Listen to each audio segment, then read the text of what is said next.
この番組はグランスポンサーの提供でお送りします。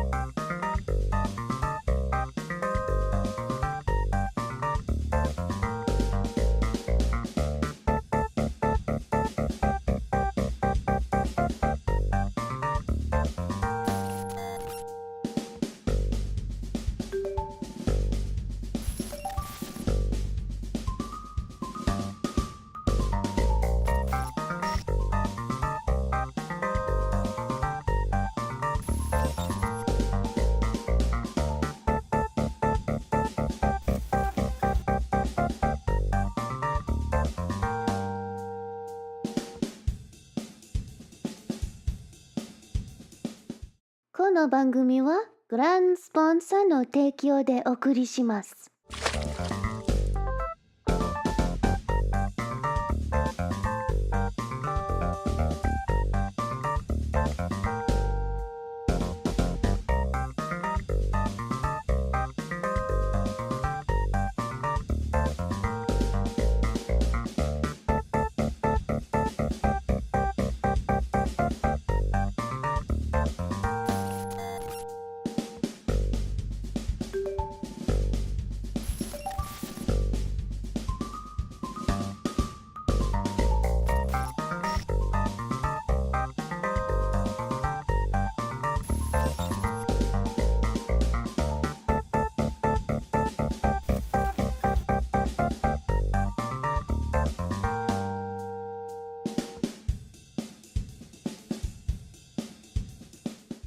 この番組はグランスポンサーの提供でお送りします。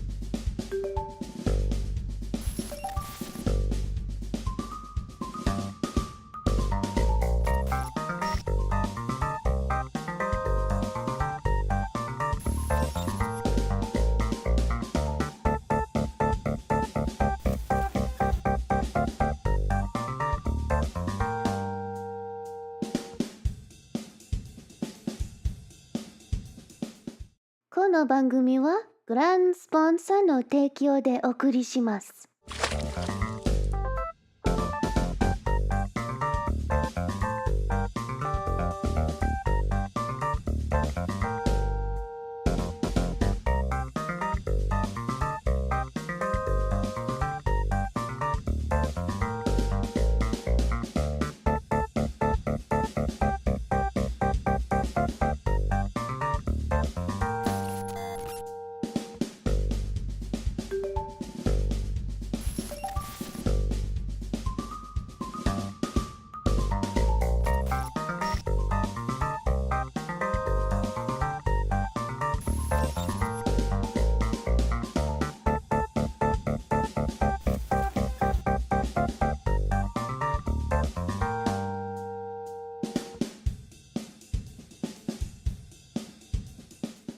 この番組はグランスポンサーの提供でお送りします。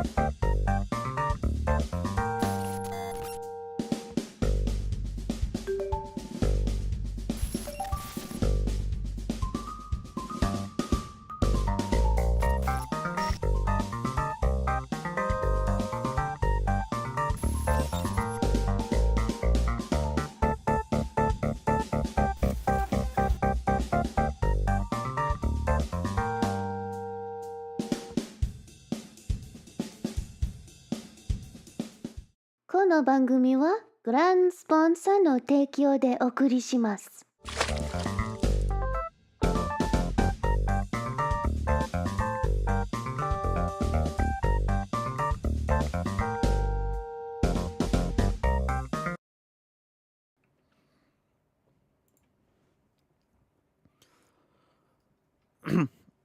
Hello, what happened? Where is my tracking? Nani? Nani? Are?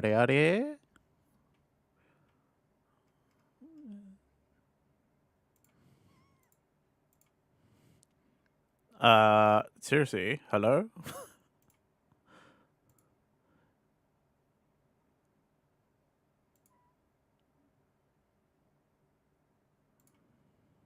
There we go.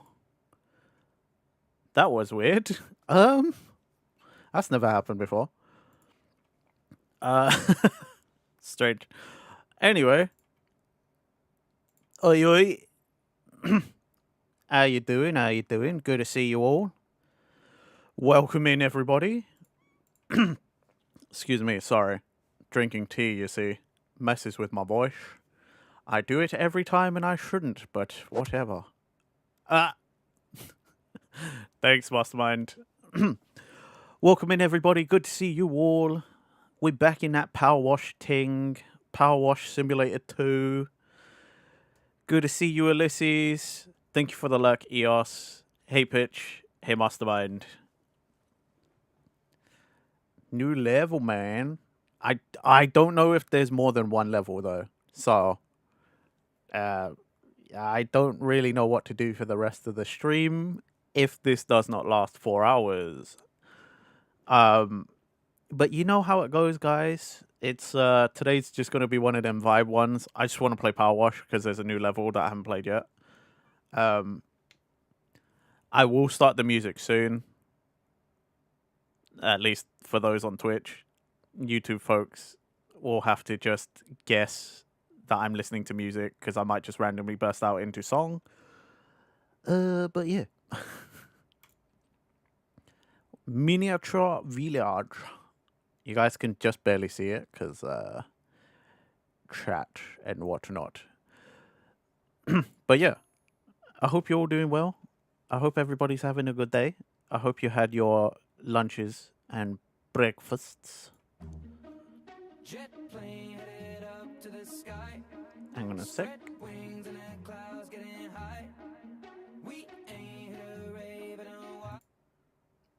There we go. Now it shouldn't double up. Why did... weird. I must have routed that differently before.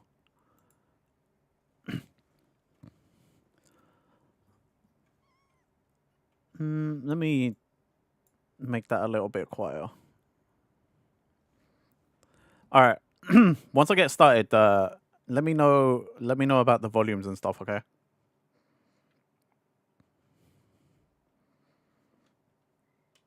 Okay.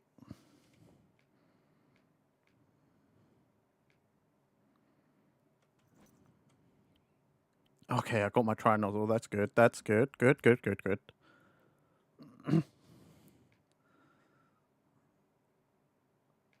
Okay, got all the extensions and stuff.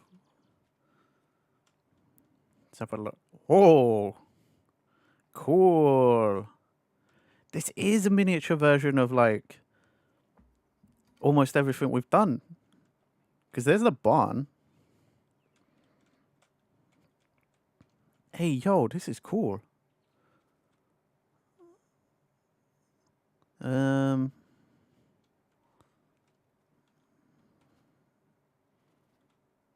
That doesn't look familiar. I'm trying to see if there's anything else I recognize.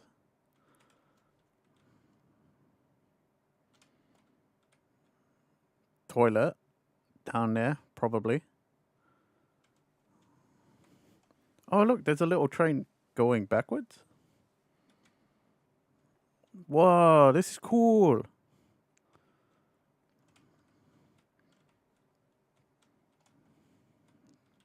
Cool. Oh, yep, there's the gnome.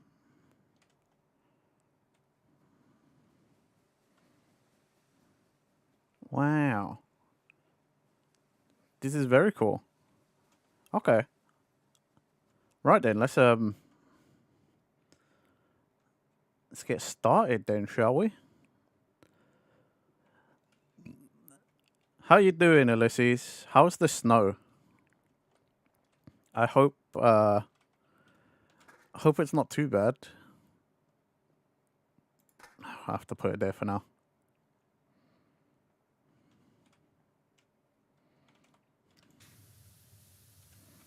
Oh, that was weird. Slight stutter there.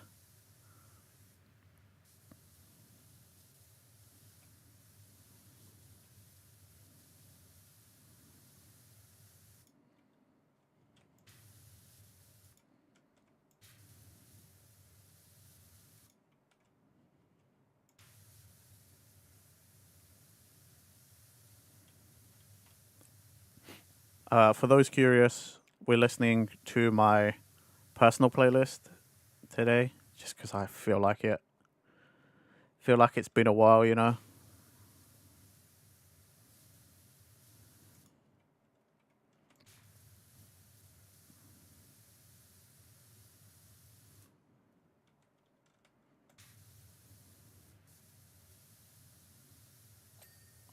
Okay.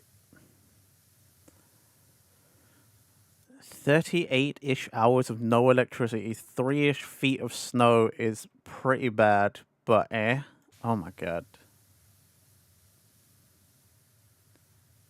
And the game sounds fine. Thank you for letting me know.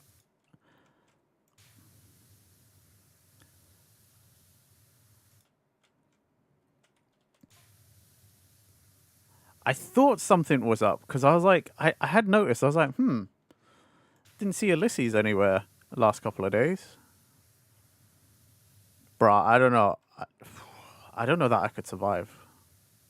Like, almost 2 days, like, over a day without power, I'd be like, I think I'd be going insane because everything I do in life runs off of electricity.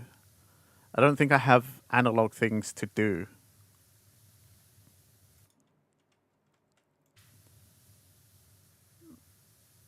Like, I think that's a detox challenge I would lose. Like, handily lose because I just can't. I just can't, man.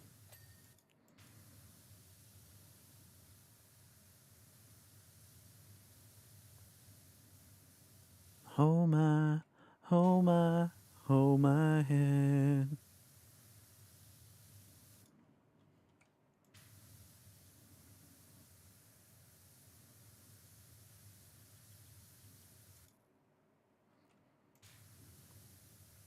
I always think when I play PowerWash or something where I put music on, like on Spotify and stuff, I'm like, should I really have like a little box, um, you know, like a little thing that tells people like what's playing? And I'm like, no one will care. At least I don't think so. You slept a lot with your oldest cat. Eventually decided to reread all of Busa Renkin, bit of shoveling as well. Nice, nice. See, that's the thing though. I also read manga online. You know, like I don't have volumes of manga just sitting around. So like that so if I ran out of power or like if power just stopped working in my house, I genuinely don't know what I would do. I'm like so fucked.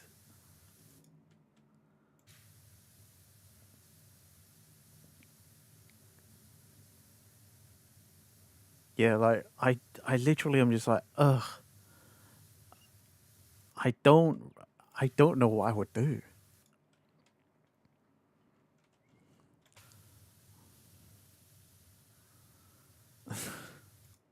I guess I could maybe play like a Game Boy Advance.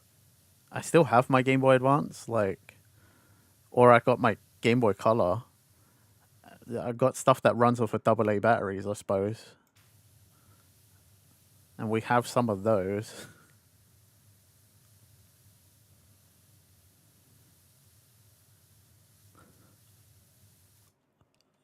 I feel like if I ran out of power, I would just disassociate from life and just be staring at the ceiling like, what do I even do? You have a bit from when you first got into manga, but not all that much. Your alternative was something sci-fi. There are many books where you are. See, that's the thing in my house. Like, I don't, I don't read really. Um, my mother used to read a lot, but then she swapped to a Kindle. And my sibling doesn't really read much, but like even if they had books, I don't think I'd like to read what they read, you know? Like I feel like my tastes would be different. I guess I could find some scrap paper or something and just start doodling everywhere. Or I'll get bored enough that I'll turn my house into like it'll be like, when we find like caves from like Neanderthals and stuff, like caveman caves, and they just got scribbles all over the wall. That would be my house because I'm just like, I got nowhere else to draw. Ah, that's how you feel for the first 10 hours. Then you read anyway. Ah, fair.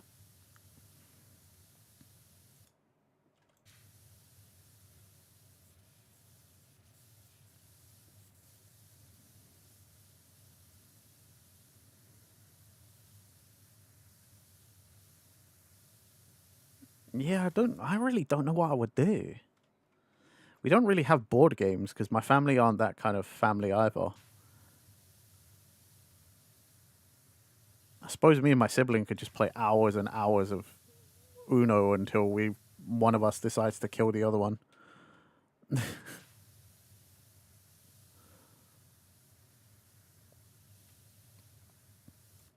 Yeah, I actually don't know. I would probably just be like, I'd probably go find out from one of my friends who has power, and then I would probably just go and hang out at their house. I would probably just drive there and stay at their house until I've outstayed my welcome.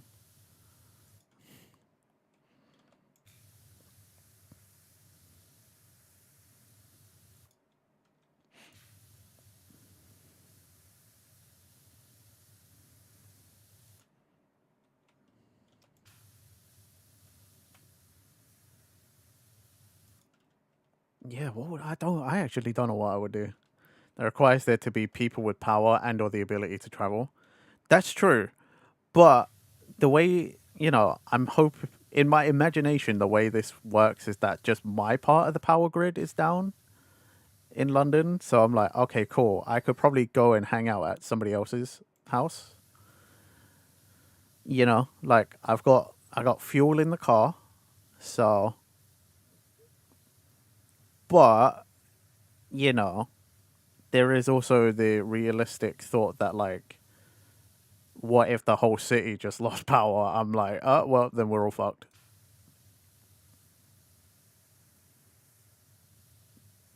Better hope that'd be one of those where you better hope your phone was charged beforehand because that's going to be your only saving grace for a while. Pretty much all the generators around here failed because they choked on the snow. Good luck driving in that much snow. The roads are still being cleared days later. Oh yeah, shit. You're also dealing with snow. I just thought about the power outage. I didn't even think about all the snow. Mainly because like I wouldn't deal with that much snow. I don't. I don't have to deal with that much snow. The like big tractors were getting stuck trying to. Wow, even the huge tractors were getting stuck. Fuck, dude. That's insane. Jeez is like an understatement. Oh my god. They got big meaty tires as well, like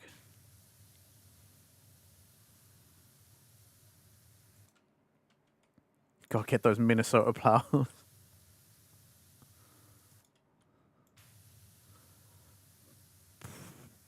Bloody hell. All I can think is that's enough to shut my like That's enough to shut the UK down. We don't know how to deal with that kind of stuff. Like, vast majority of the UK, like we don't deal with that with heavy snow.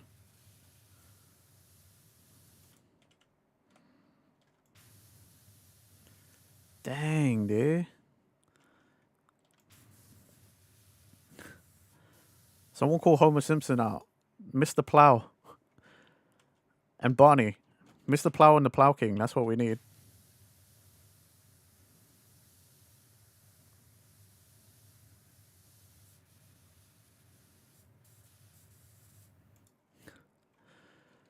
So since you love puns so much, you have to know about the annual snowplow naming contest. Okay, lay it on me. What is it?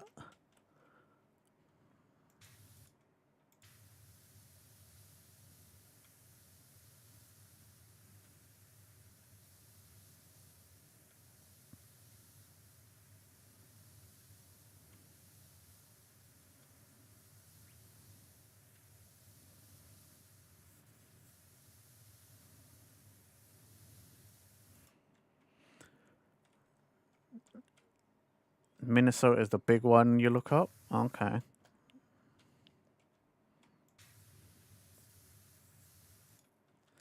But other snowy states do it too.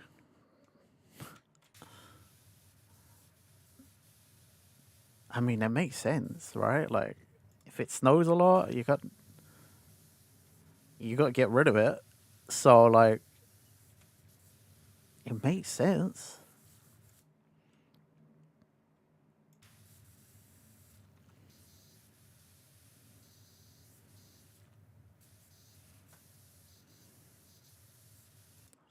Nutsville, little cool beans and a little cool village. 18,800 people voted. Oh my god. The way, the way, the way.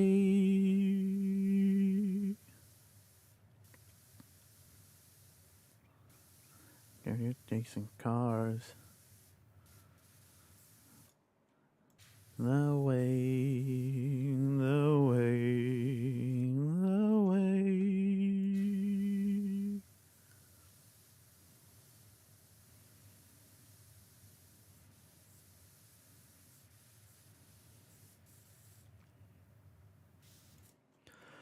For Sleet Steak, Florius, George Sled Zeppelin, K-pop, Blizzard Hunter, Minnesota, every day I'm shoveling, oh brother, where art plow, the life of the snow girl.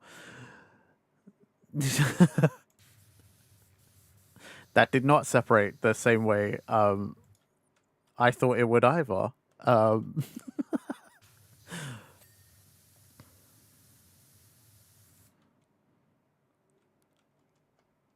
I get it, man. People are punny.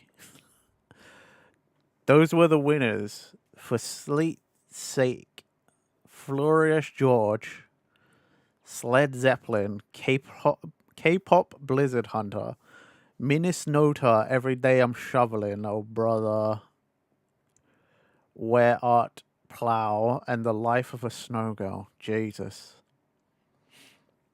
Honorable mentions, say it ain't snow. Oh my god.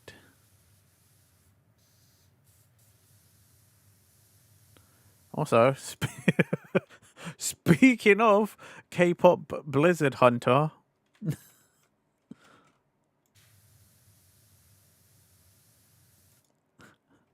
Mission Impossible, Walter Whiteout. Jesus.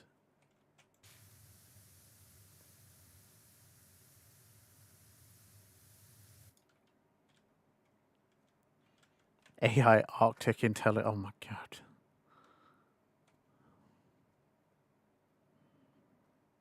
Right, let's just chuck this over here so it's just kind of out of my way for now.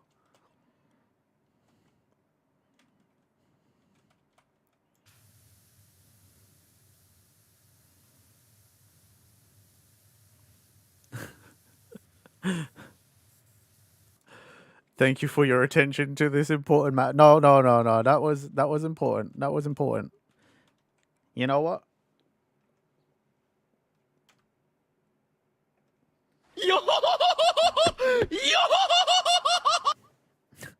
If that didn't deserve what a Brooke laugh, I don't know what does.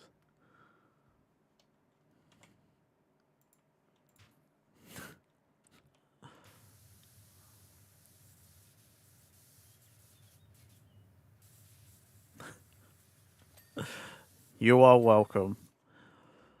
Also, congrats to K-pop Demon Hunters. I don't know if everybody saw it, but it did win the Oscar for best animated film.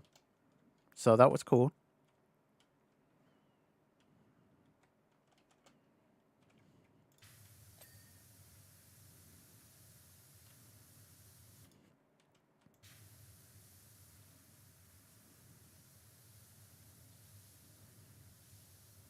I saw people were mad though, because apparently they started playing the music to like rush them off the stage because EJ, the singing voice for Rumi and the songwriter for most of, if not all the songs, they like fucking cut her off. Yeah, it's crazy.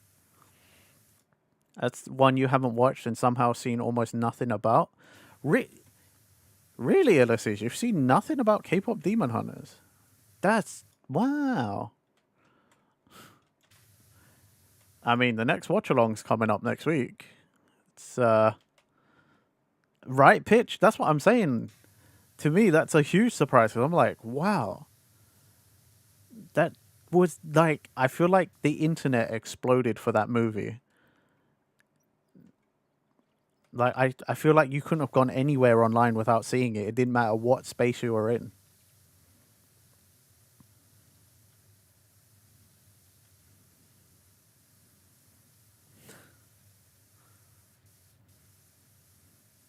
The music's great in that movie, by the way, though. We could do that. I think the next watch along is next week. Let me double check the calendar. And I didn't plan any. I don't know what to watch for the next watch along, but like, we could watch that next week for the watch along. I love that the watch along started off as like things that Renji hasn't seen because I haven't seen lots of things. To like, what has chat not watched? What's chat not watched? Let's watch something chat hasn't watched.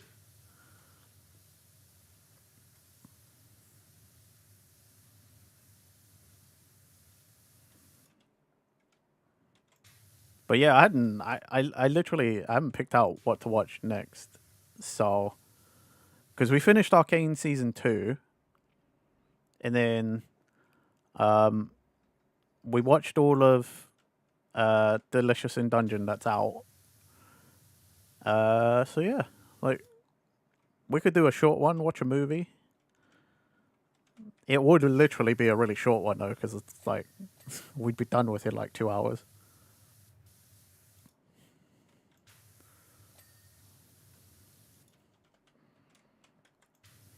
So I suppose it doesn't have to be next Saturday. We could just watch that.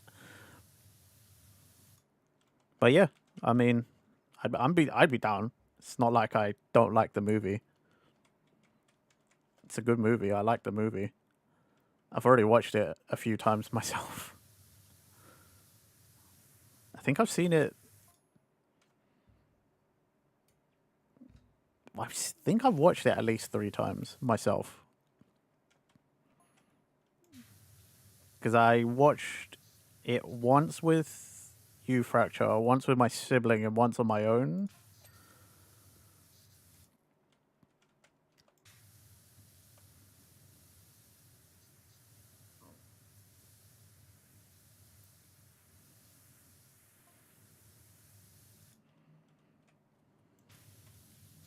He won't let me be me, so let me see. They try to shut me down on MTV, but it feels so empty without me.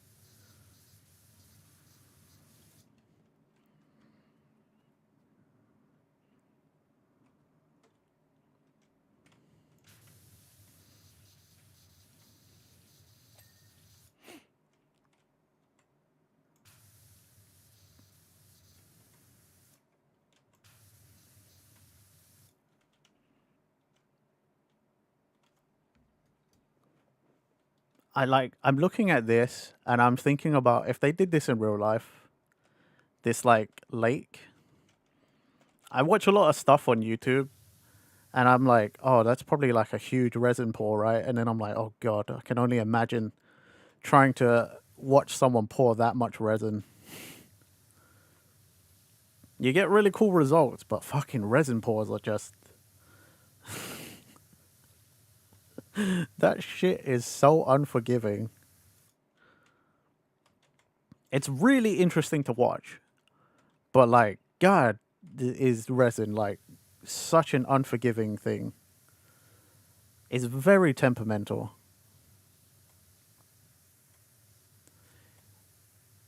You poured resin one time and fucked it up. But from what I understand from YouTube pitch, it's so easily done. Like, so I don't blame you and I don't think you should feel bad either, you know? Not that you said you did, but like, I don't think anyone should feel bad because that shit was like, that shit is very, very unforgiving. Super temperamental. It was for Lobus's birthday present? Ah, okay, well, I can see why you would feel bad, but still. It, trust that stuff, man. It is the one time every YouTuber I've ever seen is like, read the instructions carefully. You know, humans in general, we're all like, who needs the fucking instructions? It's the resin is the one time I see everyone's like, no, read the fucking instructions. For God's sake, read the instructions. And follow them to the T. They are not for interpretation. Follow the fucking rules that they set out. For God's sake. You made a chessboard and you followed the instructions to a T and it's still messed up. See, that's what I'm saying though, is resin, isn't it? That's the harsh truth that I've learned from watching YouTubers. They're like, that shit. They're all like, I don't know why we use it. It's so when you get it right, it's great, but like you can fuck it up so easy, and you just it depends on the type of resin. Like, could have been temperature, because some of them are like, if it's too hot, it doesn't pour very well, or it doesn't set, or something. Like, it was, oh man, it's like a whole thing. It's crazy. It was fun up until that point. It was your first woodworking project. Hey, nice.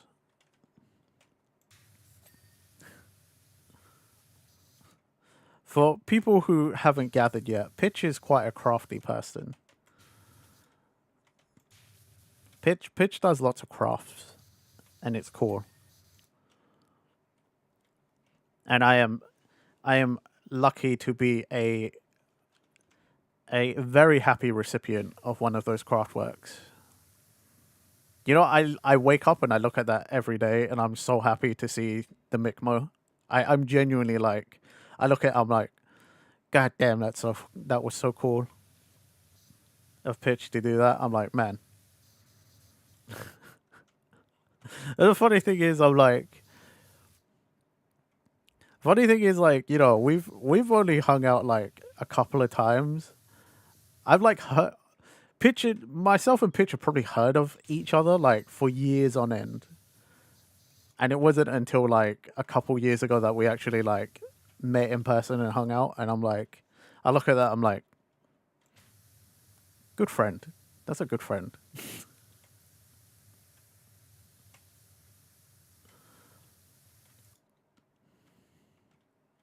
Yeah, exactly. That's the craziest part. I'm like, I've literally only ever seen you like twice in my whole life. The whole time our friends have, like, you've known our friends and they've known you. I think I've only ever seen you twice.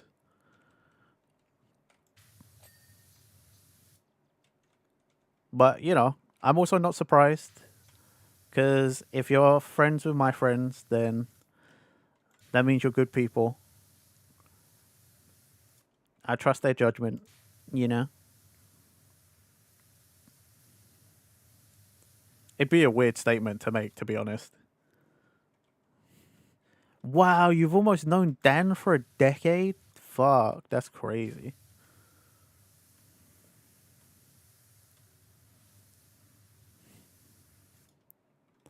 Wow, that's insane.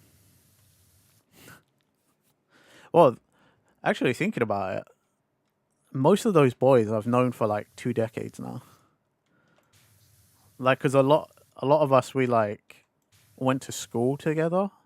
So like, I've known a handful of those boys since I was like 11 years old. I'm now 33. Like that's insane. I feel incredibly old. Saying those numbers out loud now, I feel fucking old as shit.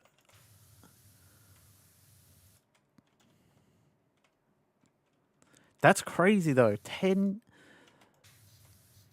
You've almost known Dan for 10 years.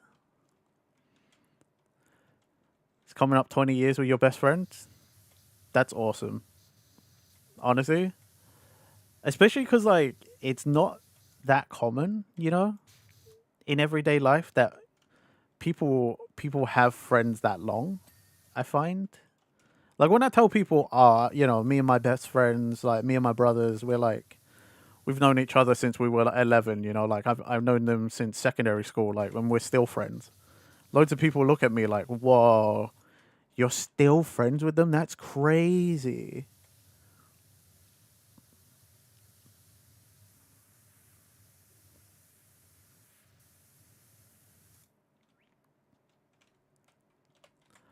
Like I guess because people change, but I'm like, but like, and this isn't a statement on everyone else, but I'm like, if you make good friends, we got lucky finding people we can grow like that with. Yeah, right. Apparently so. I'm like, did how do you not though? I, I don't know. I guess everyone's circumstance is different. I can't make sweeping statements, but yeah, I'm just like I don't know. I don't know how I did it. Um, I'm always surprised, honestly, that they want to hang out with me at all.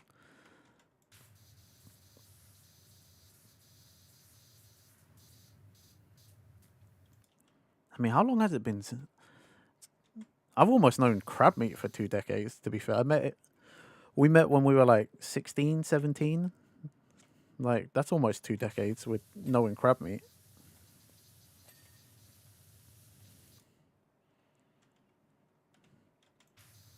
Hell, I've almost known Sam for a decade almost now.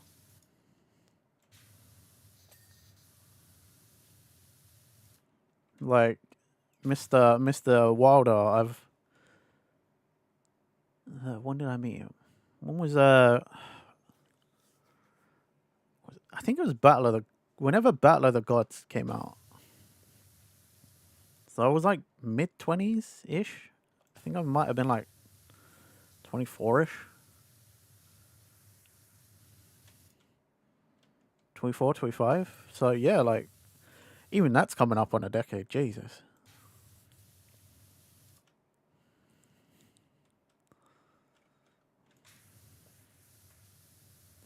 I'm going to stop thinking about how old I am now and how long I've known people. It's going to start an existential crisis. I am genuinely like, I think I'm going to have an existential crisis after stream because I'm just like, oh my god. It's cool I've known these people so long, but fucking hell, we getting old, brother.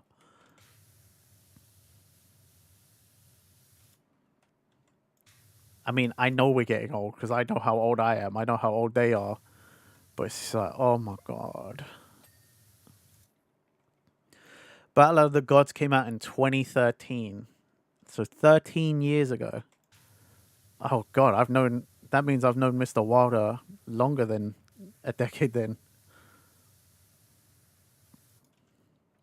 Oh my god.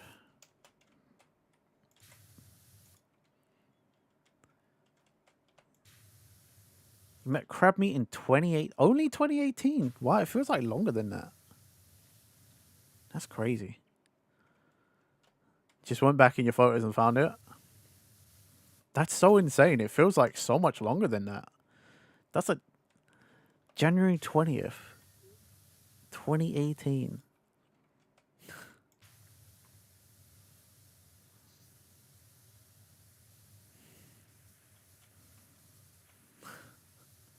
I feel like the lyrics of the song is also very appropriate to me. Being like, oh, I start talking about my age and stuff now because I'm like, I have to block my ears. It's la la la la la la la la la la la. I can't hear myself anymore. I'm not old. It's not copium. Ah.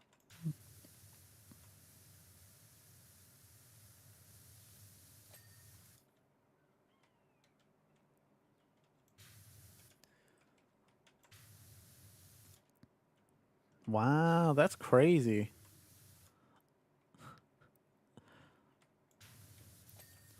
I mean, the craziest thing about that whole COVID year, like 2019, then he lost his passport and lived at your house for 2 weeks. See, that's why it's so crazy because I'm like, it doesn't feel like that long, you know? Like that short of a time because I also think back to that like over COVID he stayed with you because he lost his passport. But like I still think back. I went to Japan in 2019 with Dan and Pepe, like Dan and Crabmeat, and we came back just before all the lockdowns and stuff. Like we had that whole trip, and that was just before all the lockdowns really started kicking in. Like the thought we always talk about that. We're like, God damn, we got incredibly lucky. We were one of the some of the lucky few around the world that like got to have one last vacation before the whole world shut down. Like think about that. How that should never really be a statement you make in your life. You know, like, oh yeah, the world shut down like a couple of months after we came back, essentially. Like we came back in May, 3, 4 months later, the whole world was basically shutting down. May 2019, like insanity.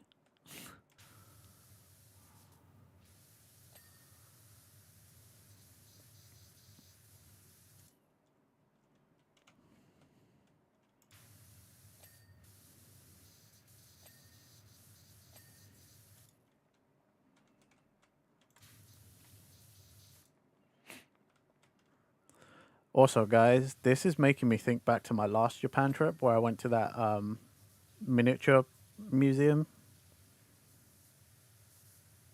I don't know what it is, but like seeing like miniatures and stuff like this is just really cool. I don't know what it is. You're thinking the same? Dude, that place was cool. I really don't know what it is. It is very. I think it's because it's the scale, and then you think about like the time and effort that took place. You know, when you're when you look at something like this, you're just like, oh my god, that must have been so painful to do, so time consuming, but like, it's still cool to see, and I appreciate it myself as an art form.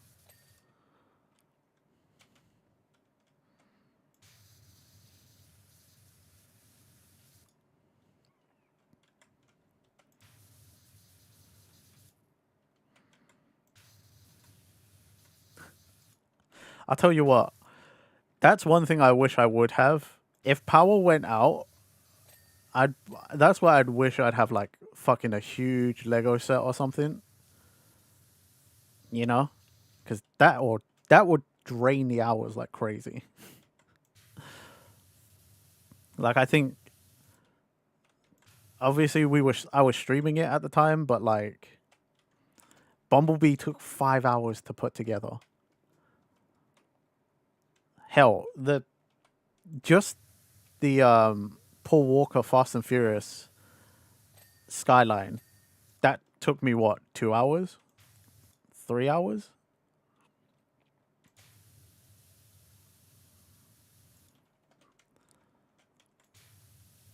So like, yeah, a big ass Lego set or something. That would be pretty good.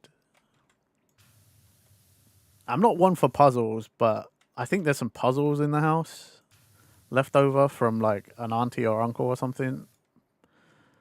Like something like that, I suppose, would take up my time. Especially when I'm like, I got nothing else to do, so might as well.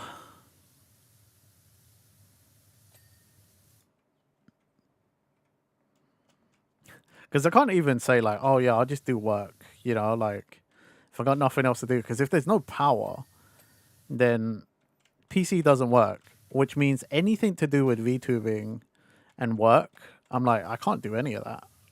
You know, like it's all just dead. I can't access it.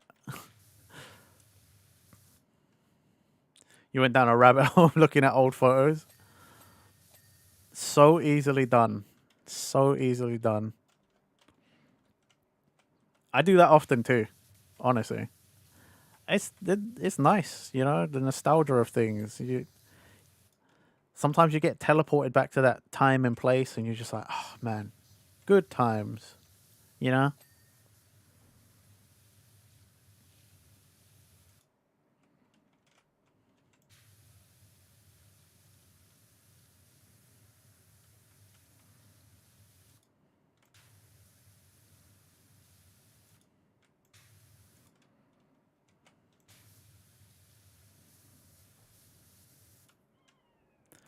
Yeah, that's probably the best way to put it.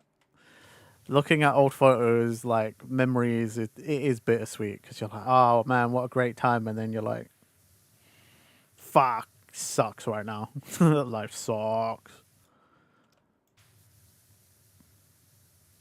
Or maybe you look at a picture and you're like, ah, you remember the good and bad times from back then. Yeah. Ugh. Life, huh?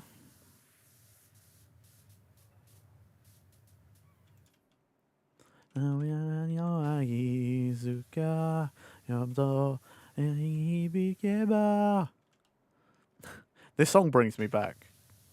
This is one of the Dragon Ball Super endings.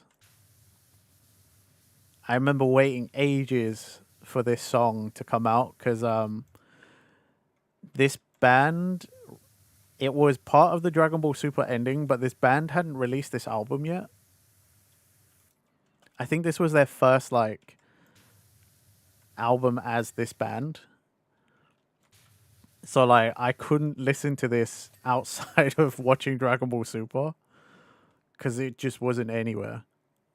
It wasn't on Spotify or anything. Like it wasn't on YouTube somehow. Like it was crazy. You're like looking back and thinking, I'm glad you got to experience that. That's a good way of thinking of things, you know, like that's why I like when people like the other day when Andre asked me like if I could be reborn and like redo anything in my life. Generally, I used to be like, yeah, I do everything different, you know, like I take all the lessons I learned and I would do everything different, but I don't know, I feel like nowadays I'm like, but if I do everything different, I wouldn't be here, you know. I wouldn't be the person I am now experiencing the things that I'm experiencing now. It means that I'm like I don't get to talk to you guys all the time, you know? And I'm like, I like talking to you guys. That's why I keep streaming, you know? That's why I stream, is because I like talking to you guys. And I get to go through my backlog and play stuff and just hang out. I'm doing closer to what I've always wanted to actually do in my life. And I'm kind of like, yeah, same, same. Things happen for a reason, right?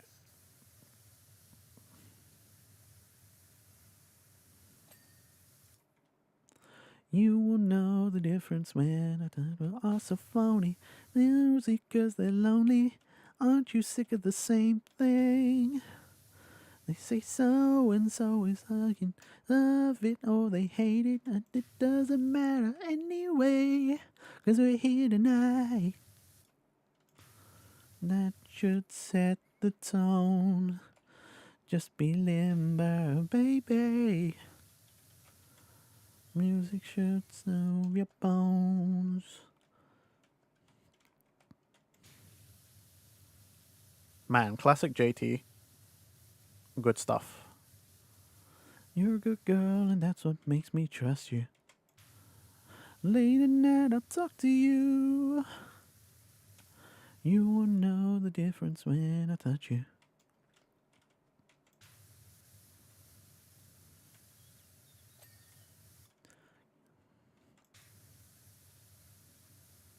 To be a man, give me the chance to be a man. Maybe we'll fly tonight. What am I? All right, front side. It's been a while since we've done any power wash anything. I forget how disjointed my my stream must feel when I'm playing power wash. Lobis likes to remind you about the time you went on a drunken rant to an Uber driver about how much Justin Timberlake sucks.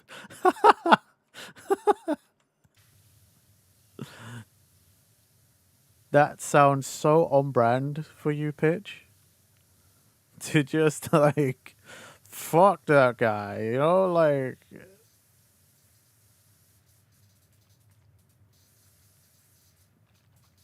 I don't know why. I could just see that happening. One of your final moments. Girl.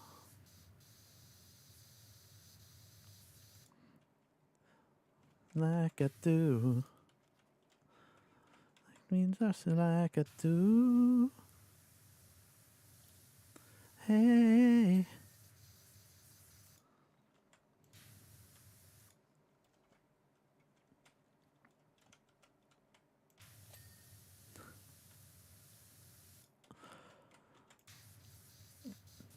Yeah, I forget how disjointed these can sound.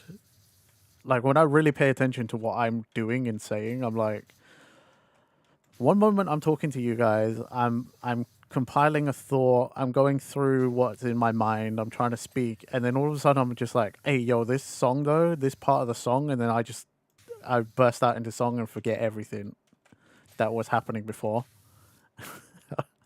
And it makes me wonder why anyone sticks around. I'm like, these are the most ADHD fucking things. But yeah, he's a piece of shit, uses the downfall of women to propel himself into the spotlight and effectively making their downfalls worse than they would have been otherwise. Fair. I did not know these things, and now I know.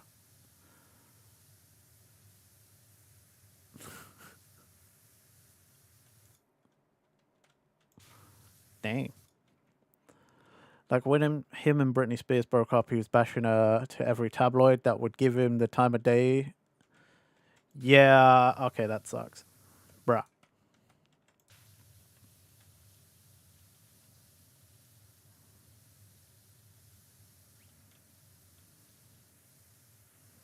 Did not know these things. That puts a dampener on it. See, this is one of those times where you're like, oh fuck, man. You have to separate the art from the artist, because I'm like, damn, shit person. The old music's good though. I like the old music.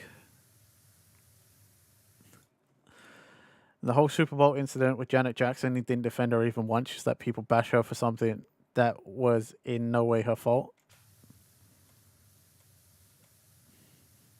Hey, Clamps. Welcome in. I don't, I don't know how long you were here for that, but welcome. Pitch is educating me on JT. Mr. Timberlake.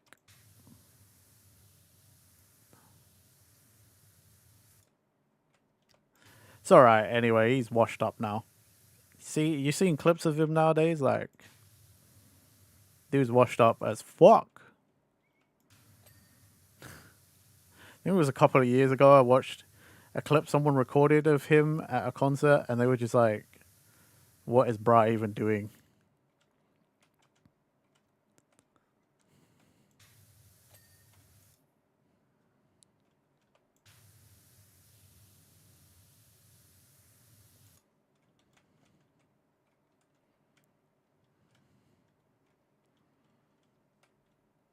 Last good thing he did was create the "This is gonna ruin the tour" meme. I don't even know that one. I've never even heard of that, I don't think.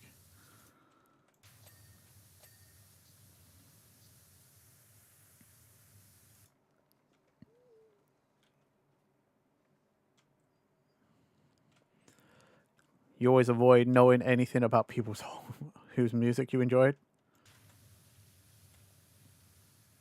Yeah, I feel like I've pretty much. He was drunk and getting arrested or something. He was complaining that the arrest was going to ruin the upcoming. Oh wait, I think I do remember this actually. Yeah. I remember. No, I remember that. God, that feels like an eternity ago. Fucking internet, man.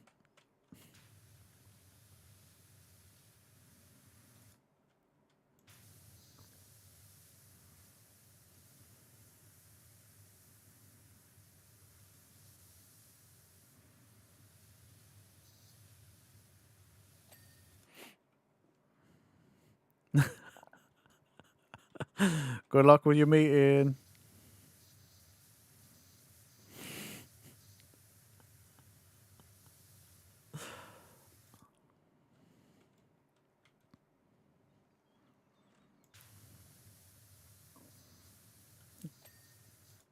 That's hilariously like. Oh, pitch. Drops all that info and it's like, cool, gotta go now, bye.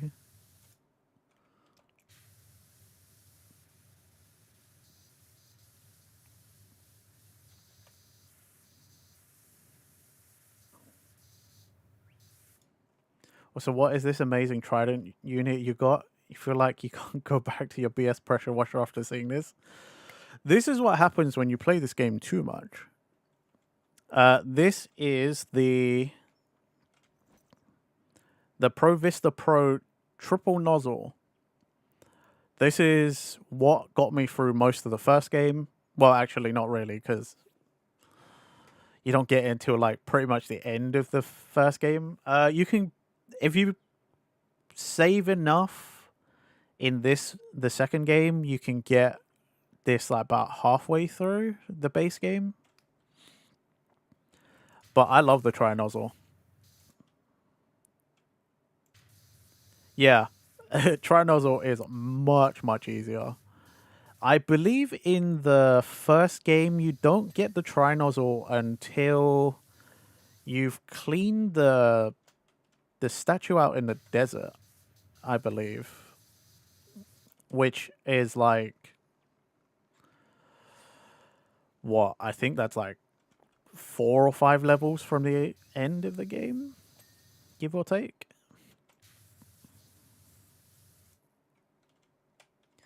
You've only got the first game? Well, you can get it in the first game, but again, it's not until like pretty much near the end. But you can get it in the first game. Believe me, I know. I used it all the time. These guys used to redeem so that I couldn't use my tri-nozzle anymore because I would bitch and moan about not having it. This tri-nozzle just makes shit so much easier. Unless you have to be really up close to stuff, in which case it kind of leaves streaks because it's got like an effective range. This is not a good example. You never knew you needed something in your fake life this much. You really don't until you see it. Until you see it and you see someone else using it. I didn't even know Tri-Nozzle was a thing until I unlocked it in the first game. And I never looked back.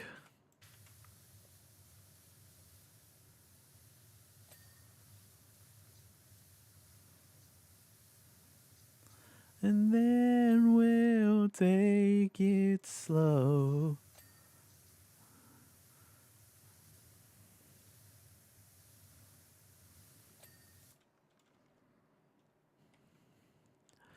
It really does.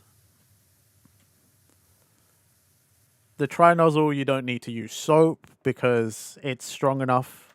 It's basically 3 0-degree nozzles. So, like, it's super strong.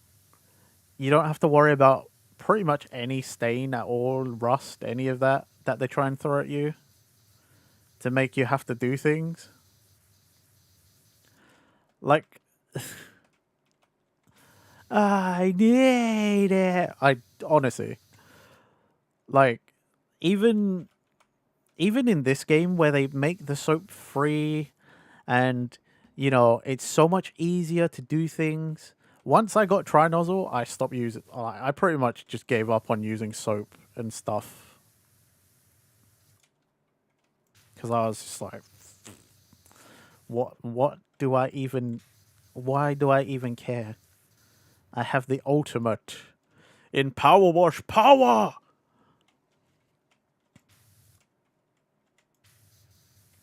When I hear you say it's okay.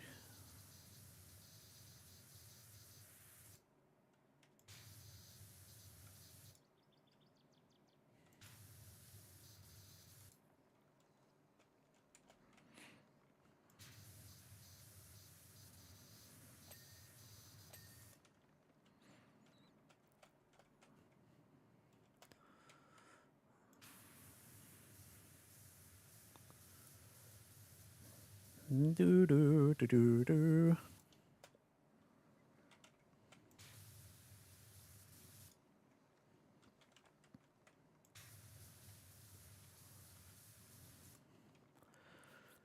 You much rather go through the whole game using a 0-degree nozzle than resort to using soaps. Oh, in the first game, you don't need to.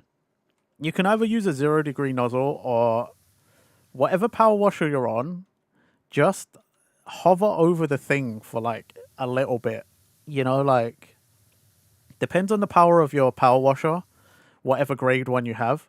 But like in the first game, you don't need to use soaps at all, really. You can 0-degree nozzle, like you said, or if you just hover over it for like 5 to 10 seconds extra, you will be fine. That's how I got through a lot. Like, I see new people get into power wash and I tell them that, and then they hover over for an extra like second or two and they're like, it didn't work. And they go back to soap and then they're like, I can't afford anything. I'm like, because you keep buying soap. Just hover over it until it's gone. It doesn't take that much longer, really. It's an extra like 5 to 10 seconds everywhere that you can't normally just like swoosh away like this. Even is it 30-degree? Even that can be fine for some portions of the game. Dude, I spent most of the game with my 15-degree. If I'm not using Tri-Nozzle, I'm using yellow. Like 15 degrees is perfect for me. I'm pretty much like, if I don't have Tri-Nozzle, then I will most likely use this. Yeah, like 15 degree is like the everything nozzle. But, the magic of video games, everyone can play everything however they choose, and that's great. The thing is, I rarely ever used any of the other nozzles because I didn't see the point, you know?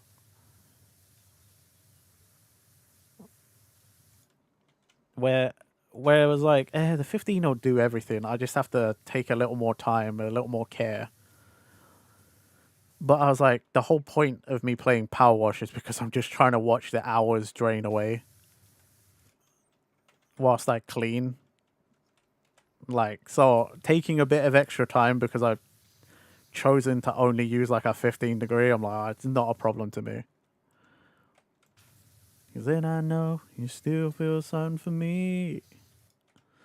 Oh, we know it's over when I hear you say it's okay.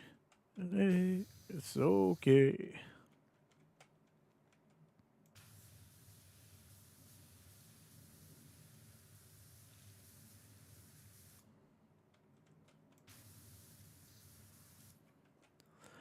Anything above the 15 felt like you're doing a pre-wash rinse. Your brain didn't allow that. Yeah, same. I think that's why I just 15 everything because I was like 15 degrees, good. Just now we're just washing.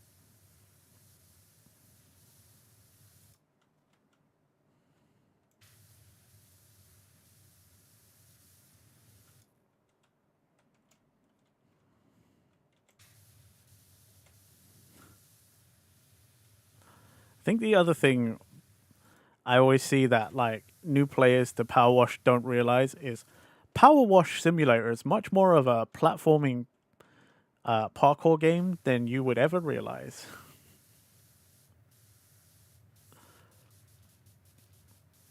Lots of people would be like, "Oh, you just washed the thing, right?" I'm like, "Yeah, but like you gotta get. Sometimes you gotta jump on stuff and climb and all that. Like you gotta get the angles. You know, you can't just be like, oh, stand there and like, oh, I washed everything because you're like you don't get everything.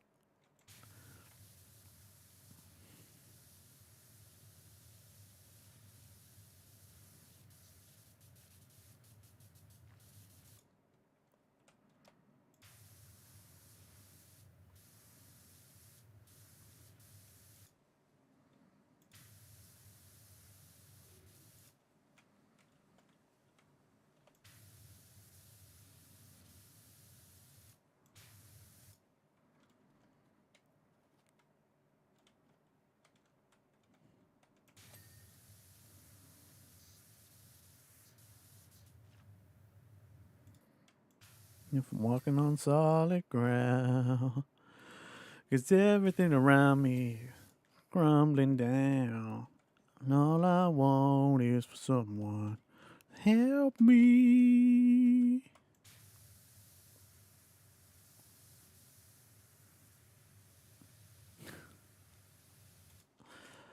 Oh man, I miss the vibes.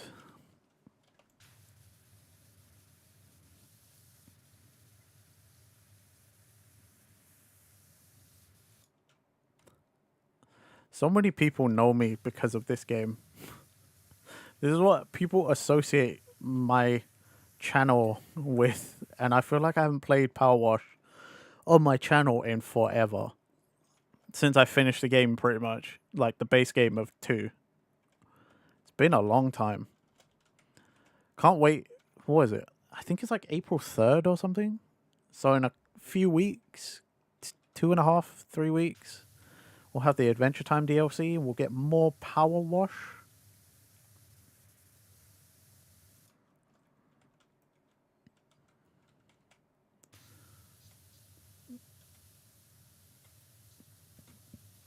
Then I can blitz everybody's brains with bacon pancakes, make a bacon pancakes, make some bacon and I put it in a pancake.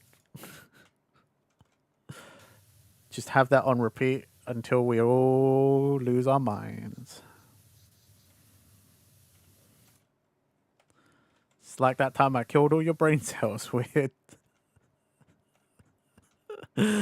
All Star and the Shrek DLC of the first game.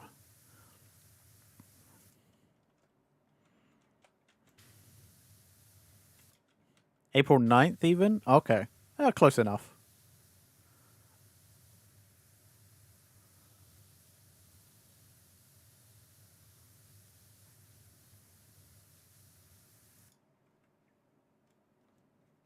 Skip. Hey, bit of Megalovania.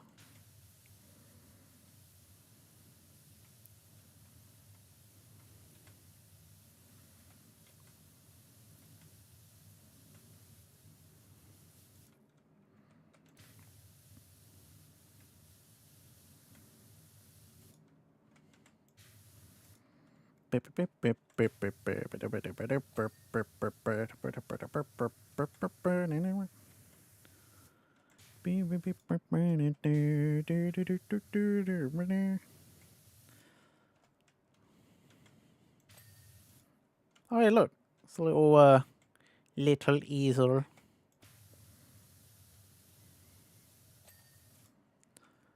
Lake Manor House. I thought this was like a miniature version of all the levels and stuff so far, but I guess it really isn't. I guess this is a whole new thing. Maybe. It looks similar though.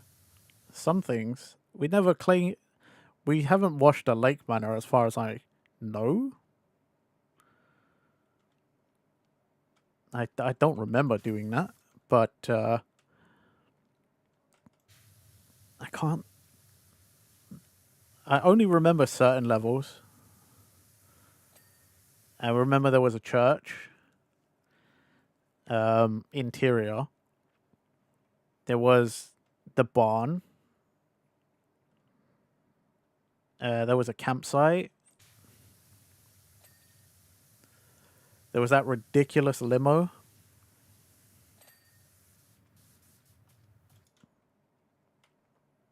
What else was there? There was a disco, skate rink kind of thing. Yeah. The ski area. That's true. That's true. Hmm.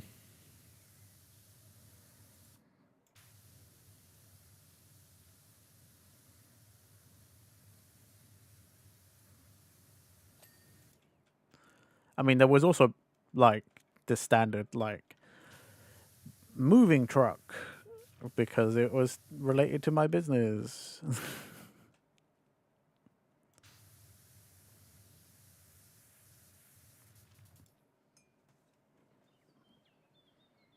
I don't remember.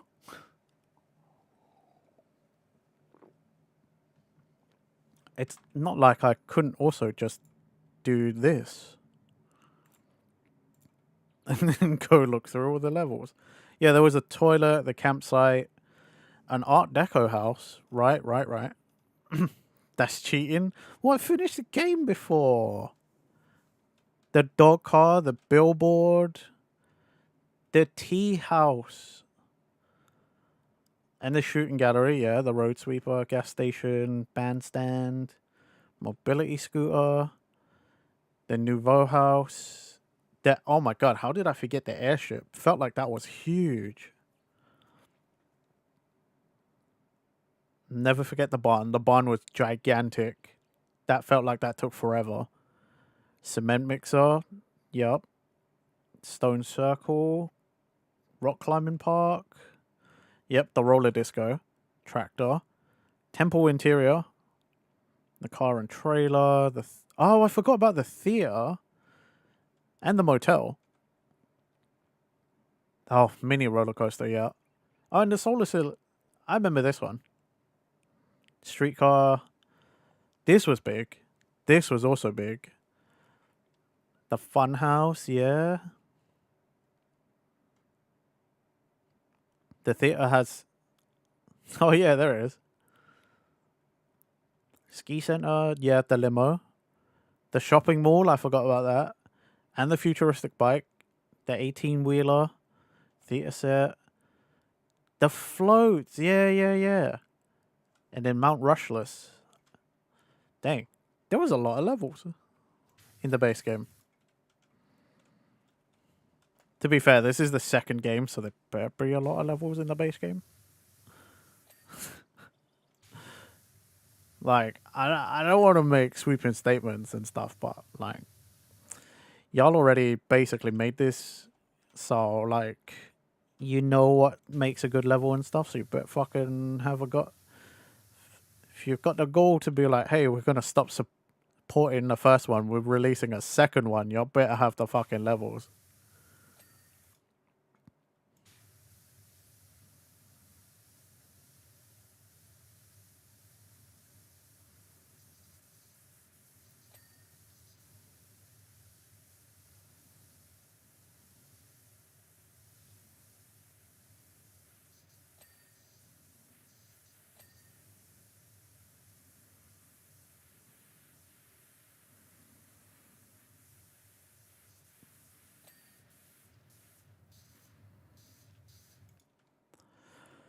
Ah, man. I will. I can never get over the pure satisfying nature of just watching all the dirt disappear as I make nice sweeps.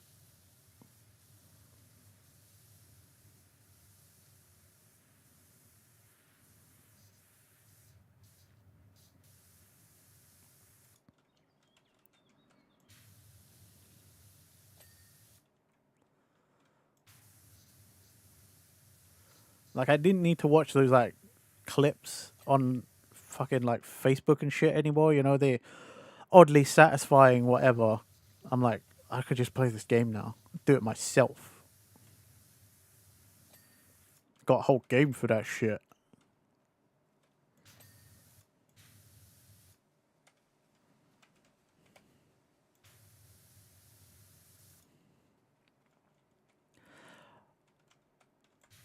I have to appreciate though that the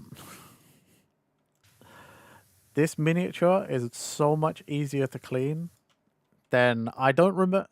I don't know if you guys remember the Final Fantasy VII DLC, the first one, but the Midgar like miniature.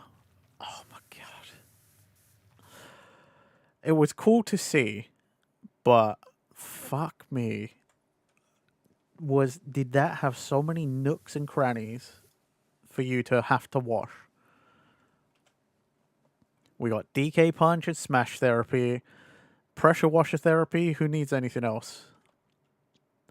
That and oh my god, the scorpion tank. Yes. Oh my god.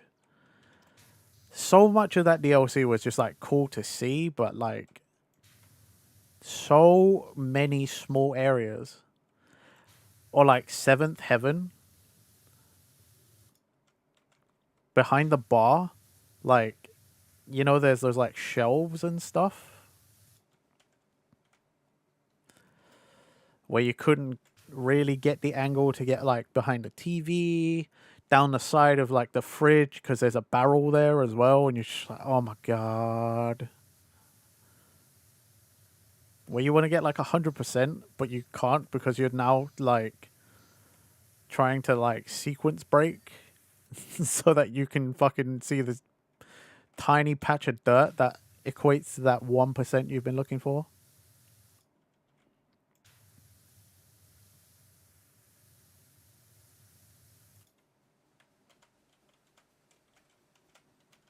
Okay, let's move this out of the way.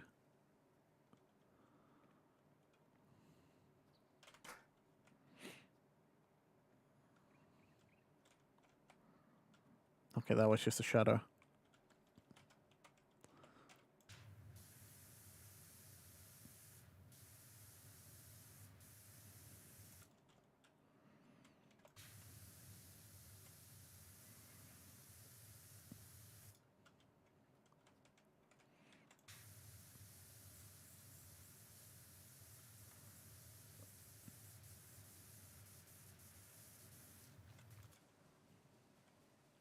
Oh, you can turn the train off. Okay, that's good.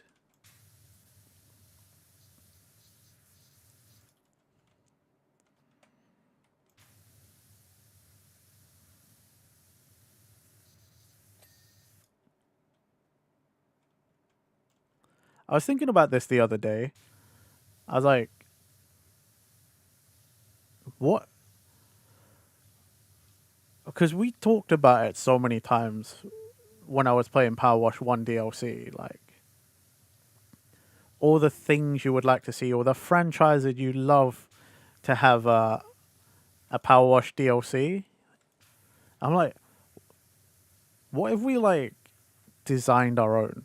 You know, like what if we like planned out?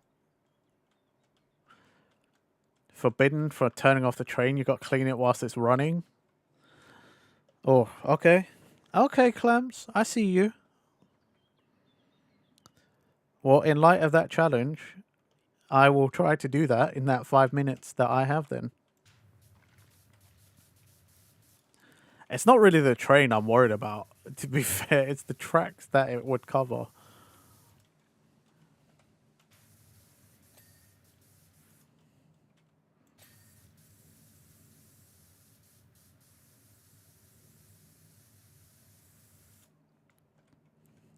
But yeah, I was like thinking like, what if you tried to like design your own like Power Wash like branded collab DLC levels? Wouldn't that be kind of cool? And then what if you like, what if they saw that and they were like, oh, you know what?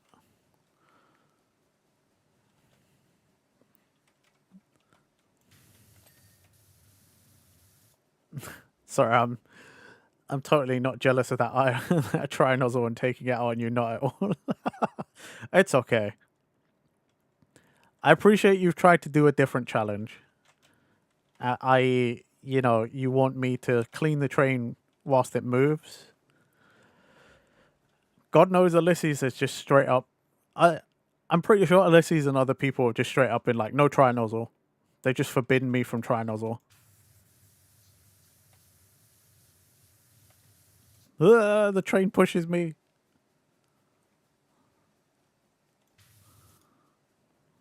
Oh, I could stand on the train.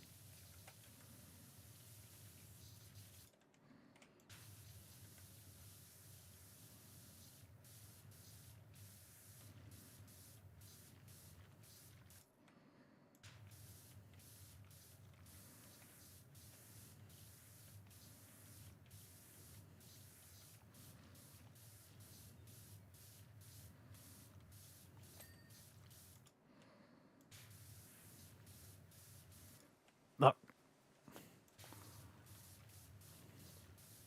Okay, timer's still going. The train, no, please. I got the big size 12s on my feet. Sking trap. Kick up the U. Man, know that I kick up the U. But dare I twist up the truth. How dare you twist up the truth? Like money in my shoebox.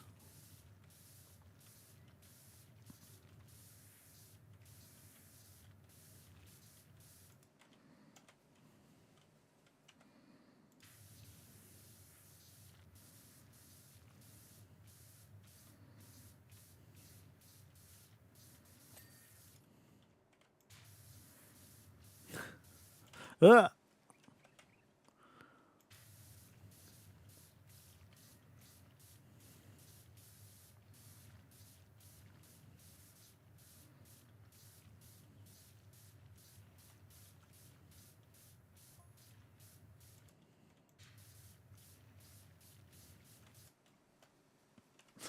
Can I turn off the train yet?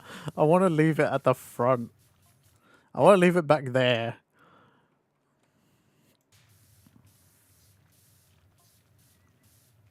I still got like a minute and a half.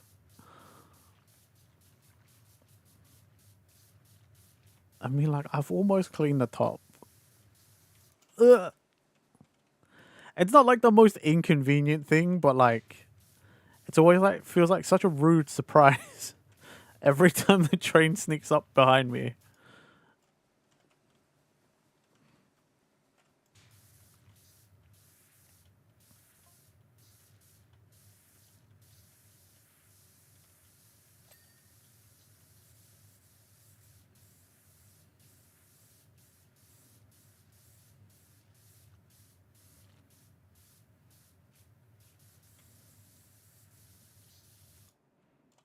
I get the feeling it's coming.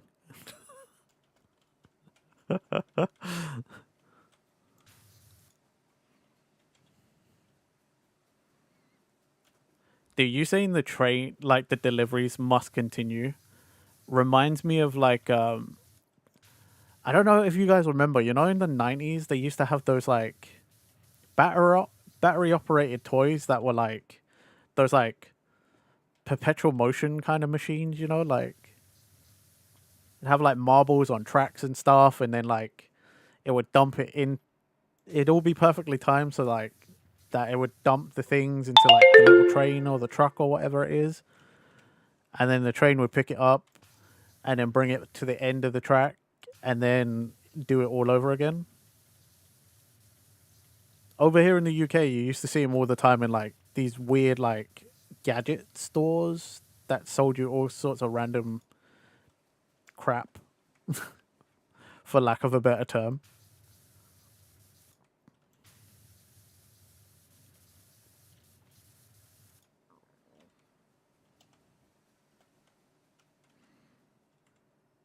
Okay, I think the top is all clean, which is good. Because now I don't have to deal with that.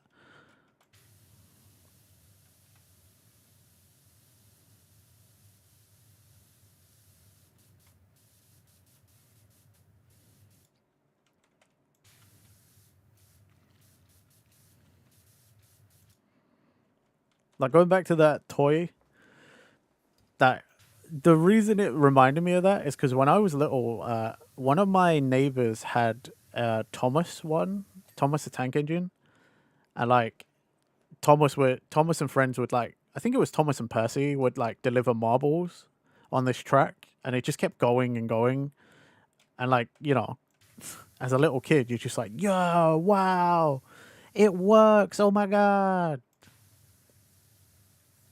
so cool! Yeah, I remember being a kid and being like, man, that's so fancy. I really wanted one too, but I didn't get one. Then I got a bit older and was like, whatever. It's not a big deal. I don't know. I got older and then was like, it's not. Yeah, it's a cool idea, but like, I'm just gonna stand there watching it. Like, I don't. You're not doing anything.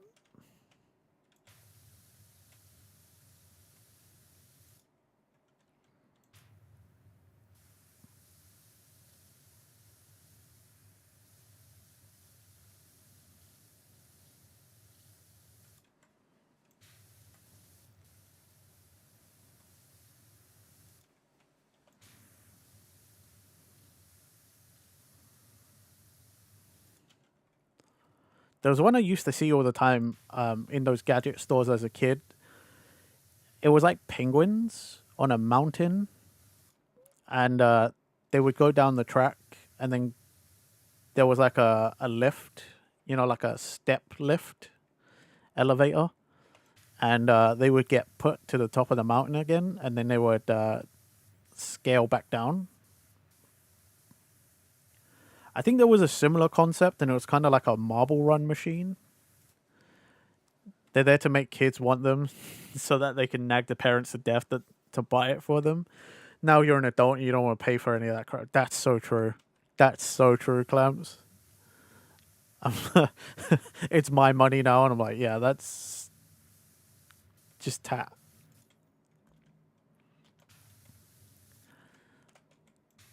That's what we call it here in the UK. That like specific type of thing is just called tat. It's like it's like those knickknacks, tchotchke things, like the just the kind of things that you just like. I have no purpose for this thing. We just call it tat.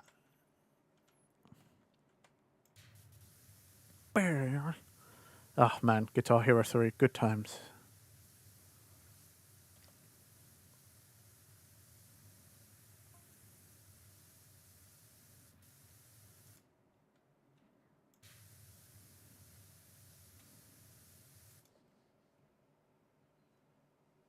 I've been going in the morning, time before the light. Eternal rain, we rout before the night. Never ever right.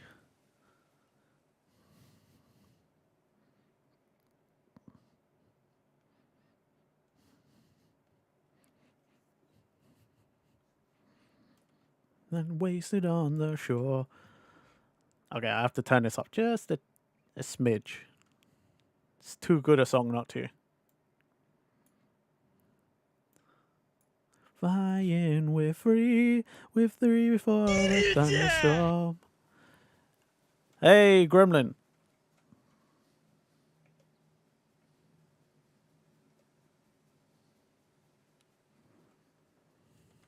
My best friend. So far away, we wait for the day where the nights are so wasted and gone. Find the pain as that time you're seen 1,000 days. Fire and the flames we carry on.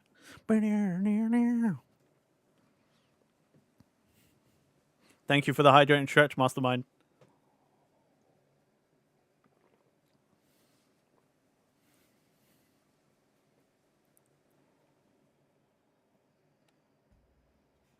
Bloody hell, it got dark fast.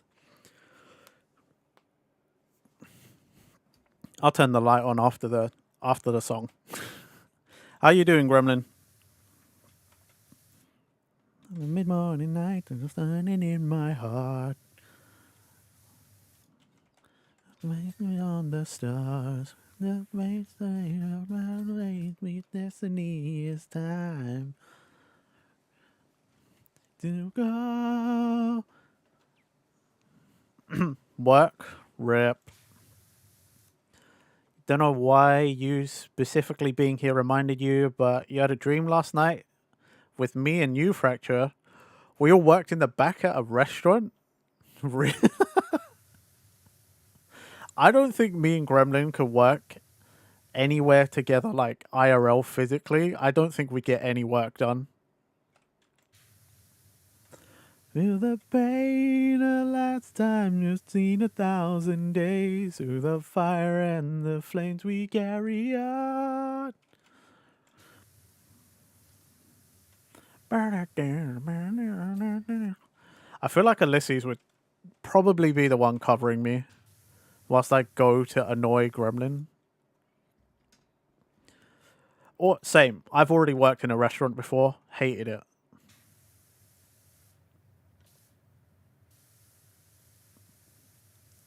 I'm with Gremlin on that. I can't go back to a restaurant environment.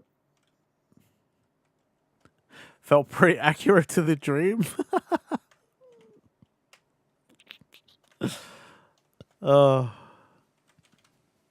Stop.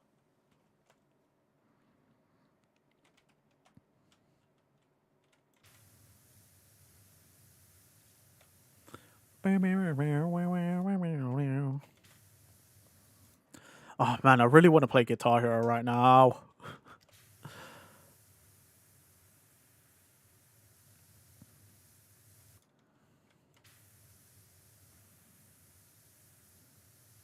I would play rhythm games on my channel, but like, I don't want to get in trouble. You know, like, I don't know how people play rhythm games and not get like strikes.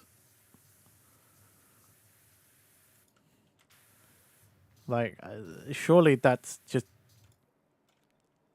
a big problem, no? Because it's all copyright material.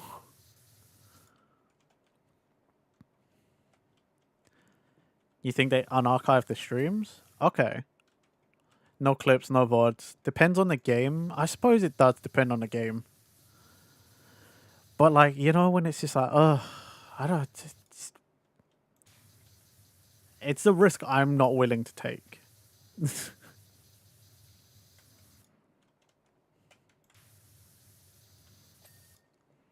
And hope no one reports you for a live takedown. That is true. I mean, yes, okay, not all of them will have copyright music, but like, you know what I mean. As a content creator, that just feels like a minefield of trouble.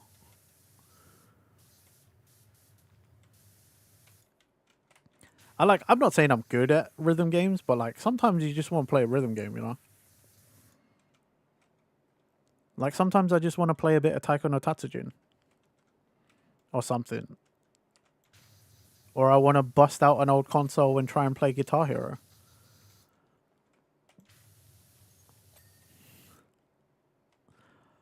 But I can't because I'm scared. I'm scared. Yeah, you think it's safe to not stream them? Waste of energy just being paranoid and scared when you could see. Yeah, right. Like I know technically with streaming and stuff, like we run that risk all the time anyway, because you never know when a developer or a publisher is just going to be like, no, you cannot with the music.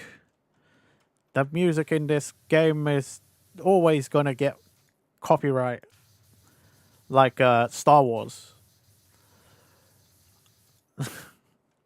I I've not been struck, but like I get that warning, you know, like because of the Star Wars games we played with the theme song, like that just gets picked up on YouTube straight away.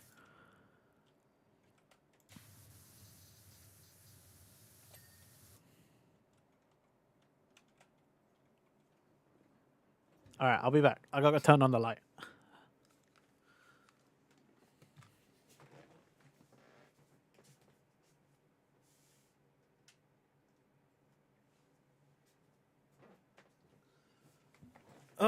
There we go. It was sunny as fuck when I started stream. Hadn't realized I was sat in the dark for a fair bit. True, but pretty much everything someone wants to play ends up being copywritten. Also, a surprising amount of music made specifically for a game. Technically, you still cannot stream, especially for games made before streaming was big. Yeah. It's it's the funniest thing, you know, when you think about it.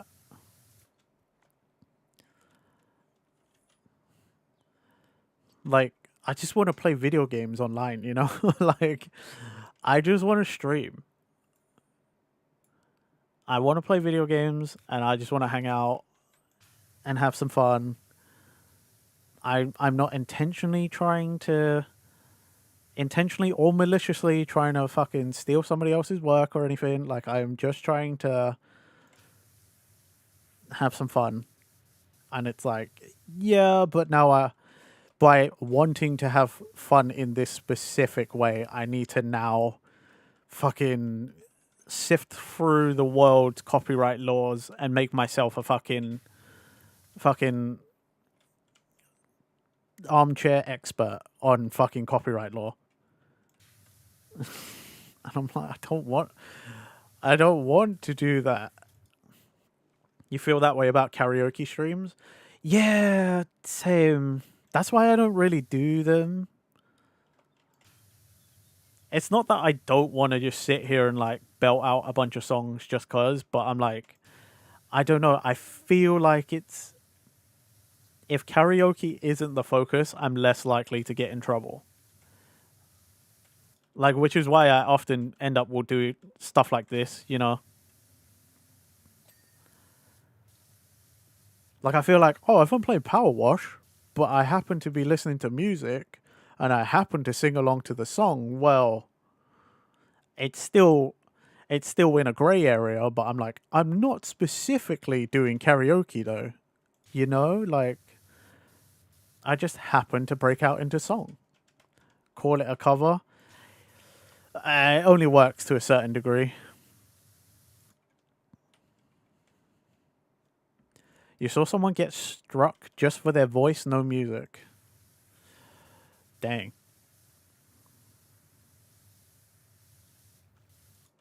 That's insane.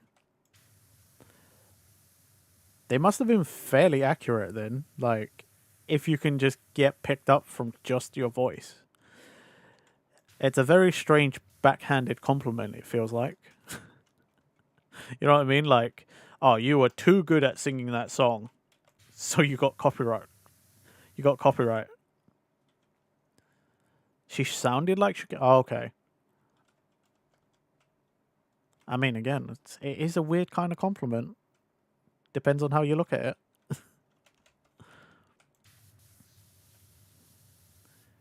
You're so good at singing that Shakira song, it thought you were Shakira.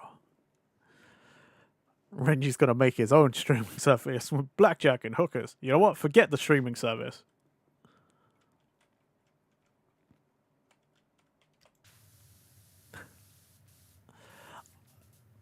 It's one of those things where you're like, yeah, man, I'll make my own thing. And then I learned a lot from when we were all on fucking VStream.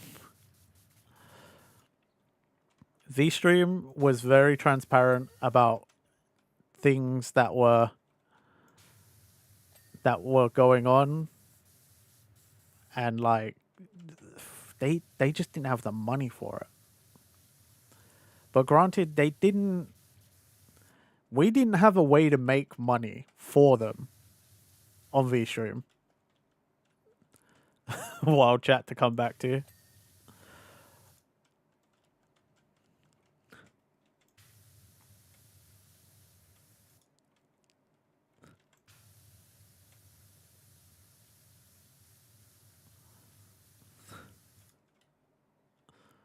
Welcome back, Pitch.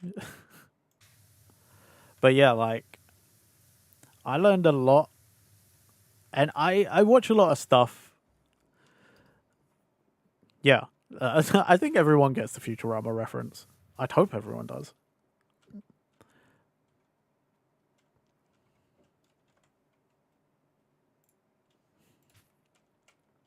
But yeah, it's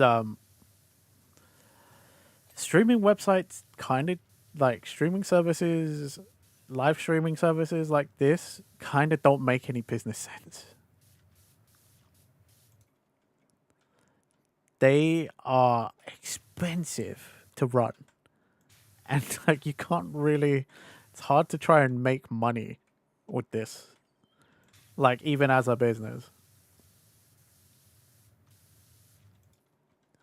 You didn't get the Futurama reference, Pitch? From that make my own streaming service with blackjack and hookers. You know what? Forget the streaming service. You thought Clams was just saying it? I mean, it doesn't seem out of the possibility. Wow, so many of you didn't get it? Okay, I guess it's just a handful of us that have seen Futurama in here then. Wow.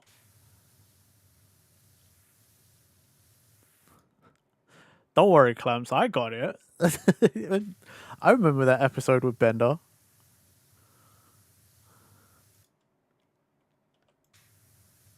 Yeah, Bender says it. I can't remember specifically what he was like. I'll make my own with blackjack and hookers. Then the next scene is Bender in court because he gets convicted of being a pimp.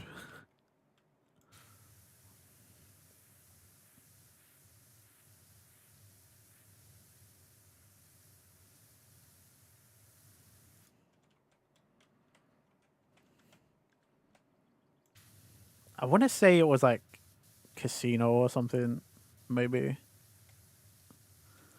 I'll make my own casino.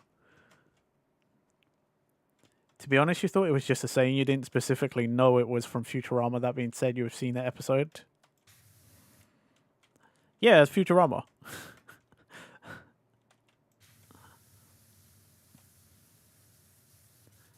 I didn't know you've seen Futurama before, Gremlin. Though I shouldn't be surprised. You like animated things.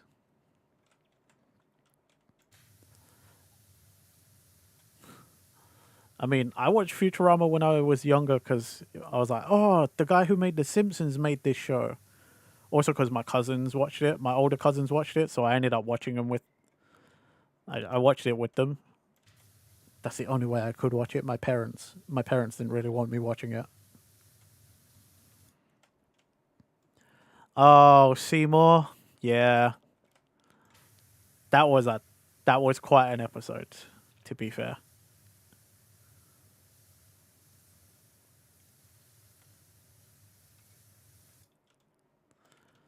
"3 a.m. crying because of that dog episode. No, Gremlin, no."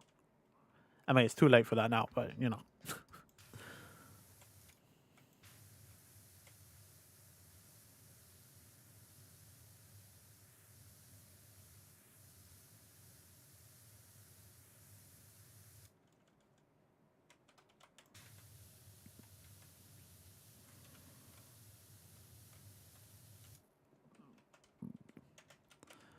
Do you guys ever think got to walk on sunshine for Seymour? Man. You guys ever think we'll have another like Guitar Hero Age of Gaming? You know, where like just fucking for some reason a rhythm game is like the most prevalent thing in the industry.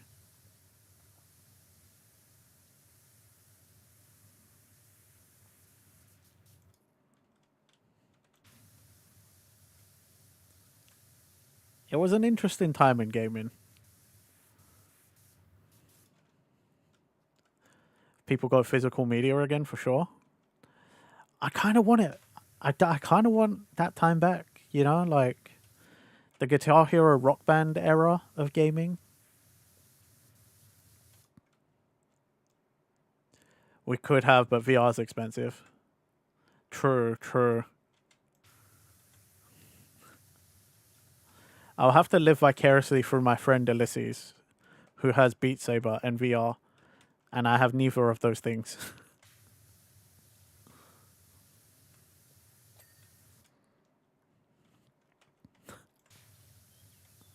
I still can't believe you played that game for like 5 hours, Ulysses. Your family wouldn't let you play Rock Band with them? Dude, that sucks. Those kind of games, like, with multiple people, like multiplayer, was the best part. Your family, I mean, you already know what I think. Your family sucked. Family sucked. They're assholes. You have no rhythm? Yeah, but even so. I used to play with my little cousins all the time, and they couldn't even... They also had no rhythm for the longest. But they still wanted to play Guitar Hero with me all the time. At my grandma's house.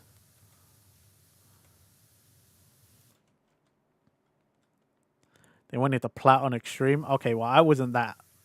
I wasn't that into it. I just wanted to play the game. Can't capture that magic again. There were tournaments all over the world for Guitar Hero, making more money than real guitarists. I mean, that's how Freddie Wong got famous, right? Freddie Wong was a professional Guitar Hero player. Before he was like YouTube famous for being, you know, that YouTube guy.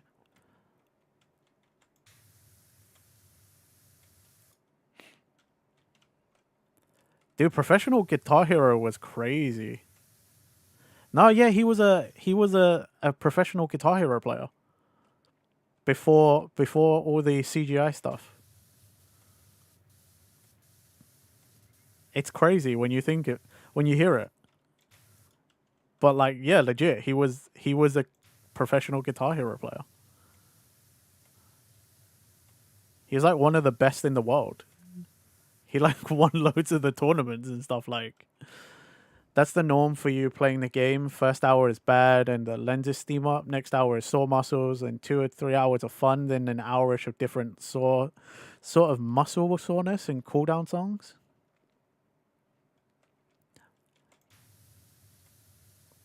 I don't think he talks about it much anymore. But yeah, it's.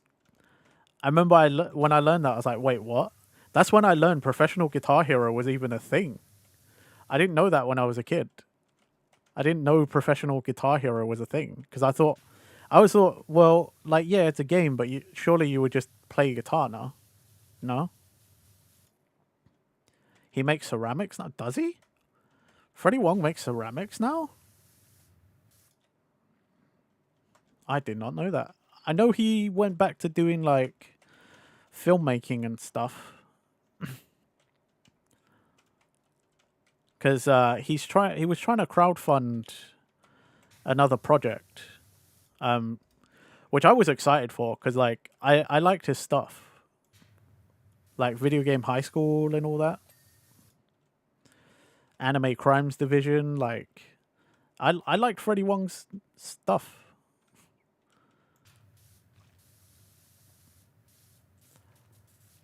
I like watched the videos for his announcement that he was coming back. Apparently, he does a D&D podcast. He has a somewhat popular D&D podcast as well. Apparently, don't remember what it's called though.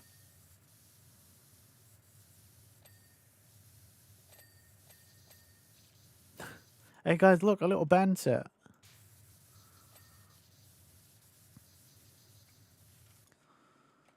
Pencils and staples. Okay, you're sent to break rules. If it ain't me, it ain't cool.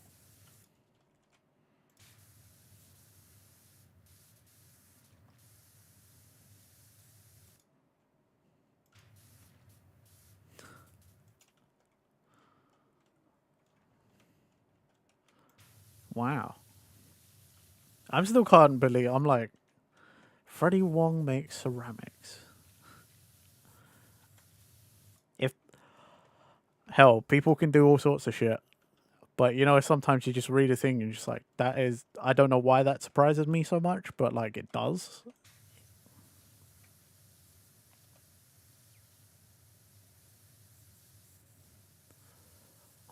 The world of the internet has changed people for the better and the worst. You're scrolling his Insta and he hasn't made any posts about it. You feel like you see more of it on his stories. Maybe. Still though, that's crazy.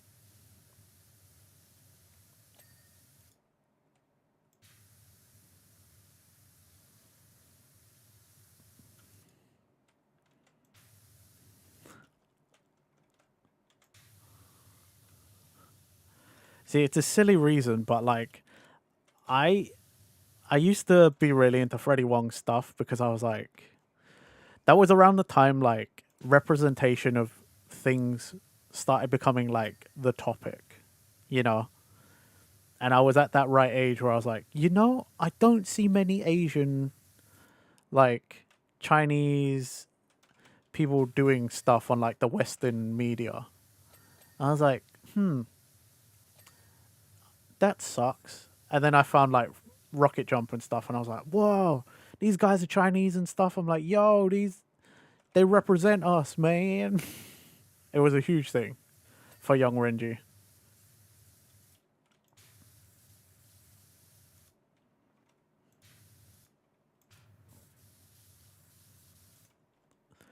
Post from 170 weeks ago shows his booth at a craft fair where he was selling them for a bargain. Interesting. Okay. Dang. Again, don't know why, but like, you know, people's hobbies be people's hobbies. I just don't know why. In my mind, I'm like, doesn't feel like something he would do. But then, you know, people are nuanced. People will always do things that you just don't expect.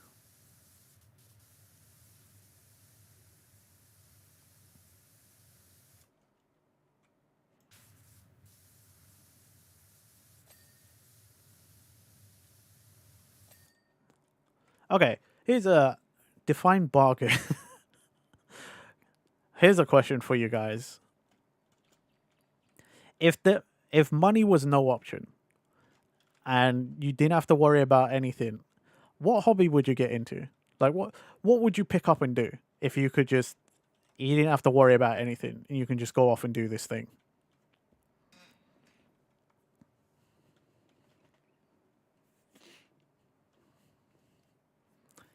You can buy this cup for $30. Upon purchase, you will take ownership of this cup by catching it as I toss it at you.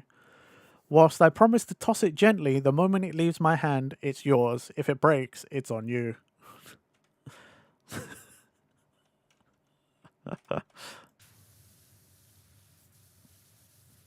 Could you imagine putting that all on a fucking, like, sandwich board or something? You know, like a sign for your stand at a craft fair. These are my T's and C's. If you accept, then we shall begin the purchase process.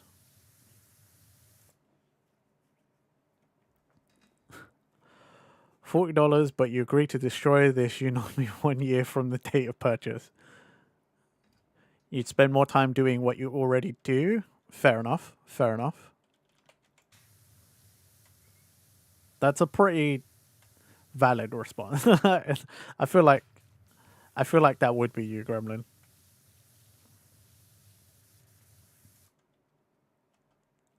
What kind of conditions are these? Sounds like an LA bargain to you. Does sound like a bargain in LA.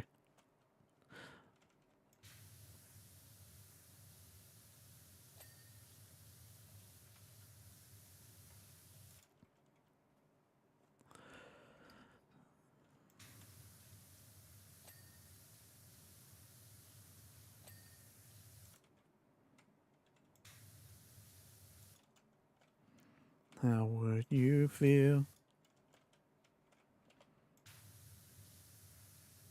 if I told you I loved you?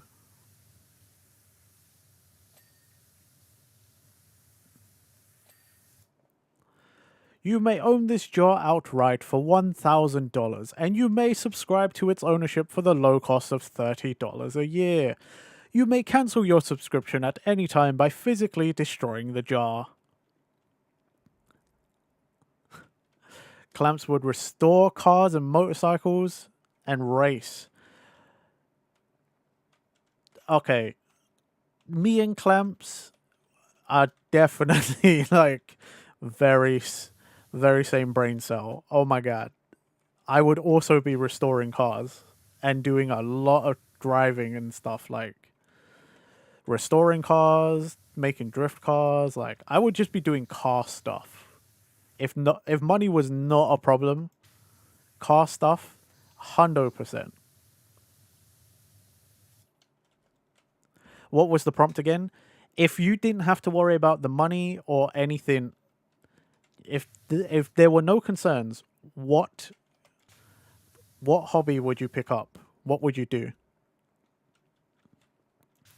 Money's not a concern. There's no health or safety concerns. Like, you can just go and do whatever you want. What would you do? Ulysses doesn't know that they have an answer, maybe something to do with singing or just more of what they already do. Or maybe something related to cooking. Interesting. Okay. I think alongside the driving and the car stuff, I would take up a martial art. I don't know which one, but I'd pick up a martial art, I think. Clamps and Dogu Hot Rod Dreams Garage. Yo, that'd be cool. I'd be down, dude. Yeah, I definitely...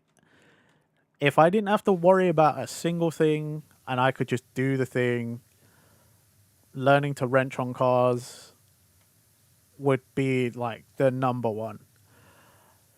I think I'd just learn to wrench on everything. Cars, old consoles, arcade machines. Like, I would just start fucking around with everything. Dismantling things, learning to put them back together. Like, I would just get my hands dirty, like, messing around with stuff. I would just be learning how to do things. The things I've always wanted to do, but, like, that shit's expensive.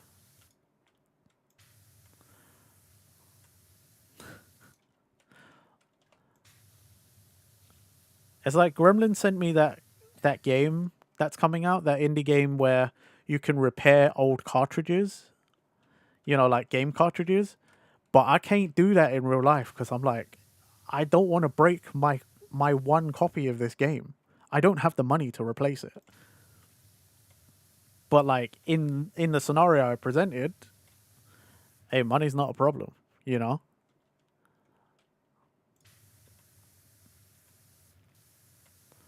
But I feel like I'm also with Pitch. I would get into so many like weird crafts as well.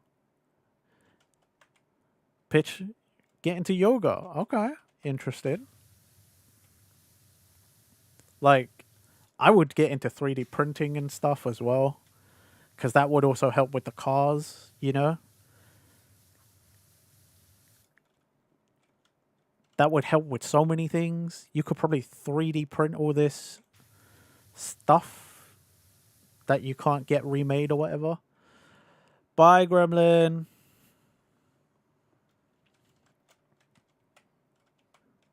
Talk to you later.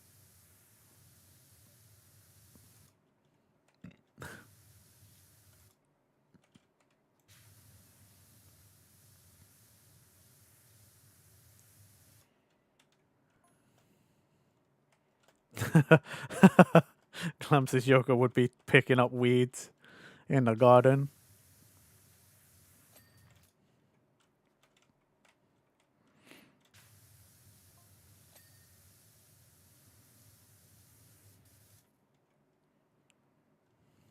Man.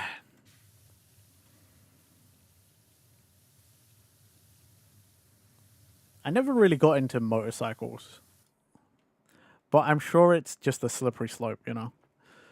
Trying to think of something that would make you active because you would absolutely just sit and crochet for 12 hours a day.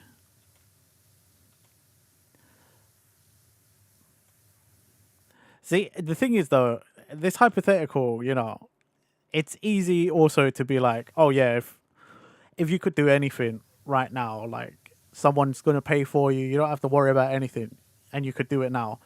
Just because someone says they're going to pay for it doesn't mean I would actually do any of it, though. You know, like, I might still just take the money and be a fucking lazy ass and be like, yeah, I want to do car stuff. And then I just never actually go and buy the car, order the parts. Like, I just don't actually do anything, but I'm still actively just taking this person's money or whoever it is.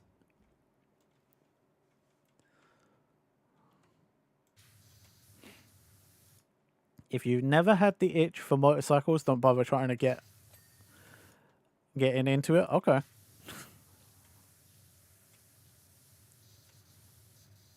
Yeah, I don't know. I just never got motorbikes. I've always been into cars.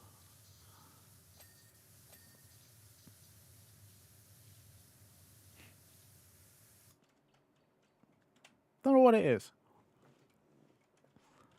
Like I had toys of motorbikes when I was a kid, but like even as a kid, I was like, this isn't as cool as the car. I like the car.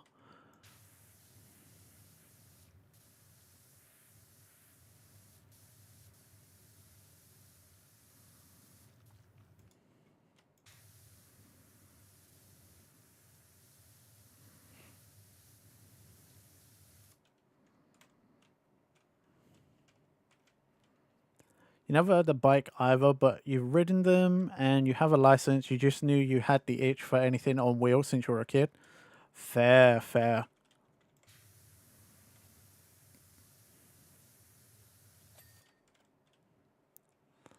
Like, I've been on motorbikes and stuff. I've never driven one myself. I don't have a bike license.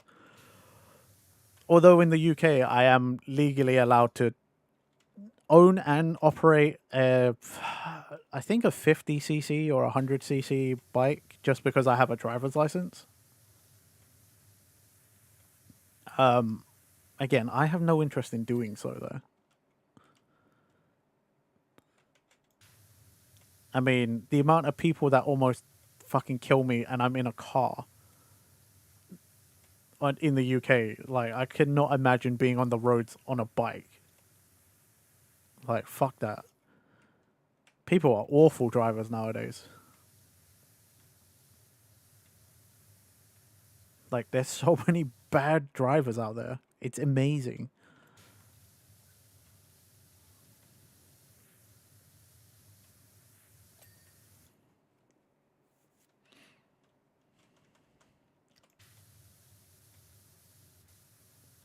My uncle tried to teach me once when I was visiting Vietnam. I was like 13 or something, and my uncle was going to teach me how to ride a motorbike. And my mum immediately came out and was like, "What do you think you're doing?" My dad was going to let me, and then my mum was like, "No, you are not doing that." And I was like, "Okay."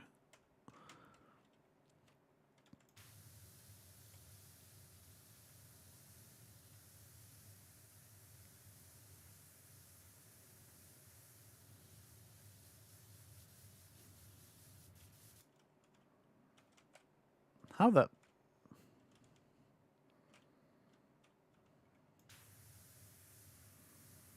Hmm?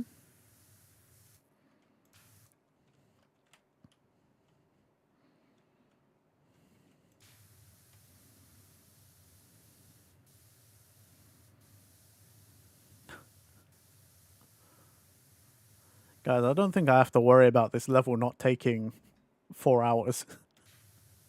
Or at least it's near there. I just looked up and was like, "Oh shit, I've already been streaming 2 hours."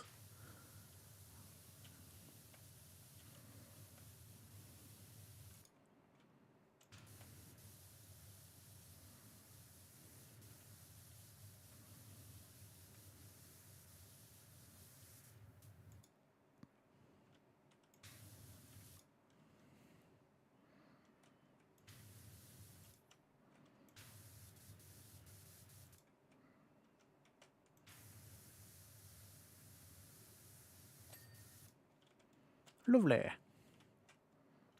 Eh.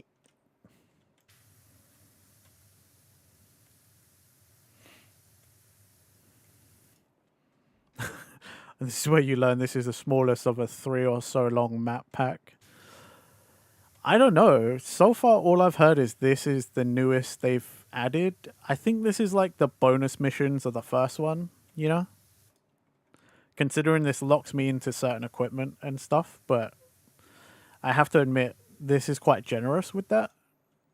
Considering the first bonus level of the first game was the fountain, and they're like, yeah, you've only got like a mid-tier power washer at best. I don't even think it was mid. That was like second. Like the second tier one.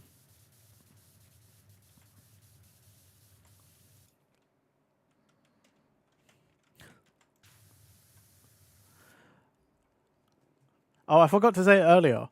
But hey Anna, if you're still here, I don't know if you saw I put it in the Discord server, but I don't know if you saw my message, but they're adding the Toriko anime to Netflix. I don't know if you have Netflix either, but like, literally, you're the first person I thought of when when I saw that. Mainly because you're like the only other person I know who knows what Toriko is. That's what I'm saying, Mastermind. At least this time we got Tri-Nozzle.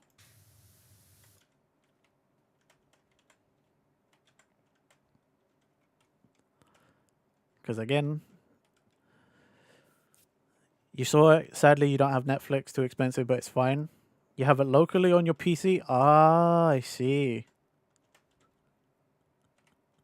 Yeah, it's just funny because, like, that was, like, shortly after Malaya was like, I can watch Hitman Reborn on YouTube. And then I saw that article headline. I was like, oh my god, Toriko.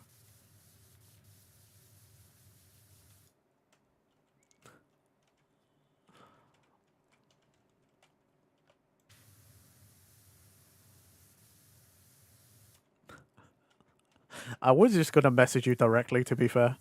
I was just going to DM you, and then I was like, somebody else in the server might know what Toriko is and might get excited about that. I don't know.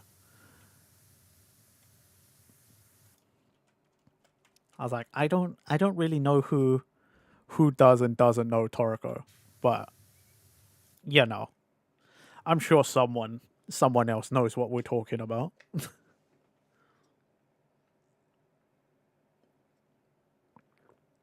I could have. You would have minded the DM. Yeah. Toriko. He was in the One Piece collab. Yeah. He was also in the one with a crossover with Dragon Ball, One Piece, and I think Naruto or Bleach. That's honestly that's the only reason most people know Toriko. It's because of the collab crossover episode, like specials. It was a cool series.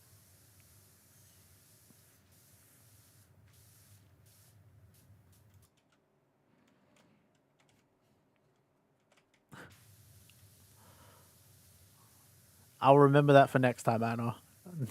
if I if I see something I think of you, I'll just DM you instead.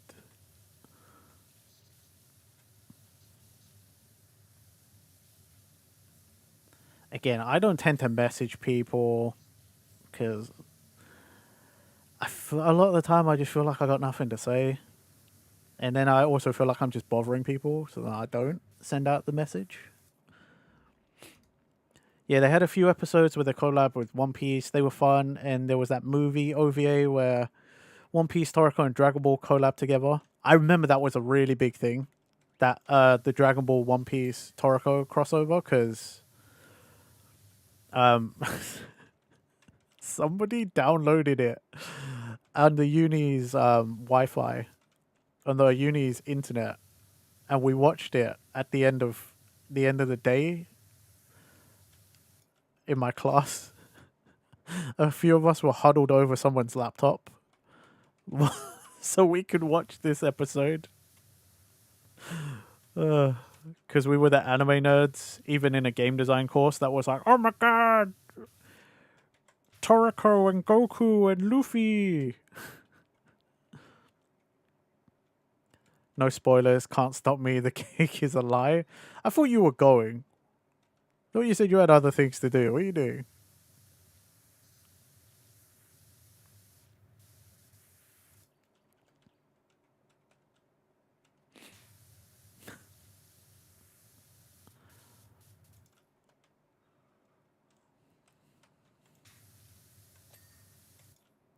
Gremlin can't spoil things for me anyway. I don't listen.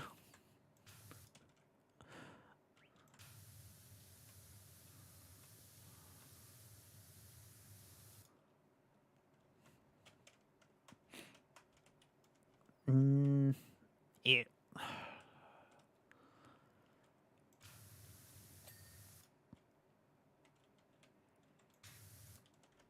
Like, probably best to get on the mountain or the hill.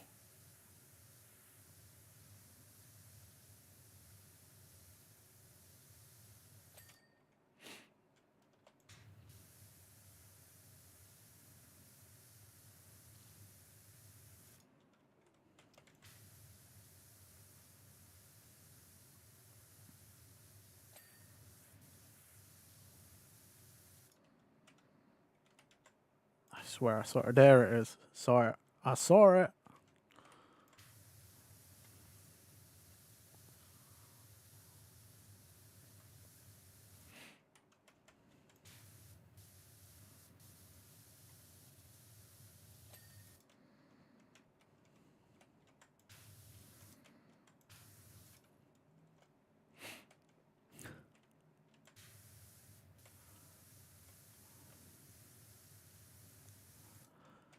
I don't know why I was just thinking. I don't, those of you who were there the other day, like yesterday in Sophie's stream, you probably would have heard.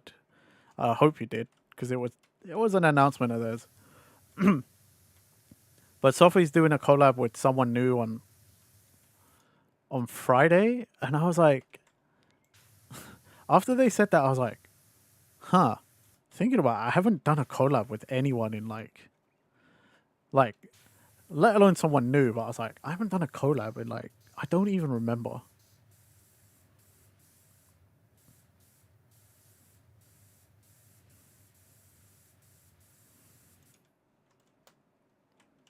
Like, it was probably Gremlin.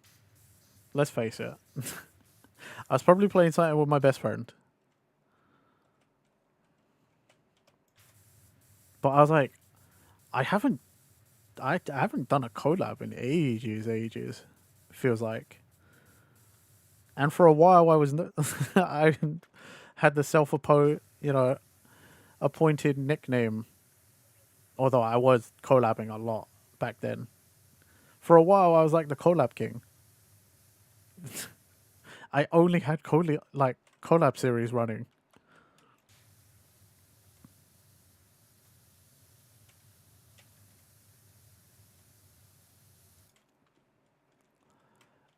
Yeah, that makes sense. I figured the last collab was probably Gremlin.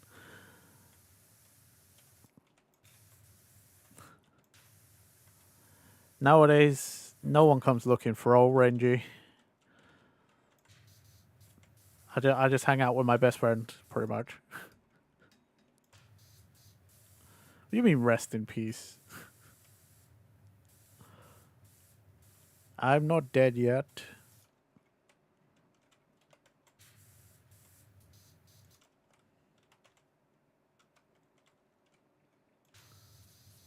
Nah, oh, right.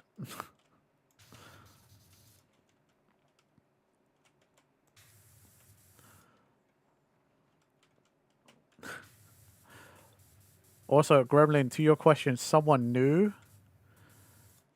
That's fine with me.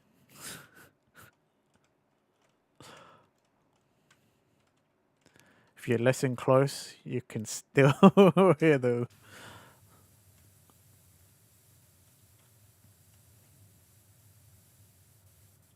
Yeah, you can still hear the gremlin noises. There you go. You know when people talk about images you can hear? That's one. That's one for me.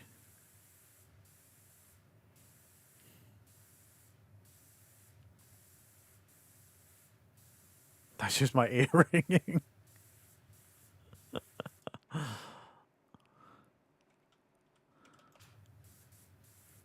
I mean, for the lovely members of chat, you know, they don't hear it anymore, but I still get to hear it sometimes.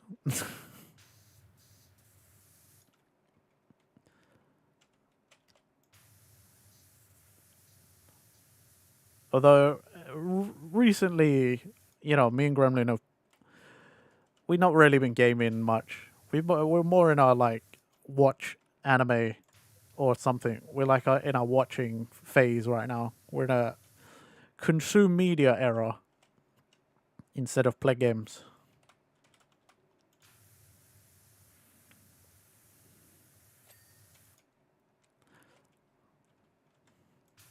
I don't blame you. We should be lucky that we had any games we could play together. And yes, Pitch, the Goofy Goober song.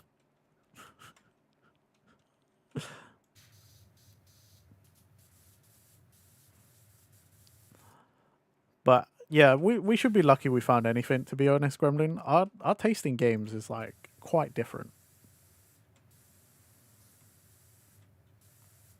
I've thought this for quite a while, the fact that we've played any co-op games at all really is pretty good.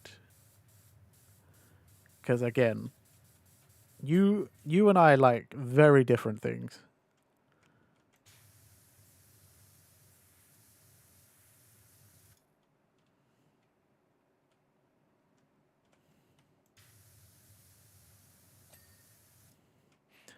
You were riding with your boss at one of your previous jobs. He was 3 years older than you and looked at you like an idiot when you called it the Goofy Goober song. Well, somebody has no whimsy in their life, huh?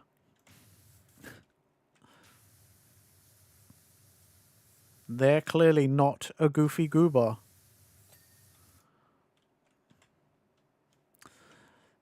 He was legit into hairbands, but somehow didn't know what it was. Sounds like someone who's just refused to watch a SpongeBob movie.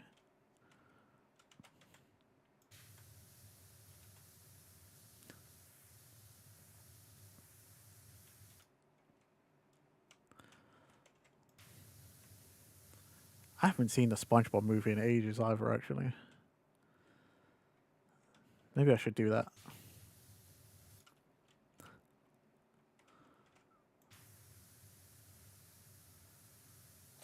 I remember going to the cinema to watch that, the first SpongeBob movie. Good stuff.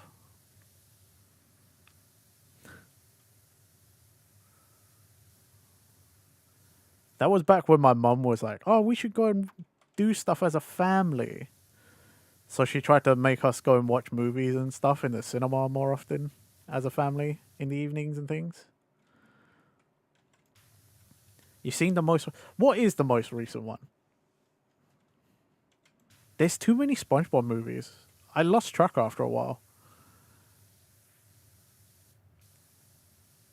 Not that I'm going to watch it, but like, what was the latest one?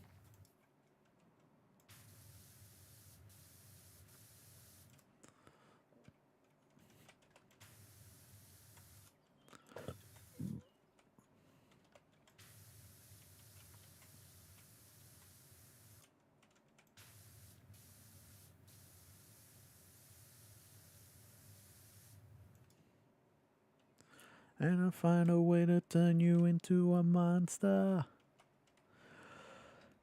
Search for square pants. Interesting.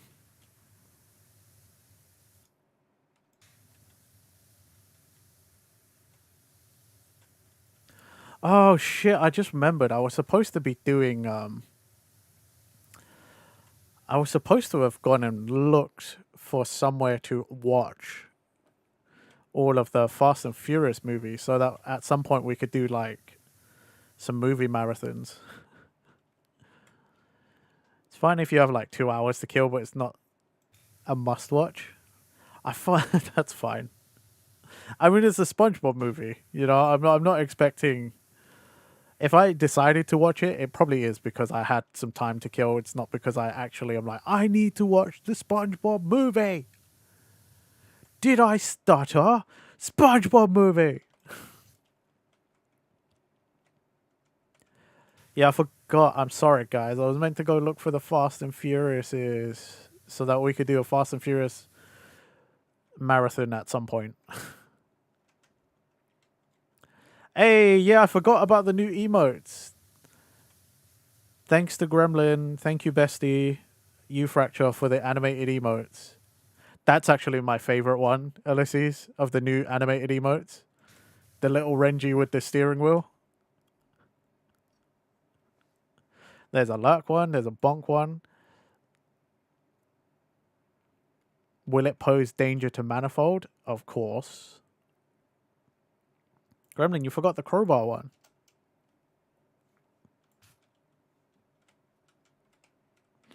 I added the crowbar one too. I actually removed one of my old animateds because I was like, no one would use this. We got no. I haven't seen that one used in ages, so I was just like, get rid of it. Yes. Those were Emote Lab, right? If I remember correctly.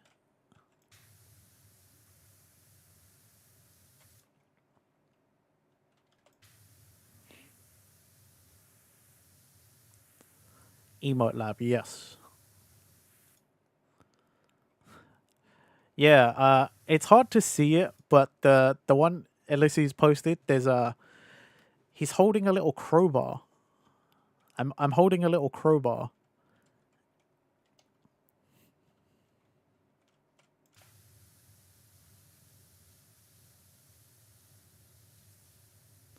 But yeah, thank you, Bestie, for the emotes.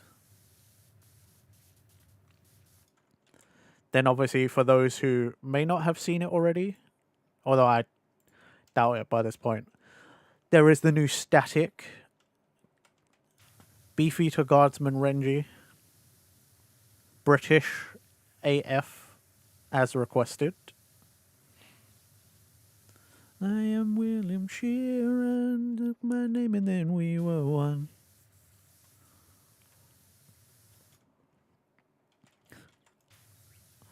Plenty of new things this week. British AF, innit? Fucking so British, it's fucking painful, mate. Like, bloody hell. We playing at?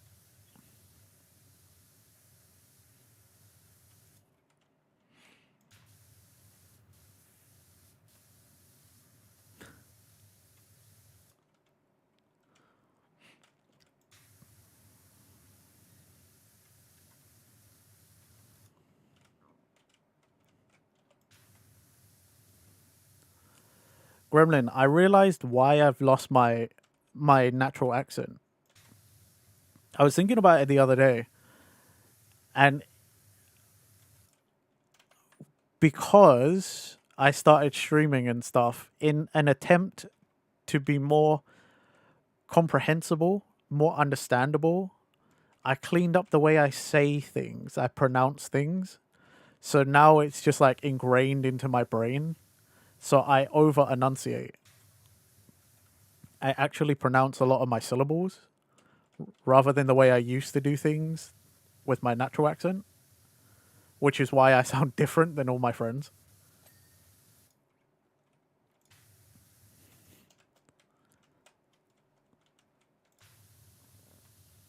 Also, I don't tend to mumble as much as I used to.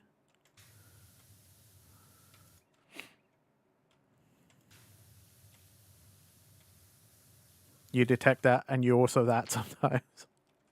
Yeah, I realized the other day, I was like, that's why, isn't it? It's because I used to... There used to be a lot more, like, foreign language speakers, like, in the chat. Back when I used to hang around, like, with Yen and Tina, like, I used to have a lot more Spanish-speaking audience as well. And for their sake, I used to try and speak a little more clearly so that they could understand what I was saying. And I guess that has seeped all the way through into my regular day-to-day life.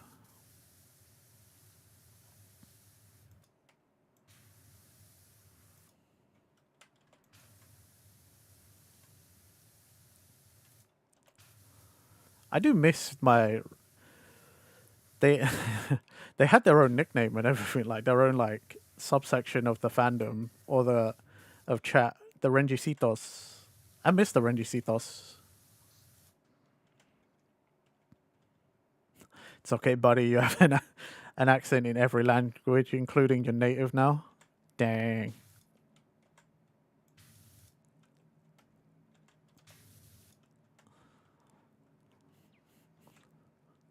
It sounds funny to say, but like when because Fracture said it to me before, and some other people who've spoken to me after I hang out with my friends and like hung out with people IRL, that I sound different. And I think it's because when I go back to talking to my friends, I slip back into like my natural accent, which now I'm realizing is probably I'm just becoming sloppier with the way I speak because I just don't think about it. Because I'm like, well, they know what I'm saying. We're all British. They're my friends, therefore they understand the stupid shit that's coming out of my mouth.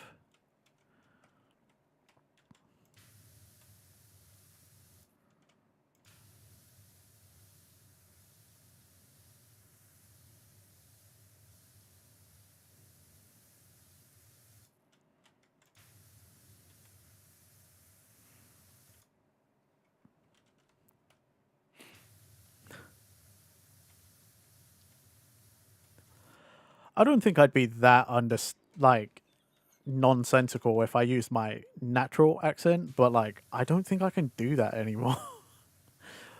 I think there's a switch in my brain that gets flipped as soon as I know I'm streaming.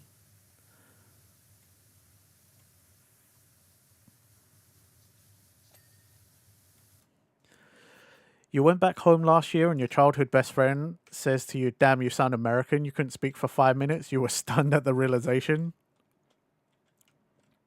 I know that feel, dude. I when I realized I sounded different than my friends and I could actually hear it, I was like, wow. I don't sound like them anymore. I was also shocked. I was just like, but how? Which one takes over if I stream with all my friends? I could never stream with all my friends. That's a high risk of getting myself doxxed. Like that's I think that's the problem. I think that's a high risk of getting doxxed.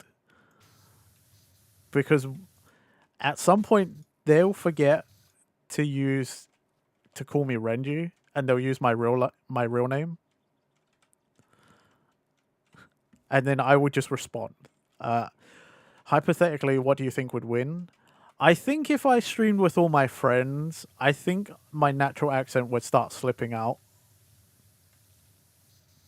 Because I think it would be the fact that I've forgotten I'm streaming, you know? And then you just go with the flow. So I would end up just sounding the way I used to. I think that's what would happen.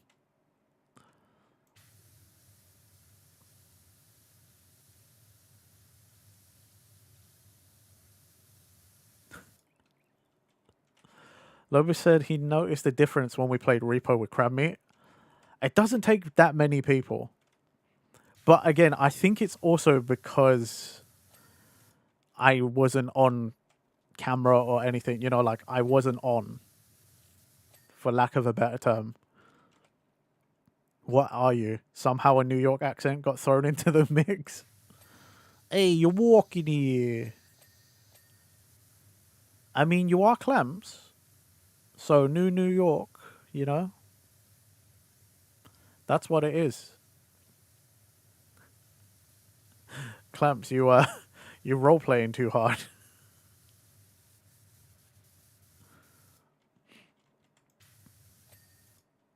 But that's so funny that even Lobis notices in just a small thing like playing offline.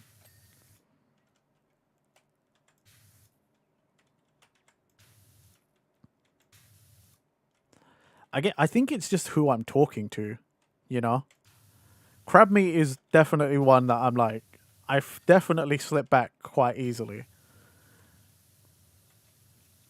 But that's because it's like the way I talk to crab meat is like, hey, shut up, you silly bitch, you fucking git, cheeky git, fuck you, innit?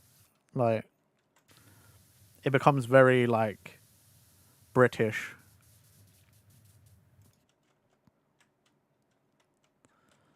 Very British manner of speaking.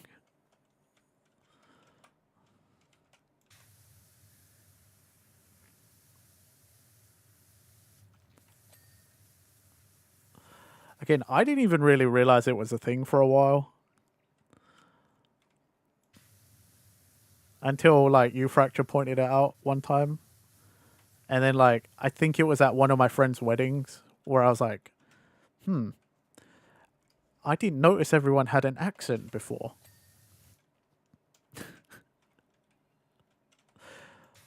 I can't remember one of the friends' weddings I went to, and I was like, everyone has an accent all of a sudden. I don't remember them having an accent before. And that's when I realized, I was like, oh no, that's how they sound. I'm the idiot I'm the one that's different now. I was like, fuck. Not gonna lie, did have a bit of an existential crisis. Yeah, that is true. But that's the UK, like literally it's the UK, like it's so crazy. You and your neighbor can sound different. The person who lives next door to you can sound different to you, you know? Depends on how their parents speak and like the kind of environments they grew up in and stuff like. I sounded more like Dan, to be fair. And for like the rest of chat, they won't know what that means. That's fine. But Pitch, who knows both all of these people, all of my friends and myself as well, I used to sound more like Dan. Because like me and Dan grew up in very similar ways. I also didn't grow up that far away from them. Yeah. I used to sound way more like that. I know, right? That's why it's like when you realize or when you hear that and then you hear what you hear now, it's vastly different. That's why it's like that's why I had an existential crisis. Yeah. I didn't always sound like this. I sounded more like Dan for the longest.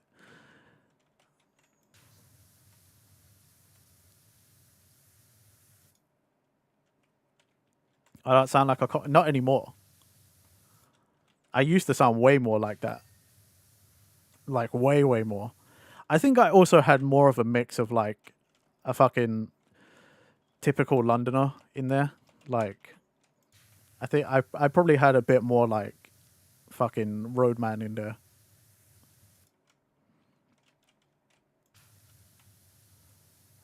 Not a whole lot, but more than the rest. But yeah, I used to sound way more like that back in the day. Which is why I had the existential crisis that I sounded different from my friends. Because I'm like, I've known these people for a long time and I don't sound anything like any of them.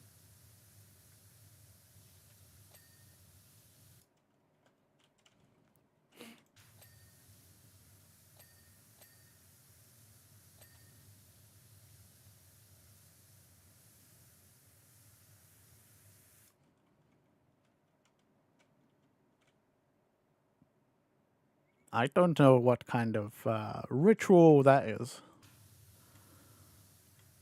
But yeah.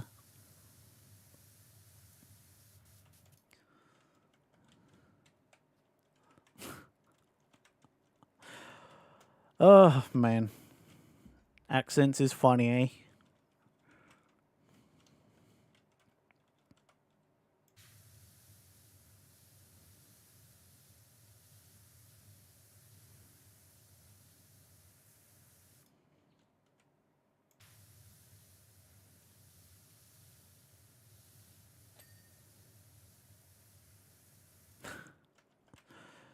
Oi, oi. Bit of advancing.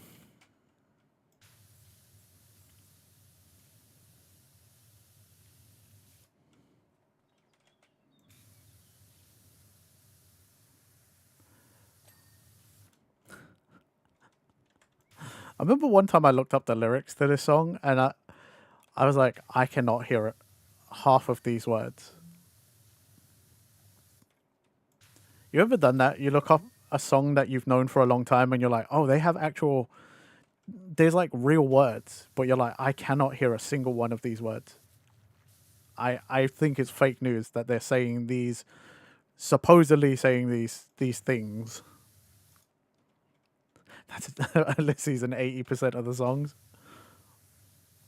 Bop beep bop ba doo up. Ba doo up. Yeah, yeah.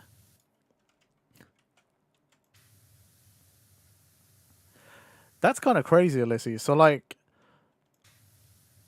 when you listen to music, are you just like mostly just vibing then?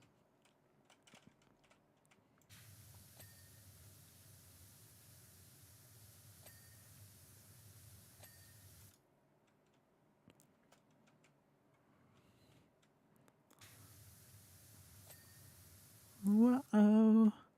You pick up words here and there. Fair. Fair. It's just interesting. Like,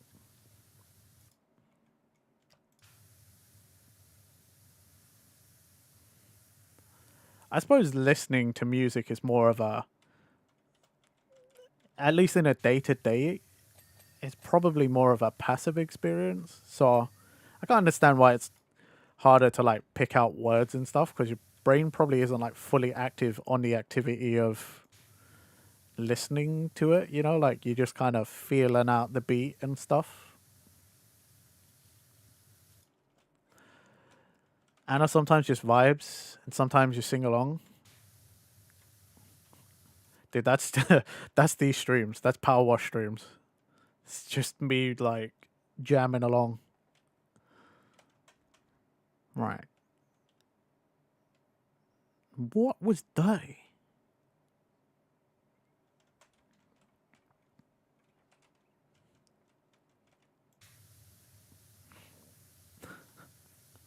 Yeah, legit. What Anna said, I feel like that's like my Power Wash streams with the music on. Sometimes I sing along. Most of the times you're just vibing. Drives you crazy when you don't know the words. Pitch. Interesting.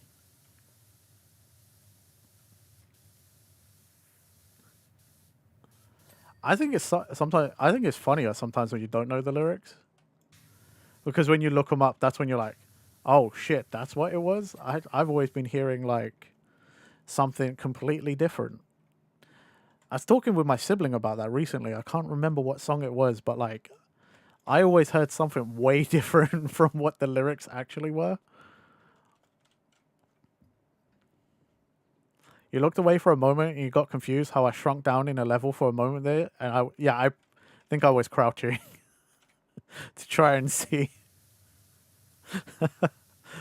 if I missed an underside.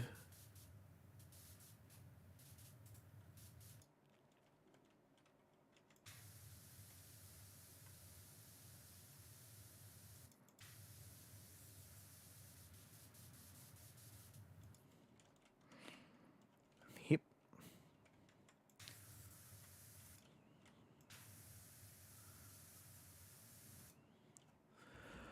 Hoosier's lyrics are none of your business. If he wanted me to know what he was saying, he would enunciate. You ever look up purposefully wrong lyrics to songs you love? No, I've never done that before. I never even thought about doing that before.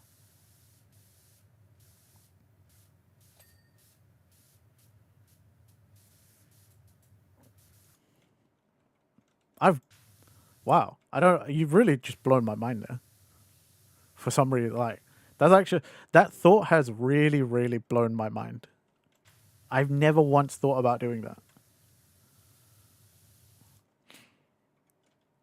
Caramel dancing is great for that. What, looking up the wrong lyrics? I'd imagine that's just because everybody has their own interpretation of what is being said.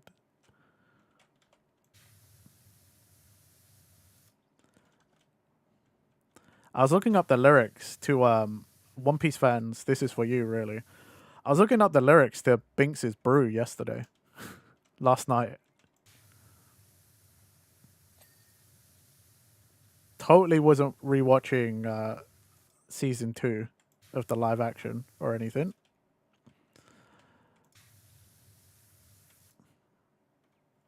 Never run into the wrong lyric videos for like.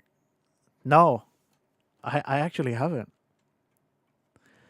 Now, what's up, people? And Zetsubo Billy by Maximum the Hormone of Gold for looking up misheard lyrics.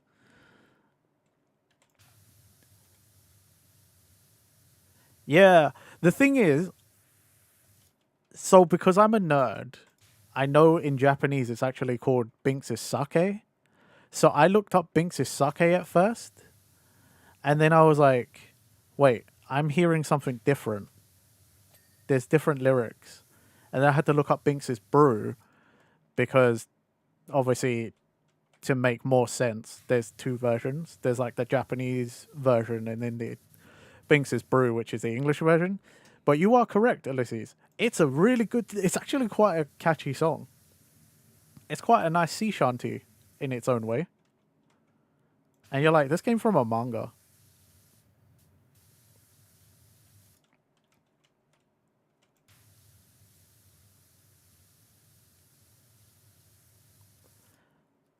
And apparently, Binks's Sake came about. I can't remember if Brooks' Japanese voice actor was the one who just randomly belted it out or something.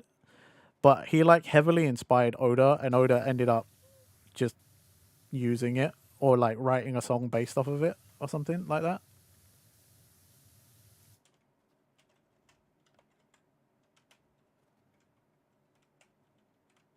But yeah, fucking Binks's Brew. That's a good song. That's got some great sea shanty lyrics.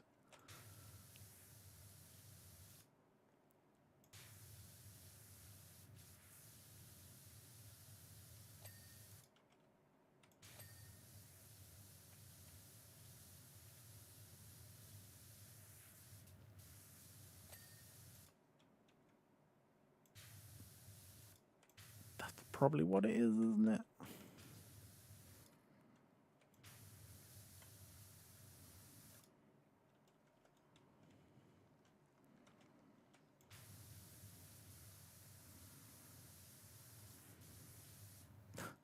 I suppose that's also a thing we could do for the watch along.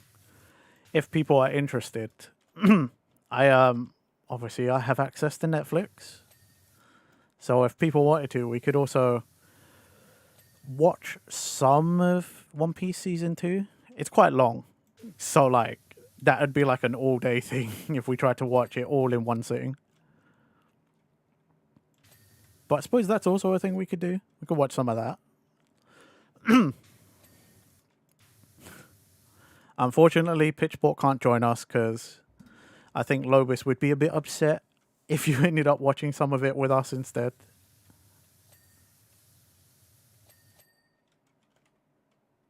I know.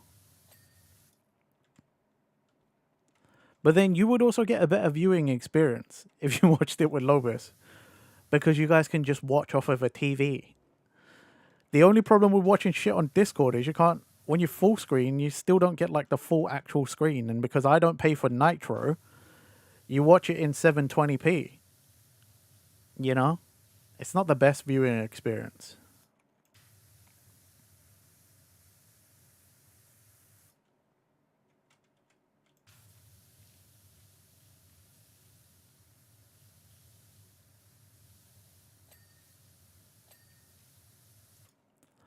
Like I love doing the watch alongs, you know, like it's cool to watch stuff and have you guys there and we like have little chats here and there. But I feel sorry for you guys because the viewing experience must be fucking awful because of Discord itself.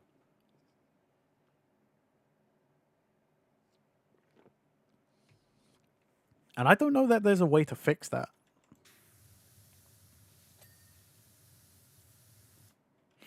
Seems fine. It was fine for Delicious in Dungeon. I mean, if you guys are fine with it, that's cool too. But yeah, I don't know. I always just think about it because I'm like, ugh. Is it okay? I hope it's okay. I mean, I never got any complaints, and other streamers don't get complaints about it because I'm obviously not the first, and I'm not the only one who does watch-alongs with their Discord servers.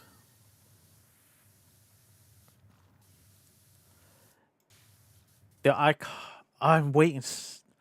I mean, now all of everyone who watched it with me as well is waiting for it. But like, do we need a season 2 of Delicious in Dungeon? Come on. I know animation takes time to produce, but like, come on. Where's season 2?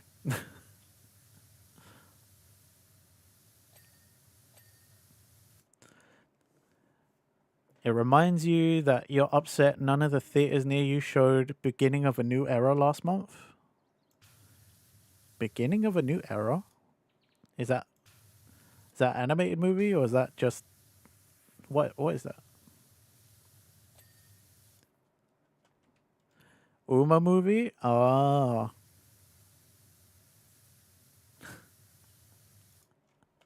I'm surprised you get any of that, Ulysses. Like, from the way you've described, you make me think you live in literally the middle of nowhere, so you would never get any anime movie ever. Doesn't matter how big or small. Like, in my head, I'm just like, yeah, Ulysses like lives in the forest. You don't.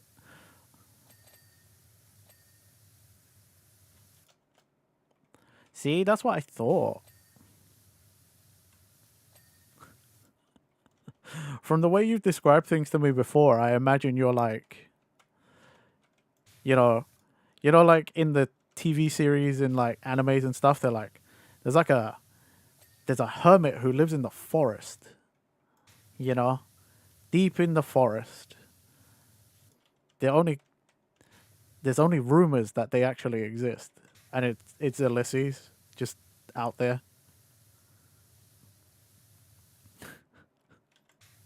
That's what I imagine.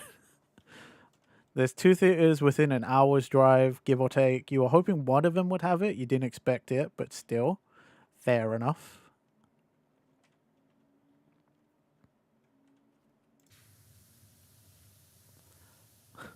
Basically, what I imagine is like Ulysses is kind of like Master Roshi, but in the forest, not on a island out in the ocean.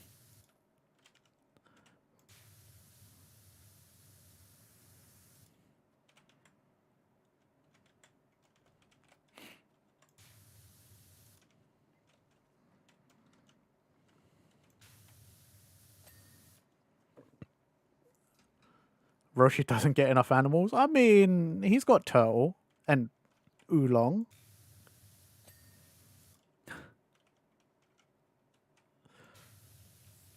On that tiny island, I think that's more than enough. I think having your own tropical island is sick. That's true. Also, Ulysses, he doesn't pick up stray animals. He picks up stray martial artists.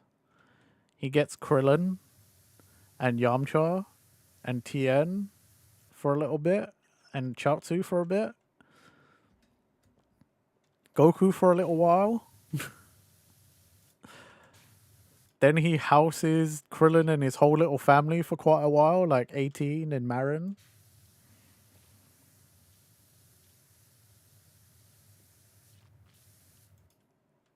Of which,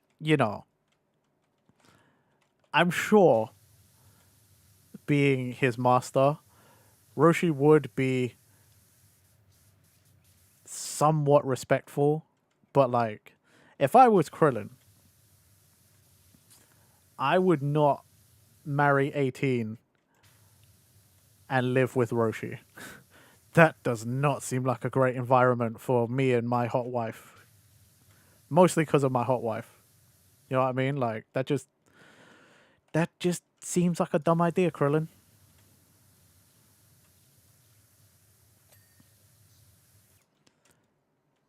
My well-known pervy sensei, master. Yeah. Aiden can turtle slap into oblivion. He knew to behave. He still tried it, though. He still tried it. You know he did. Old man still out here pushing his luck.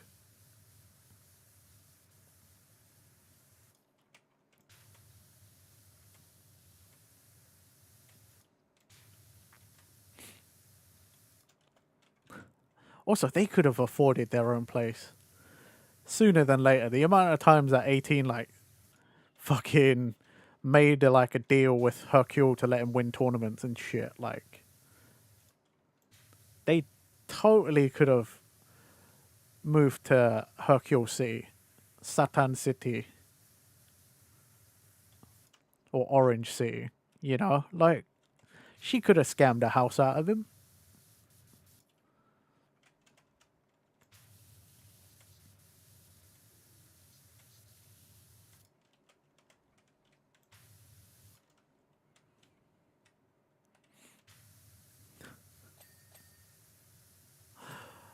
I mean, think about it. Hercule out here is like easily giving away like millions upon millions to the Z Fighters for letting him be the world champion constantly. They game in that system for so long. They're all in on it.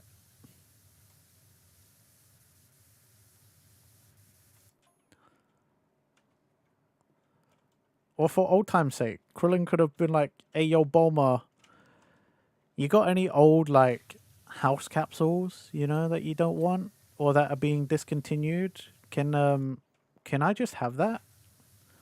Then be like Goku, innit? Just go and live off in nature with your capsule house.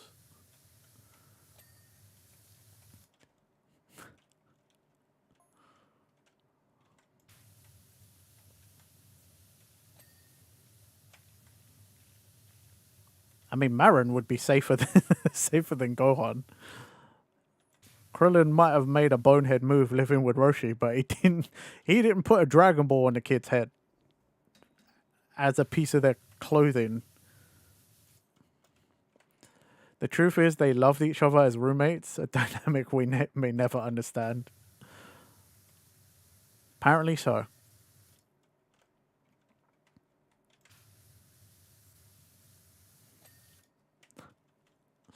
And, like, I ain't worried about 18, really. Like, she's, you know, she's stronger than anyone in that house. I'm more worried she might kill the master, though. The old man survives a lot, but, like, that might be the one time he dies when he pushes his luck too much. Bean Museum. Goku, the exemplary father that makes his baby boy a target of all villains. Yeah, man. We're going to name you after my grandpa. And also, this thing that everybody always fights for, I'm going to put it on your hat. Because where would be safer for this magical wish orb than on my toddler's head?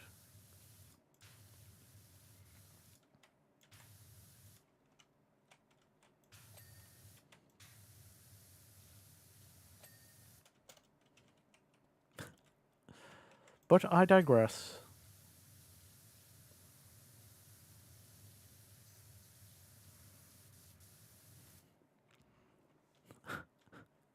That's a brand new sentence.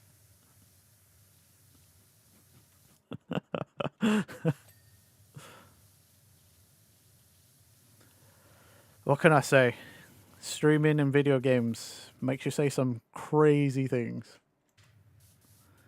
Things you never thought you'd say in your life.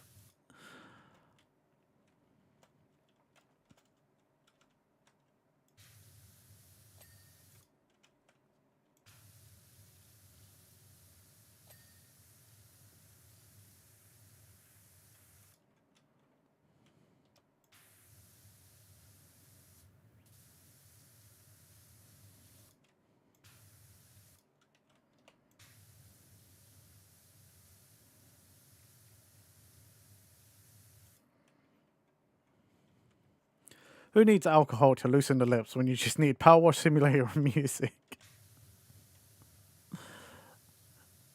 I want to say I wouldn't say these things ever, but let's face it.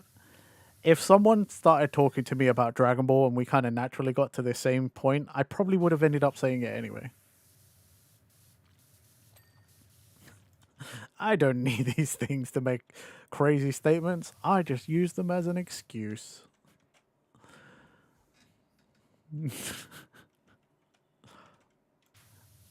Hell, I don't even need an excuse to just go on Dragon Ball rants, really. Dragon Ball is my favorite thing in the whole world, you know? After everything they went through, feels like Bulma could have given Piccolo one of those capsule houses instead of letting him be a bum in the wastelands. How do you expect him to aura farm in one of those? God, I hate that Piccolo has become the fucking symbol for fucking aura farming. I hate that I even know what aura farming is.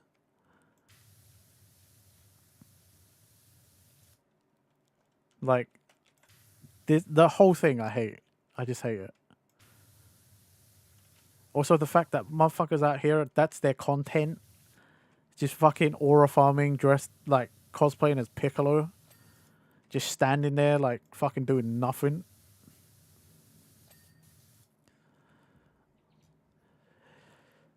You don't need to know, Clamps. It's stupid.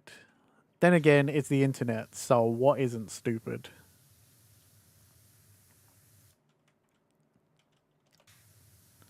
This is the part where, like, I know I'm becoming an old man screaming at clouds because I'm just like, so fucking dumb. It's so dumb. It's like anything maxing as well. Like, I hate that I know what that is. I'm just like, oh god, it's too much brain rot, man.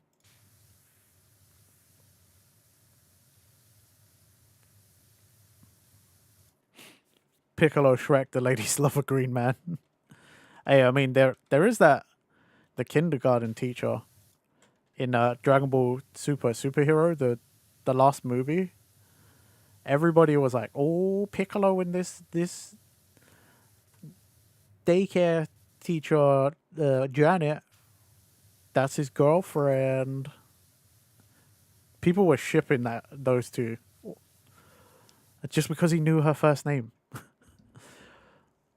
Renji hate maxing on the aura farming L. Oh my god, Ulysses, you make me want to fucking.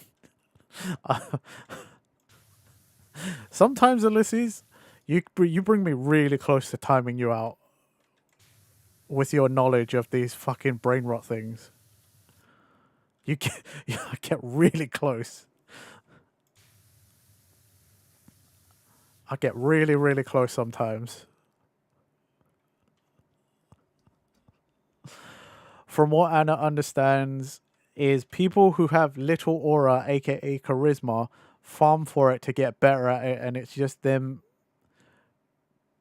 beginning or posing cool and badass. Yeah, that's why people are Piccolo is like become like a symbol for aura farming, is because, you know, Piccolo's normally standing there like looking all cool before he does something.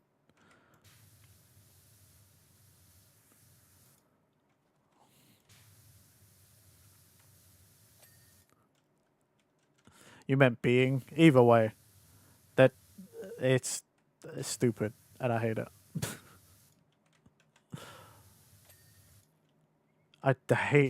I hate so much of the modern internet because I'm just like, I know the internet is just, you know, you do what you do and all that, and I'm like, yeah, but like we're becoming dumb or dumber. We're already dumb, but like Piccolo always has the coolest poses right before he gets wrecked. That's what I'm saying, but like that's what people are doing now, Clamps. Is they're doing like the cool Piccolo poses, cosplaying him, and that's it. That's what they're doing. That's what aura farming is, basically. It's just standing there looking cool, trying to pretend you're cool or whatever the fuck. Like, it's just dumb.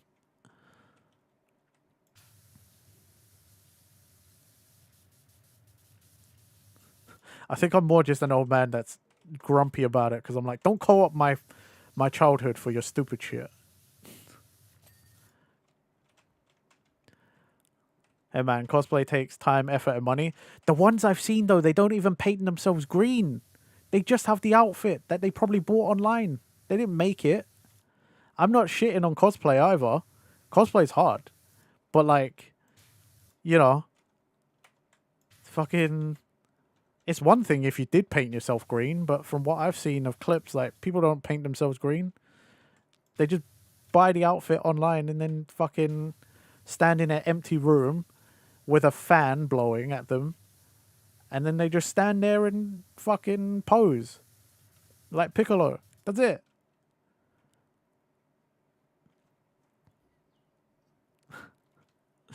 It's nothing new, simply a new set of words. I mean, you're not wrong, but the new set of words makes me angry. Fucking stand on my soapbox and I'll scream at the clouds all I bloody want. Ugh.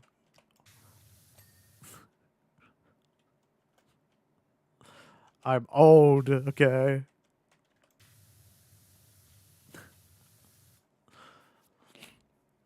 Cosplayed as Sasha from AOT, and there was this one little girl that cosplayed as Season 4 Mikasa with full ODM gear and was humble bragging about spending $100 on them, and you were like, cool, I spent 50 on belts from Target. I mean, look, I'm not going to also shit on people who just buy the outfits. The one and only time I've ever cosplayed, I went as Goku. I went as Goku to a Comic-Con, and I bought my outfit online because I don't have any skills in like making clothing. So I spent like $60 or something. But like, yeah, you know, it's just like the people. I get what you mean though. The people that are also like bragging, like I spent loads of money. It's like, yeah, good for you, cool. Like, there's different levels of everything.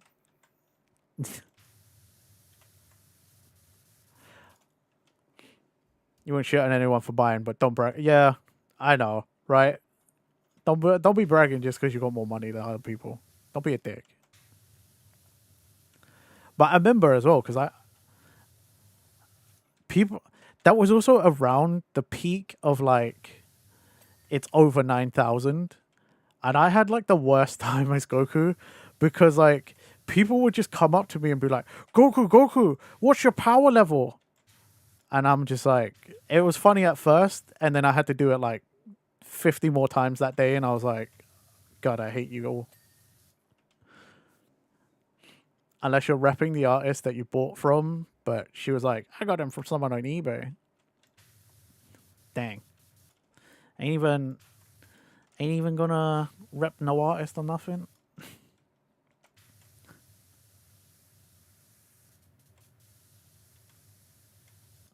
I actually even remember that day, like you'd be like, okay, cool, do you want a cookie? Oh, do you know what though? I was just about to say, I remember one of the interactions I had though was I so I was eating my lunch with my friends. We'd finally found somewhere to sit and eat lunch. And I'm like, I'm about to tuck into my sandwich, and this girl runs up to me. These two girls, and they're like, Goku, what's your power level? And I was like really tired at this point. I'd also got up really early to go to Comic Con, and I had to think about it for a second. And then I was like, oh yeah, over 9,000. I didn't say it very enthusiastically or anything. And for some reason, they kind of matched my energy and was like, cool, thanks. We asked like 5 other Gokus and then they didn't get it. And then they just walked off. I was, I was like, cool, thanks for disturbing my lunch for that. Good, good story, man. Like, I was just so, I was just like, I don't care. Can you go away, please? I just want to eat my sandwich. Yeah, for some reason they just matched my energy and was like, yeah, we asked like five other Gokus, they didn't get it, and then just walked off. I was like, cool.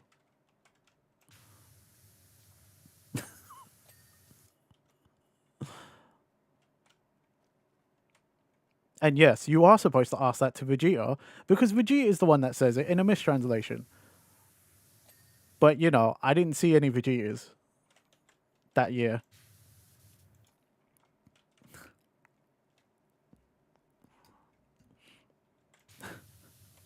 Dude, I would have loved to be Ghost Snapper, but I think the voice would have killed me, like doing that all day.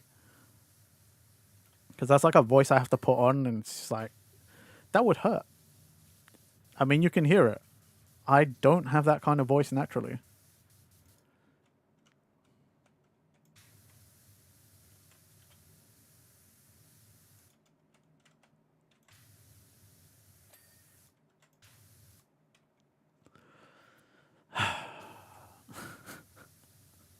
I also remember, like, right at the end of the day, I'm like, we were leaving, and I got stopped again right at the entrance. This other girl had stopped me because of my costume, and she went, she, she came over and she was like, Goku, can my friend get a picture? She she loves you. Like she fancies Goku. She loves Goku. She loves you. And I'm like, I'm just a guy in a costume. Like, I didn't have the hair or anything. I just went in the costume. I was just myself in a Goku costume. But it's just the way some people talk to you when you're like in a costume is so funny. Like that one especially, like, oh yeah, she loves Goku. She loves you. And I'm like, again, I'm just a guy in a costume. Like, cool, thank you. Appreciate you like the costume that I bought, but like I'm Goku's not real. A little creepy parasocial for yeah, right. But that it was an interesting experience having teen boys asking to take pictures with you. Same. I had all sorts of people ask me to take pictures with them, and I was like, I'm down. Like, that's cool, but like, it's weird of you, right? I mean, I suppose that's what you get into when you got costumes, though, right? Like,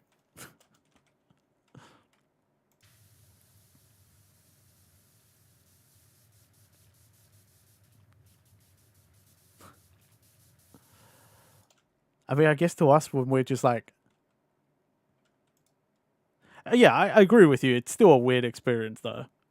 But like, I guess that's kind of what you have to somewhat expect when you cosplay at a place where people want to see these costumes. I, yeah, I also had the same feeling. Like, people want to take pictures of you, with you, and you're just like, I'm just wearing a costume though. Like, I don't, like you're just like, I'm just wearing an outfit. I don't get it.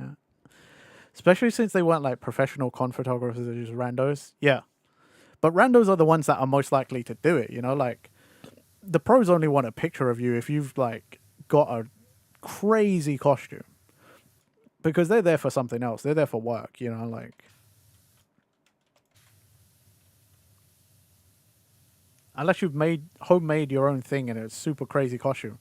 That's the only time that pros are going to be like, oh yeah, can I? I'm a professional. Like I want to take pictures. Like,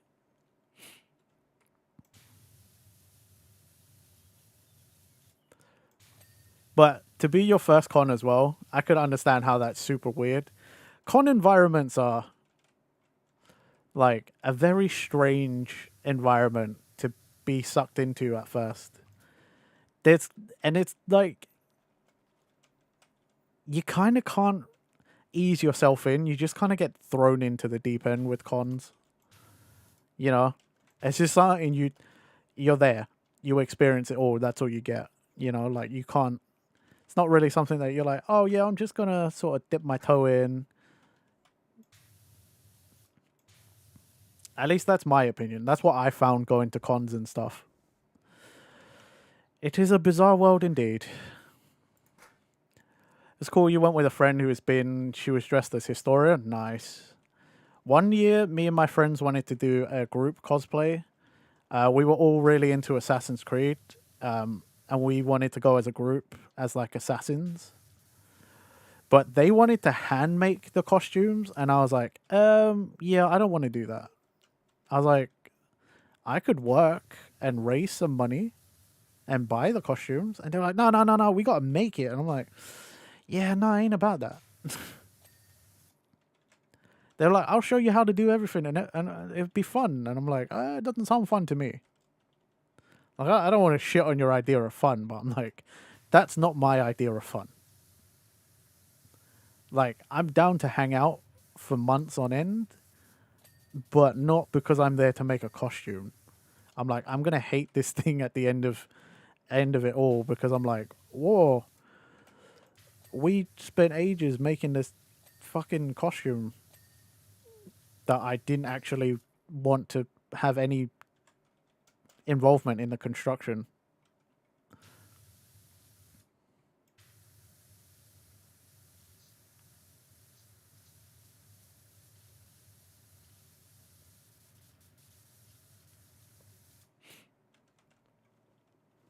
You're terrified for the day you learn to make clothes from scratch.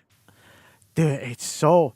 I've watched stuff like that, again, because, like, I watch so much content on YouTube that, like, the people I end up watching end up learning that kind of stuff at some point as well. It can be quite difficult, but it also doesn't technically also look too unattainable for certain people,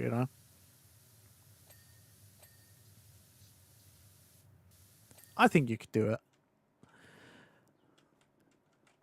And it's kind of glad that they're interested in wanting to cosplay and go to cons. Their interest in going to cons and cosplaying died a long time ago. Fair. Yeah, I don't like going to cons anymore either because it's just,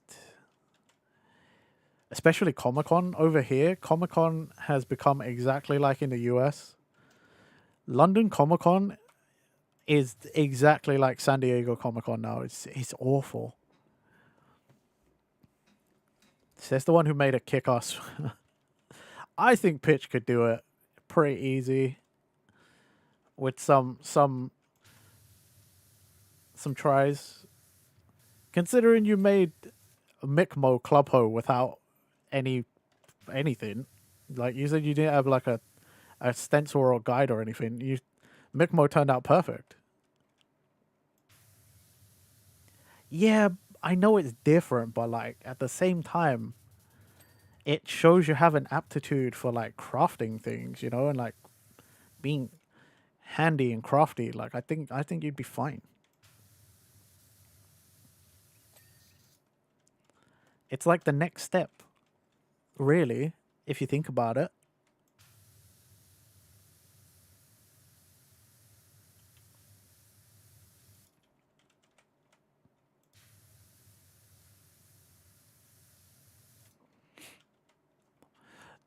I mean, that's just me in chat, though, you know, right?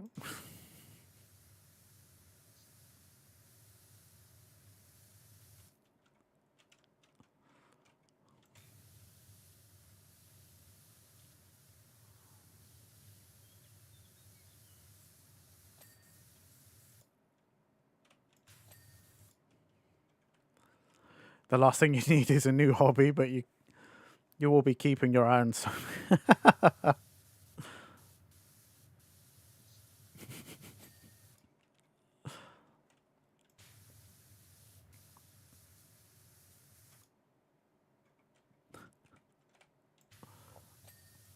I will say this, and it'll make me sound bad. Honestly, shock you don't have one already. Guys, you should know if there was ever a little angel and a little devil on your shoulder, I will always be the little devil.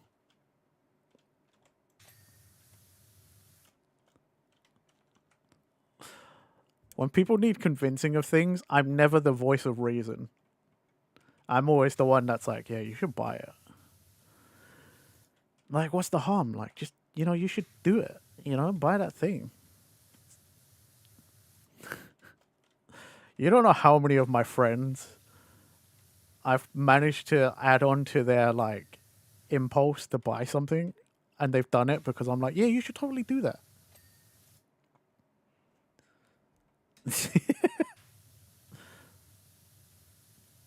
Oh my god, yes. What a song.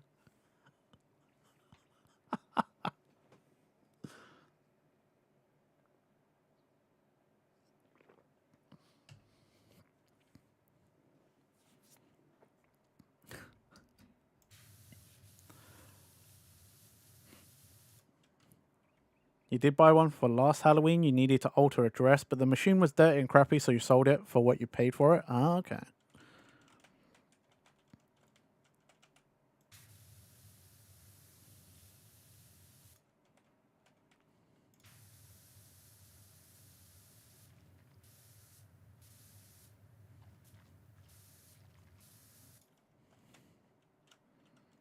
Ah, I'm stuck on something.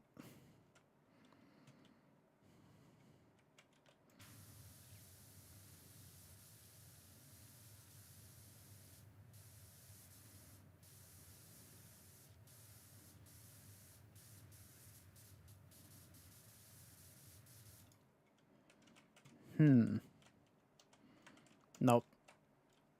Yeah. It was the same price to clean it, and it would have... Fair.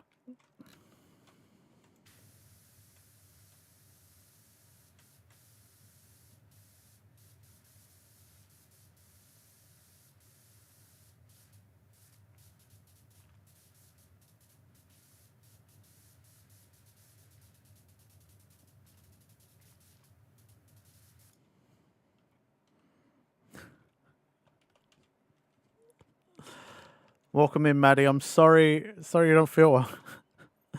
What do you mean, Anna? It's Boys 12 from American Dad. It's B12. You need a shot B12. You know you do. I swear I've spoken about that song before on stream.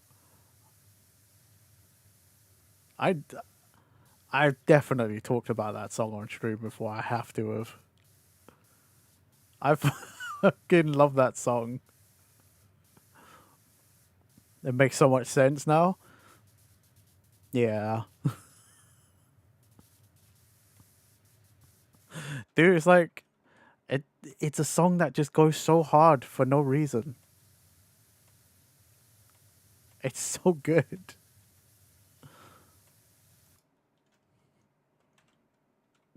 It's okay. You just need a shot B12.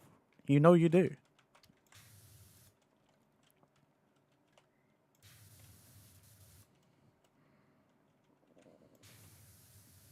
Available on Spotify and other streaming platforms.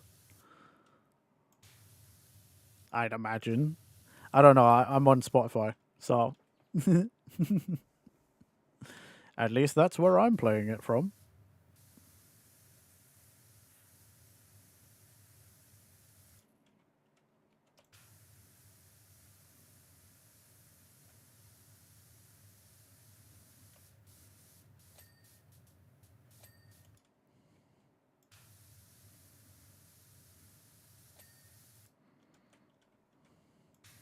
Too late to apologize.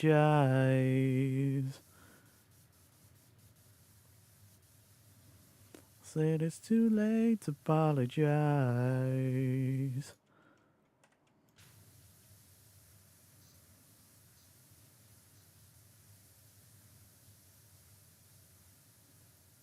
Man, I remember the summer this song was so big.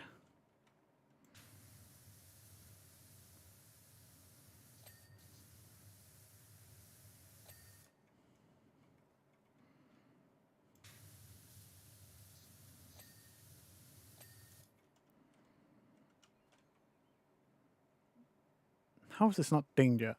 Used to hate the song because every teenager and their mother were playing non-stop. That was me. I mean, clearly, I still like this song, but yeah, I listen to this a lot.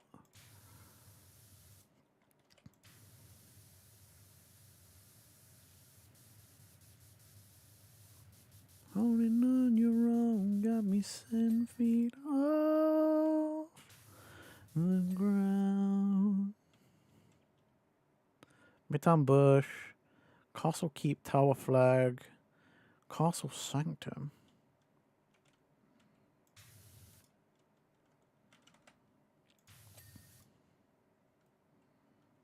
Ew.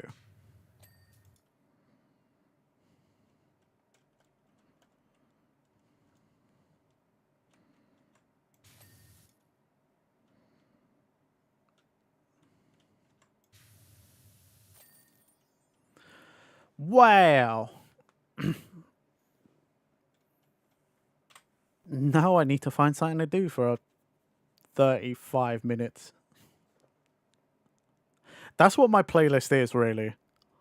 It's just all the songs that I've liked since I got into music and had, you know, a way to listen to music on the go.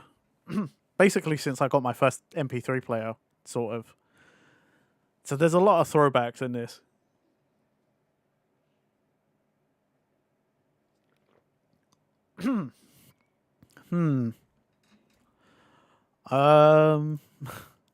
Yeah, there's no other level. That's it.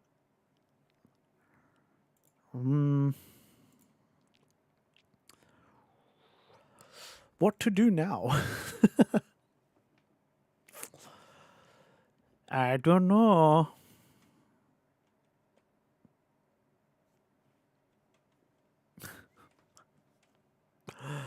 I really don't know what to do now, guys. I didn't plan for this at all.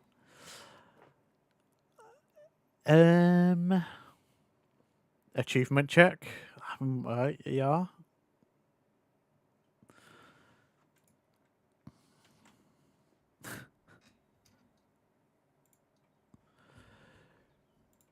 Let's have a look.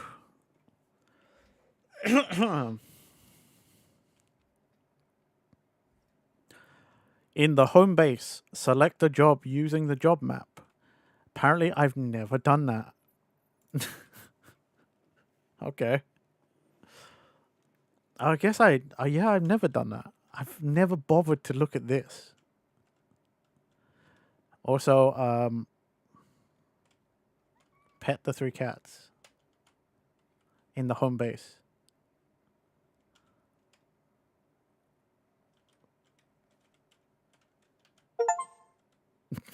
Cool.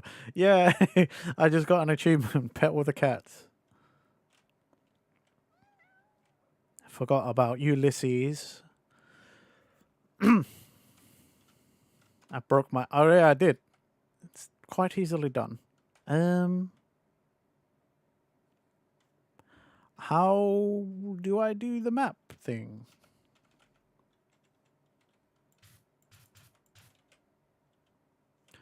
No. Oh, whoa, look at all this. Look at all these knickknacks. And articles. Oh, that's cool. You get like a little... Oh, I like that. I've literally never seen this before. Oh, that's really cool. Wow. See, I would love to have something like this shelf in a space. Like, I'd put all my fucking knickknacks and anime figures and shit up there. I don't think that'd be big enough for all my crap, though. Or maybe it's too big. I don't know. How doth one, like...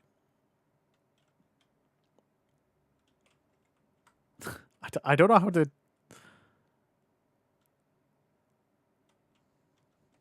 PC? But it says use the map.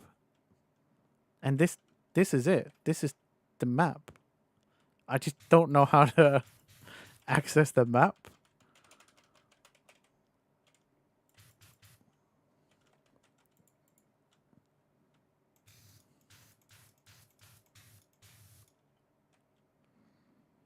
No, who goes to that kind of place?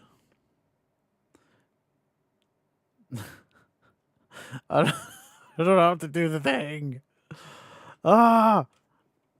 Runaways, eating up the night. Marconi plays the mamba. Listen to the radio, don't you remember? Okay, time to look at the controls. How do I do a thing?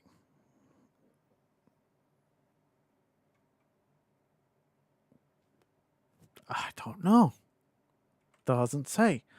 Doesn't give me a prompt when I get close to the map. Oh, wait, there it is.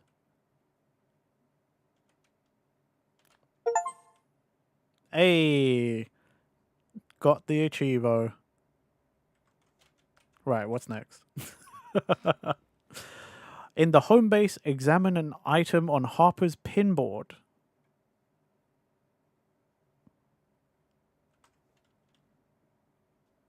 I guess that's this. Yep. Whoa, okay. That was weird. Sorry, guys. Apply a skin to your van. Okay. Is this fun, guys? This is what you wanted, right? Wait. I thought I had a skin on it. Did I not apply it? What the fuck? For the pizza van.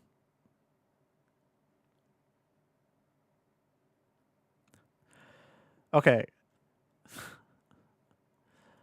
Where is my sick, like, 80s style, like, van with a mural, you know, on the side? Like, you know, like a fucking warrior fighting a dragon or some shit. Put some coilovers and big rims on that bad boy. I would, Clamps. Give it some stance. How much camber we putting in though? You know? How many degrees of camber? This is me and Clamps being fucking nerds now. All the camber. 90 degrees. Just have it slammed. Absolutely fucking on its nuts.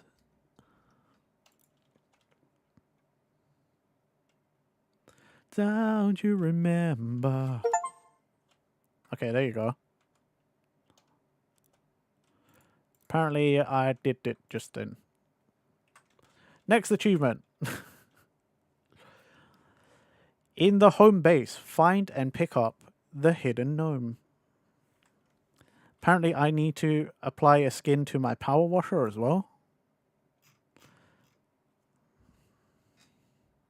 I've only got $500 there.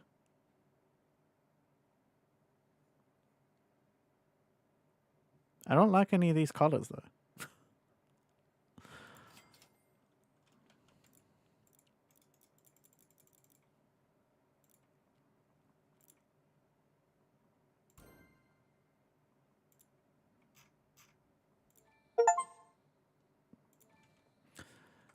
What a waste. It's funny because the gnome is here. What? Where? It says hidden gnome. Where is it? Put an angle kit on it too and go drifting? Dude. Fuck. What are they called? That's like a style. I think it's called like Dajiban or something. Dude, I'd be down. That would be cool. That'd be well sick. Guys, Clamps is speaking my language. Clamps is speaking my bloody language here, guys. Fucking brain rot car guy stuff. Okay. Where is the... I didn't see it. We're adorable. You don't know how often I don't get to chat car things with people a lot. I don't know many car people. Ironically. Even amongst the lads, I've only got one of them that's a car guy who understands car stuff. He's the only one who cares. Me and him, we talk cars. Like, the others are like, yeah, cars are just... They're cool, I guess, but they're just a tool to get from A to B, and me and that one friend are the only ones that are like, cars are so fucking... Mr. Owl. Alex. Mr. Owl is the one.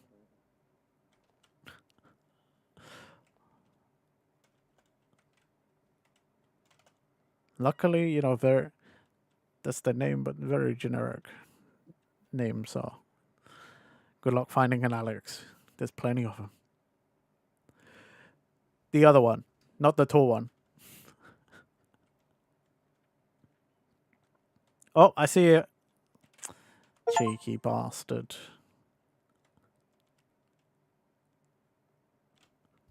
He's cool. Yeah, I love them all. They're my brothers. What can I say?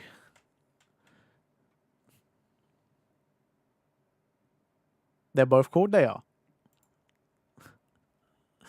You only have one friend that knows cars, but that bastard is too lazy to even entertain cool ideas. What? How are you too lazy to entertain cool ideas with car stuff? You can just... It could be all make-believe. It's like imagination, you know what I mean? Like, no one's saying you got to do any of these things. Like...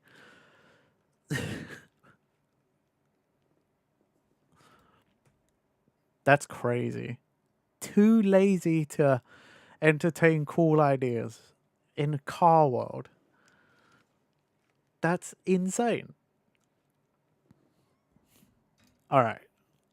In the dog car job, have soap on every wash task at the same time. You don't have the brain for car ideas? I mean, car ideas nowadays is just like silly things. No problem, Pitch. Thank you. Thank you for coming. Safe journeys home. There's a car. Dog car. He has a 78 Pontiac Grand Prix, and you've been trying to get him to throw a big block and a supercharger on that bad boy. Oh, that'd be cool.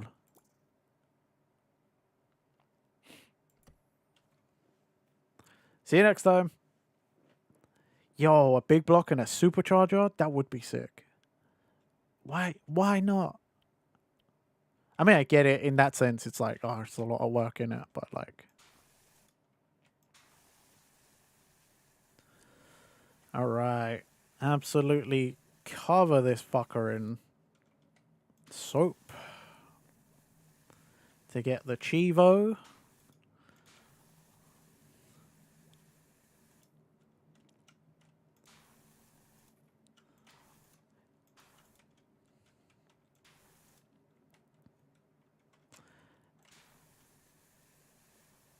Dude, it will be... Oh, Clamps, you've got me thinking about shit I could never do and afford, man.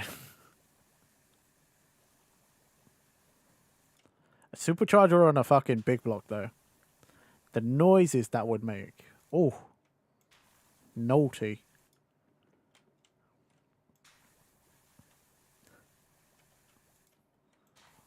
See, the things that Clamps is talking about, that's the shit I watch on YouTube. Car building on YouTube. That's why I live vicariously through YouTubers. Because I can't afford to do that shit. Better them than me.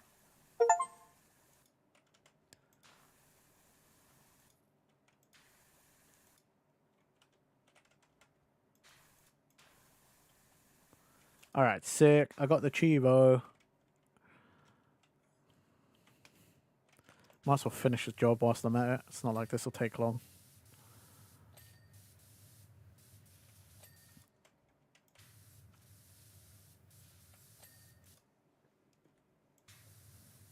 Too somber. Hey, some Eurobeat, buddy.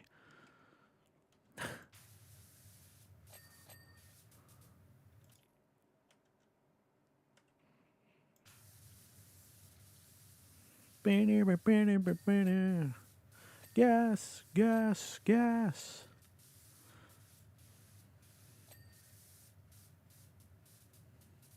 Do you like my car?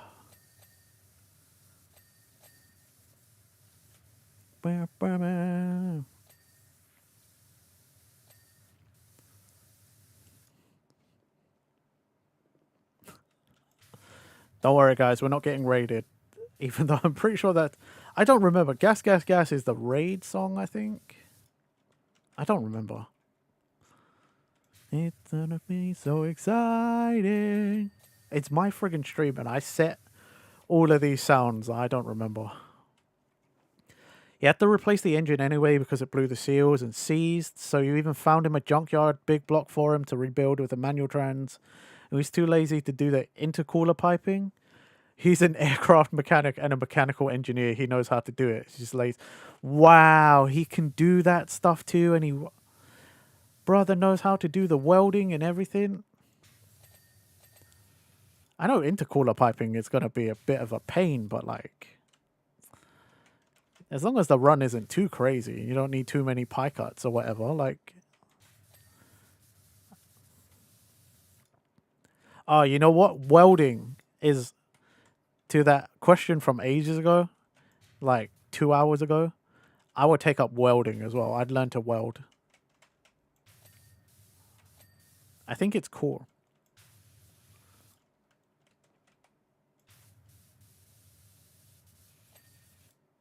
There's room for days in that massive engine bay. Bruh. That's sad. Yeah. Actually, you said it was a 78 Pontiac. Those used to be like fucking big body cars. Engine bays are massive on those boats. Cars from back then, they were fucking boats, man. American land yachts. That they were. Ah, man, that's a shame. That would have been cool. Big block with a supercharger. God damn. In the teapot room job, place a gnome on each seat. Okay. We can do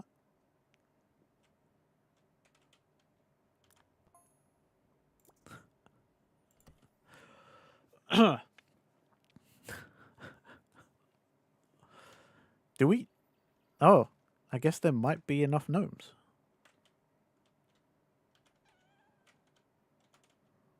One.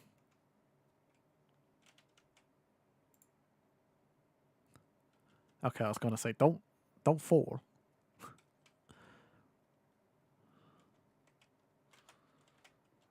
Eh. Tonight I fight to be the winner.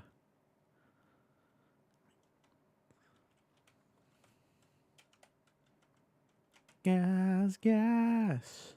Yeah, yeah, yeah. Gnome, please. Good enough. My mans can do one-man break bleed jobs. That's how talented he is. Talking upgrade with him and his mind's out. I mean, they make things that make bleeding breaks like a one-man job now. But if you mean the old way of bleeding breaks, then yeah, that's crazy. One-man break bleeding back then.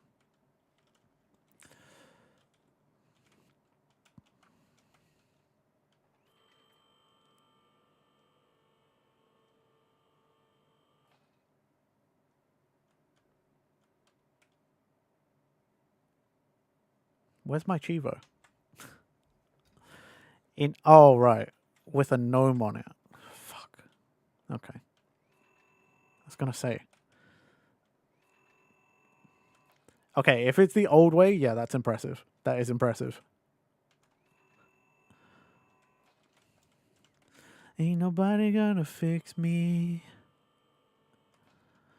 I'm broken on the pictures and the memories.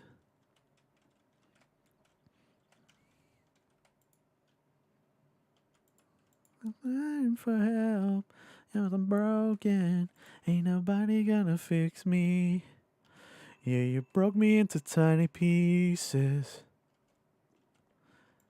Come on, gnome. Come on. Feel like the rest of the chat tuned out. It's fine. This is what happens. I'm sure at some point people tune out anyway when I start talking shit. It said put a gnome on the fucking thing and then go to the top, but I can't get the gnome to go on the bloody... Get on there, you prick. Ain't nobody gonna fix me. And I'm talking on the pictures and the memories. Every time I do it to myself. Stand on it and look up. Okay. It no work. Ulysses! It no work! Is this why this is an achievement? In any job, fully extend the scissor lift with a gnome on it. Hello?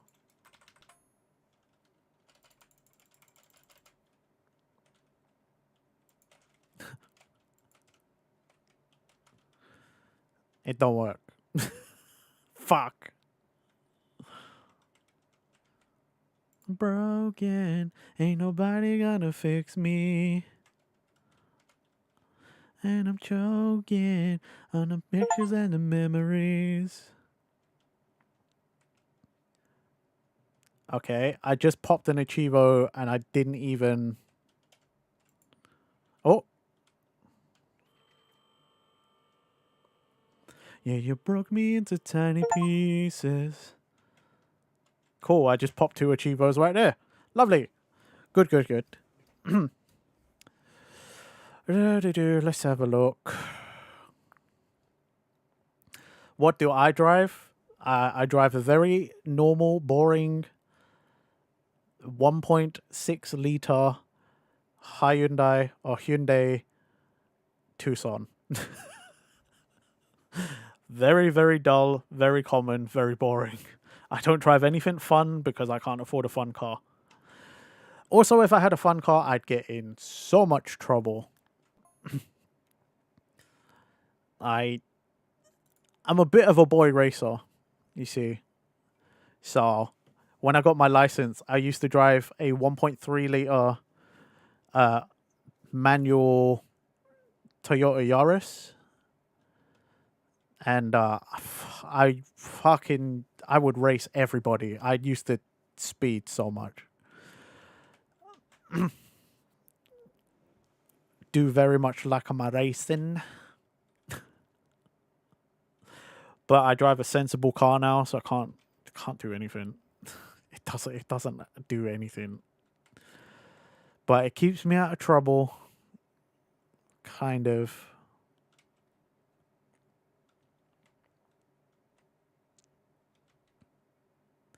Where is it?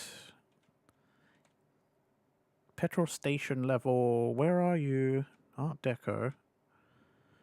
Temple interior campsite. Futuristic bike. Rushless. Dog car. Bandstand. Billboard. Mini roller coaster. Theater. Nouveau house. I feel like I'm looking at everything except for the gas station. Oh my god. Am I losing my dang mind? There. Public, no, that's a toilet. Where is the gas station? This old dude in your neighborhood in Queens put a turbo booster engine. Wow, he put a Hayabusa engine in a Yaris? That's gonna be fun. Oh wait, there's the gas station. I'm blind. My bad.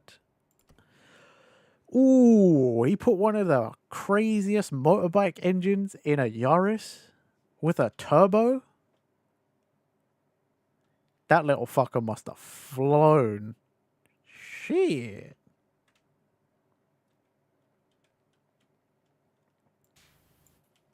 Huh?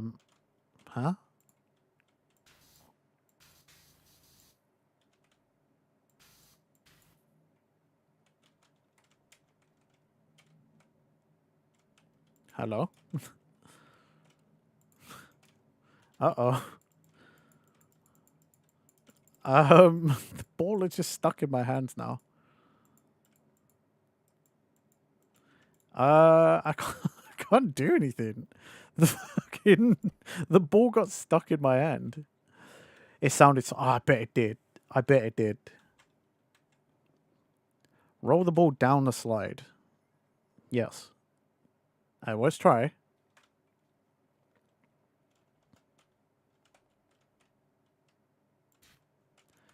The Matrix did more than glitch. Did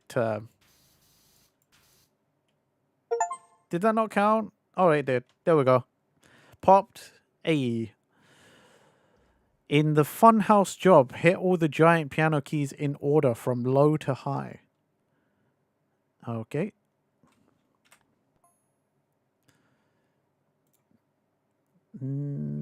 Funhouse.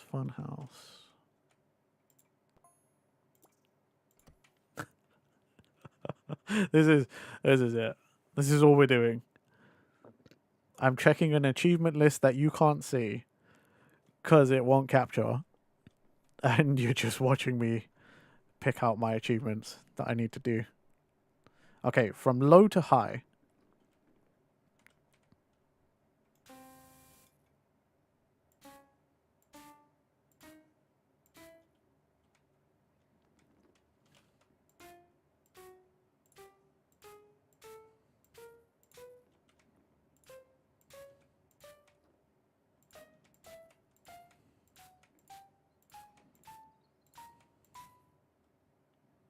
Hello?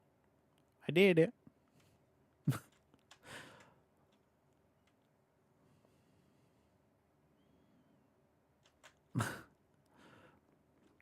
Or does it mean...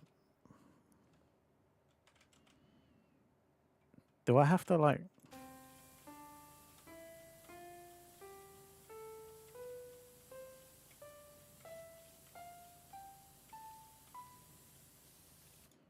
Nope.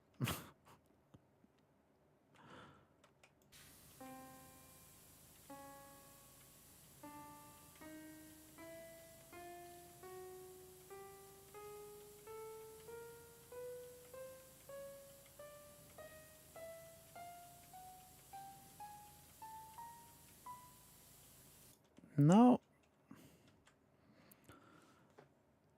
I'm still not doing it. Hit all the giant keys in order from low to high. That is from low to high. That's every key.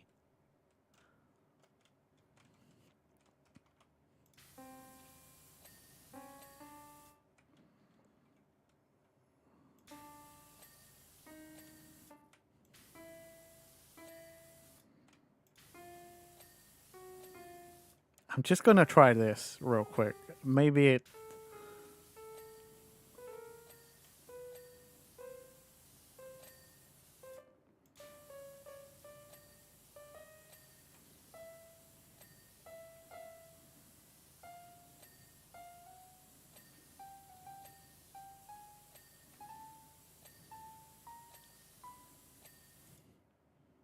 That didn't do it either.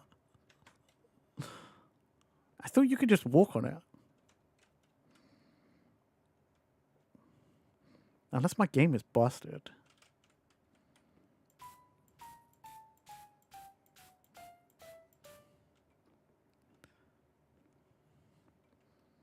Should be able to use 0 and just strafe. Okay.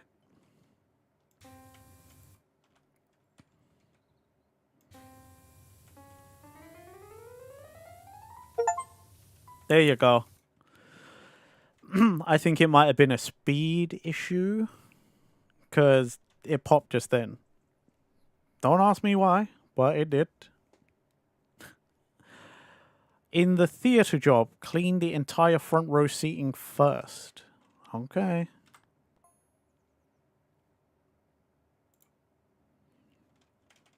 Yeah. Theatre. The theatre. Luckily, we've got, like, tri-nozzle, so a lot of this should just be, like, a non-issue.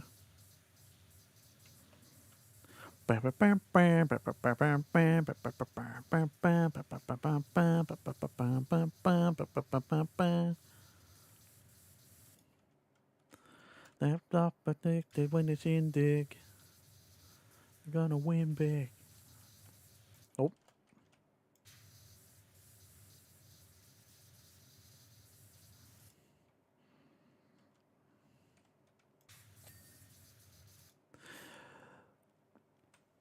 I hope that doesn't screw me over.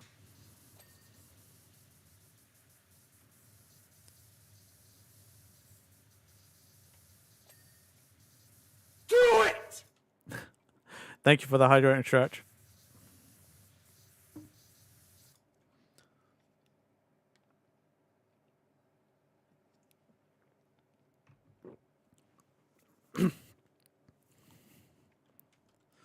All for you. When I love the things I have to be part of the wave can't stop. Time to...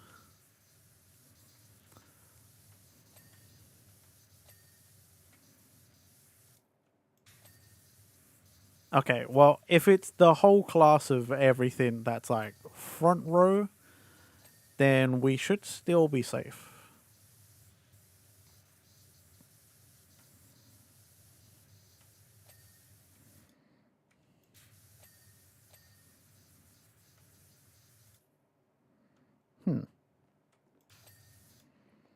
I need to take more care.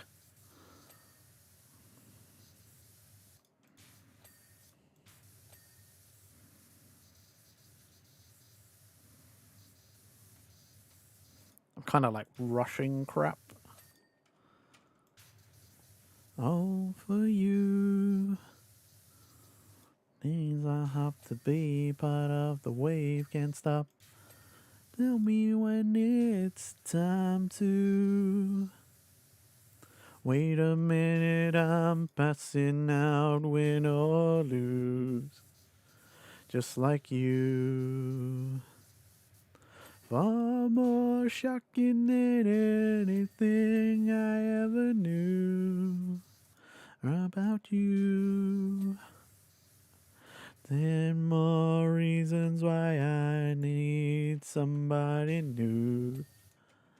Out like you. Far more shocking than anything I ever knew. I'm sure this counts as well.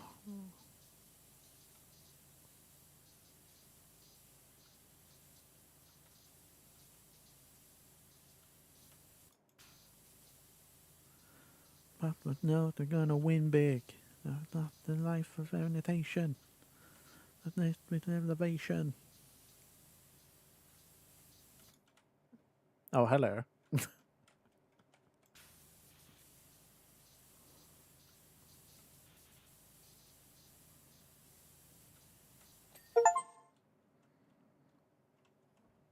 Hey, there it is. Nice.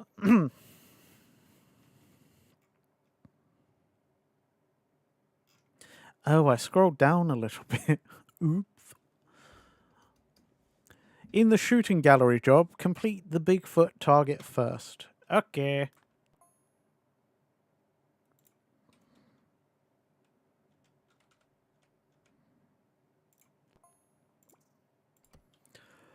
Shooting gallery, Bigfoot first.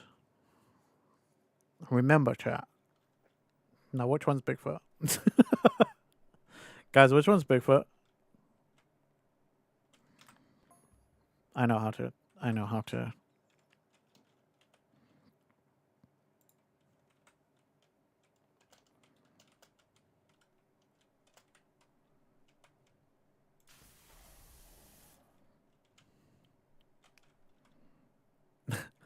Thank you, Clamps.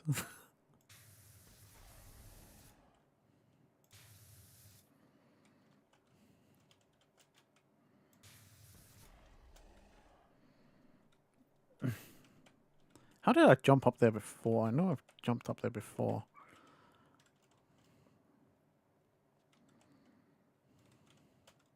Yeah.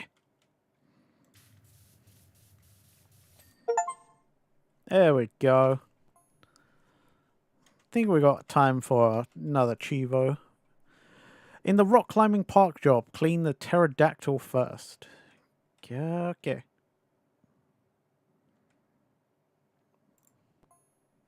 Oh. Hey, it's Lobus. Yo, what's up, my dude? You made it just in time for the end. This is probably one of the last things we gonna do. But good to see you, bud. I hope you've had a good day. Or at least not too stressful of a day.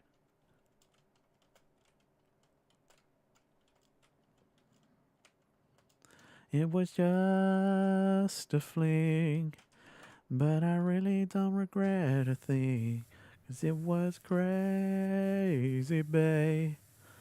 By the looks of you, it felt the same. All I remember is me saying,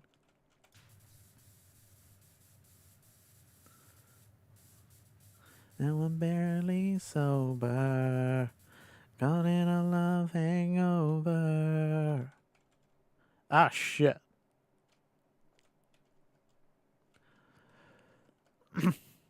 You just finished an event in LA. You met David Beckham. Oh, congrats. You met Bex. At one point, the UK's probably most like well-known football player. That's crazy, though. Was he nice? I reckon he's an alright guy. Seems fine. Then again, I'm going off of clips where he's like fucking roasting his wife, though. because she said some stupid things. In the stone circle job, stand on all of the pillars without touching the floor. Oh, they want me to parkour? Okay. This will be the last one we'll do. He actually seemed like a great dude, played with the kids a ton and signed a bunch of autographs, seemed very down to earth. That's nice.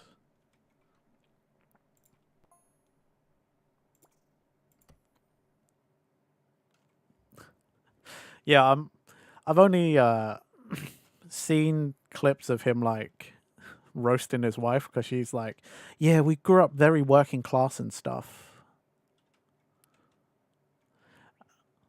And then he's like, did you have lots of money? Did your parents drive you to school? And it's like, well, yeah, okay, they did. And then he's like, in what car? And she's like, it doesn't make a difference. And he's like, no, but what car? And it's something like a Land Rover, like a Range Rover or a Maserati or something. And he's like, so you weren't working class then?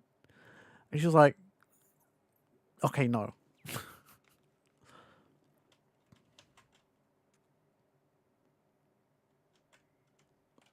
Does this count as a pillar or just those? I'm supposed to like parkour onto these without touching the ground. Oh shit, I didn't jump. You believe it counts? Rolls Royce, the car of choice for the working class. Yeah, like, so it was something like that. They Victoria Beckham was like doing an interview or something, and she's trying to be like, yeah, I'm working class, you know. Totally you are Victoria Beckham. That's why you were called Posh Spice.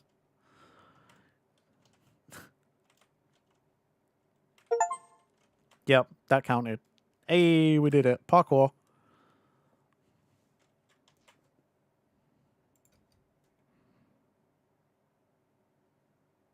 Oh, what?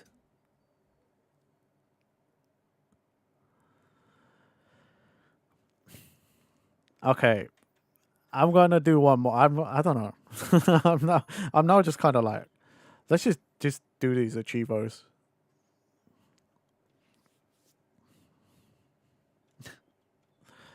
Okay, I'm supposed to clean the lanterns first with only the 0 degree.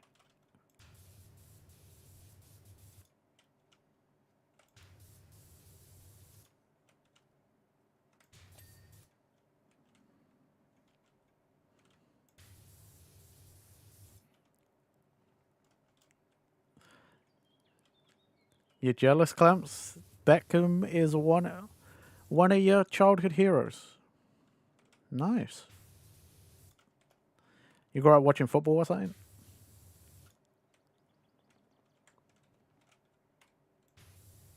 Want to fall in love with a girl like you. You can hide, you can hide.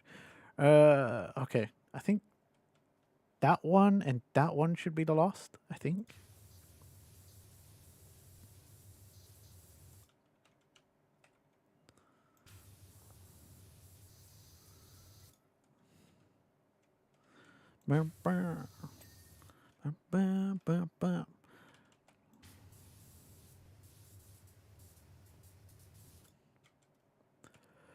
You grew up playing and you always try to imitate him and Kaka? Okay.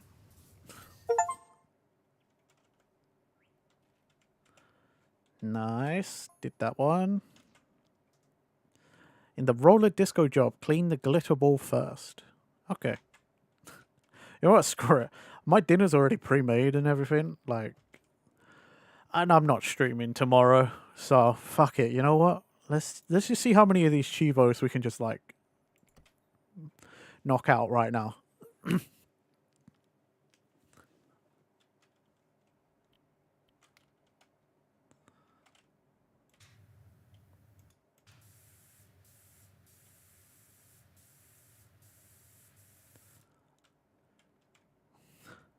Always forget you played soccer. That's Clamps law. I mean, to be fair, from what I know of Clamps is not originally from the US. So that means probably European of some sort, maybe. But like, if you grew up in Europe, playing football or like soccer is the equivalent of like Little League. Like, you know, all of us, pretty much everybody ends up playing football. Even I used to play football when I was a kid. It's just what you do.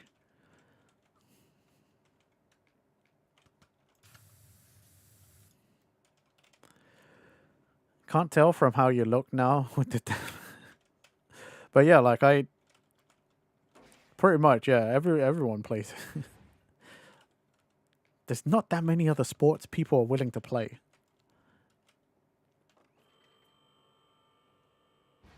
I feel like at least in the UK, you either play like football or you don't really play sports much.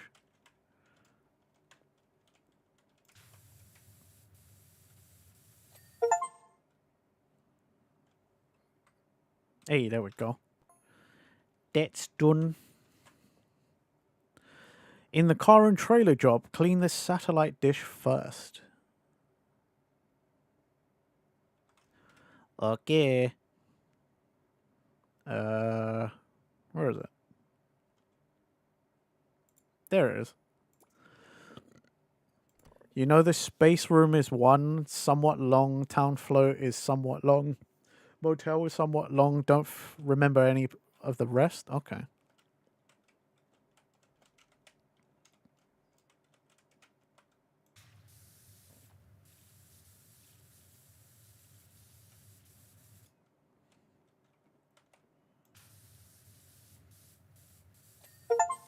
There we go.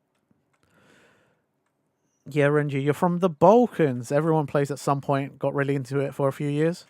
I see. I figured. Again, I figured somewhere European-ish. Because, like, if you grew up, you know Beckham, you're from that era, you know football, you played a lot of football. It can only mean you were European of some sort. In the funhouse job, clean a rotating floor disc with the surface cleaner. Okay.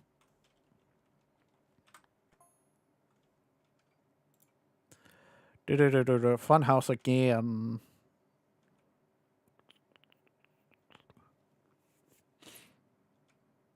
There it is. Might explain why Clamps and myself have very similar sensibilities. Maybe it's a European thing.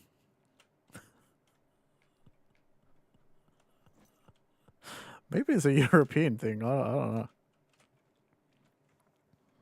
Generalizing a generalized statement, really. But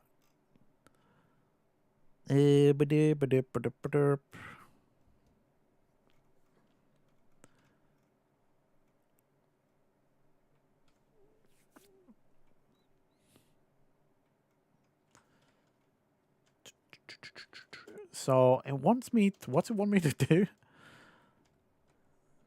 Something. Oh, one of these. I think.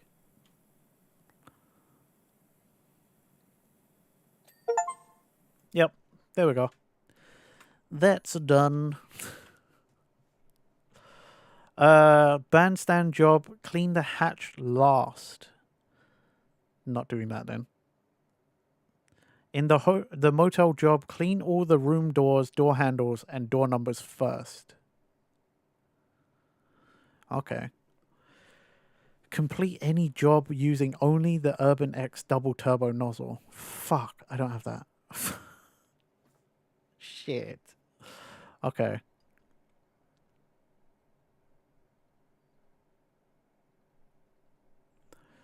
Oh, I can see what you mean now, Ulysses. In the solar system job, clean the sun, then all the planets in order from the sun. I can see why you said that's long, because the sun is huge. Motel 1, I think I could do pretty fast, give or take. Right, what was that one? Bandstand. Let's do that. Bandstand. Wait, no, that said hatch last, right? No, we're not doing that. Motel even. Motel is probably the last one. that I can do quite quickly without having to replay a whole fucking level. Okay, doc.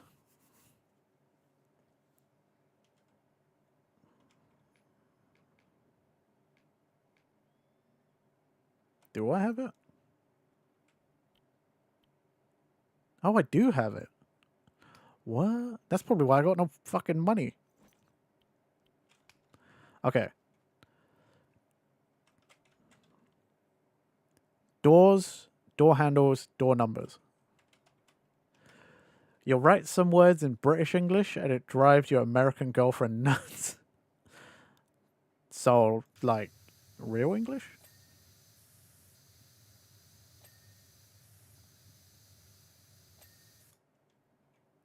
I start this kind of fight with American friends all the time.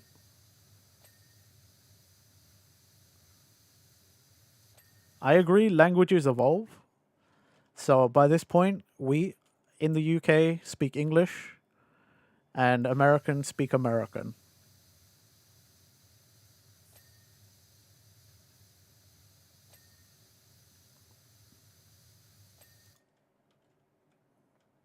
That's done.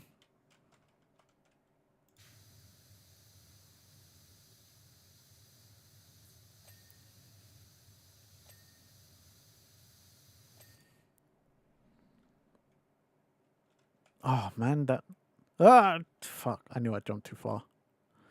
I knew I would have jumped too far. I can't even be like the game is like fighting me because of my statement about American versus British English. Because this is made by Brits.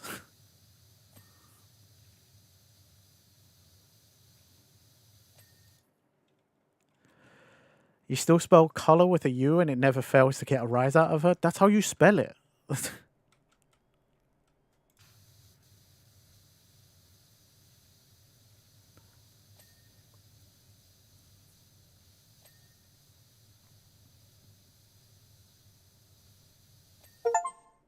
Hey, there we go. What else can I probably do? The owl first. I could probably do that. That's such a non-issue to get upset over. Like, you don't care if your girlfriend spelt color or color.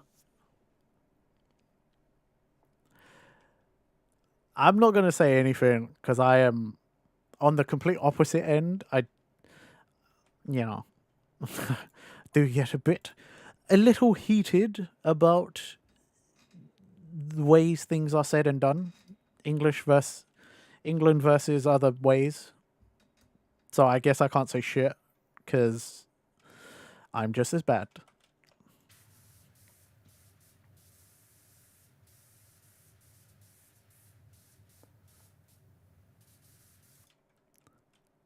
You just do it to mess with her. It's such a non-issue fun argument. I mean, I think the most ironic thing is I get heated about these things sometimes. I'm not even actually English, really. I've got no English blood. You know? I'm my family are Chinese Vietnamese. I got no horse in that race, technically. I was just born here. I just grew up here.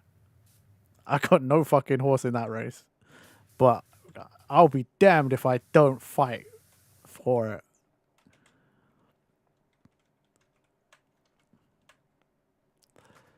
You're going to say, heaven forbid, someone from a different culture spells things differently from another culture.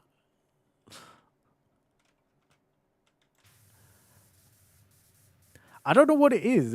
It's like a weird thing that is ingrained in a lot of Brits. Like, I don't know where we learn it from. No one's taught me to be weirdly patriotic about the language. But I am sometimes. I don't know where it comes from. I really don't.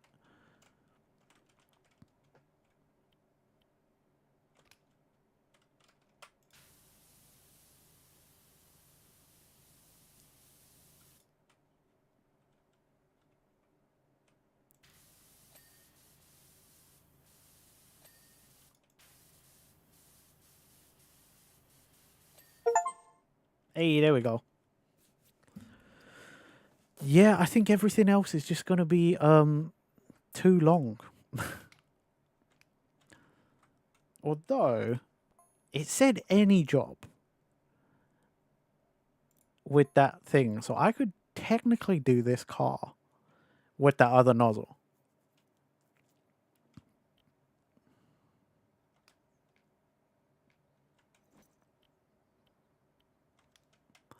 You're from the Balkans. You also have no you have no horse in that race either. It's just funny to. I agree. It can be quite funny to mess with people. Not very sensible either. Went to the friend and got beat up. And it's the most unpatriotic American ever. Literally don't give a shit. Fair. Well, in most things I don't give a shit, but for some reason I do find myself like the age-old argument of aluminum versus aluminium. I'm like, it's aluminium, for fuck's sake. And like, I don't care that people are like, oh yeah, but you guys changed the way you say it because you didn't want to sound like us. And I'm like, yeah, I don't want to sound like you. Say aluminium, for fuck's sake. It's aluminium. God damn it.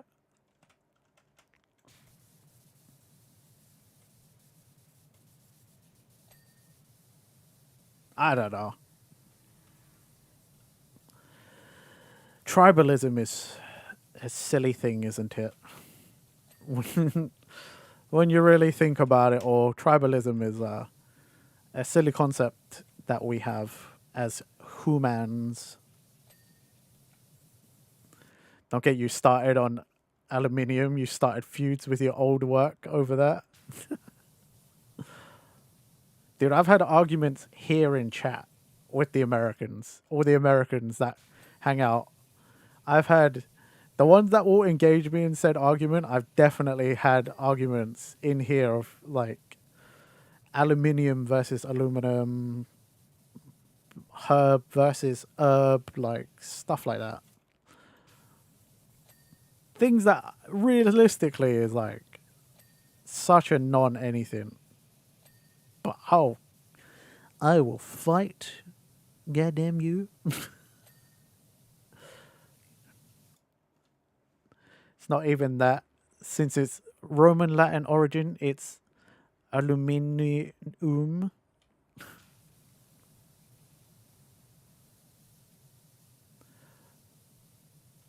The only things I don't care about that I like to learn is the only time is when it's like, for whatever reason, the language differed. Like America calls things different words. You know, like what is it? Courgette versus zucchini. Or cilantro versus coriander. Oh yeah, eggplant versus aubergine. That I find interesting. It's like, whoa, how did we diverge on that? You know?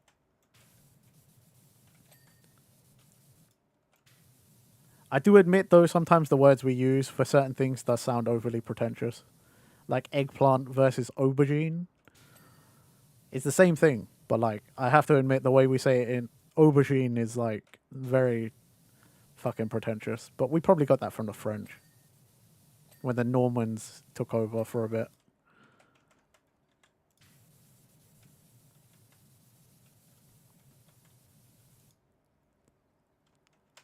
You were so lost in the supermarket one time trying to find coriander, but there was cilantro everywhere. Yeah, because like coriander in America is like a seed or something. It's different. They call it cilantro.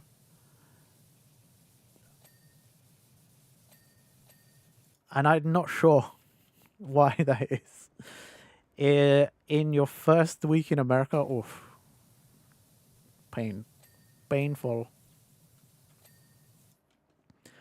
Same, eggplant versus aubergine. Aubergine sounds more like a color than a vegetable. It does, doesn't it?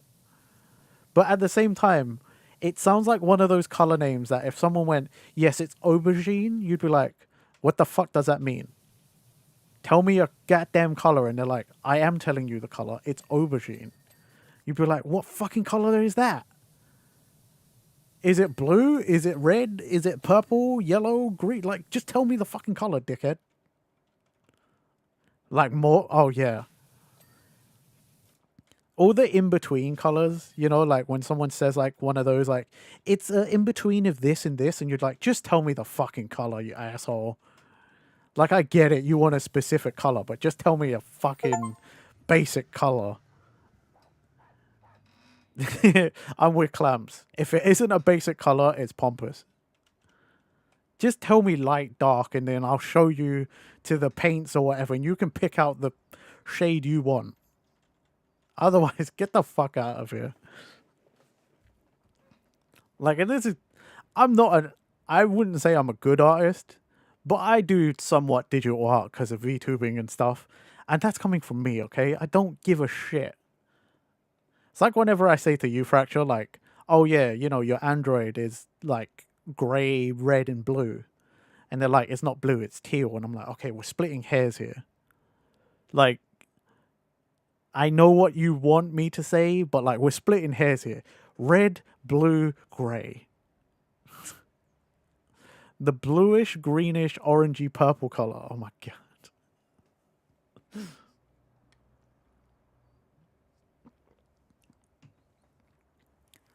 It's like when people get really into the weeds about their off-white. All the different off-whites, and I'm like, I'm gonna blow my brains out. I don't care. I do not care. I'm going to kill myself listening to this conversation of eggshell versus whatever.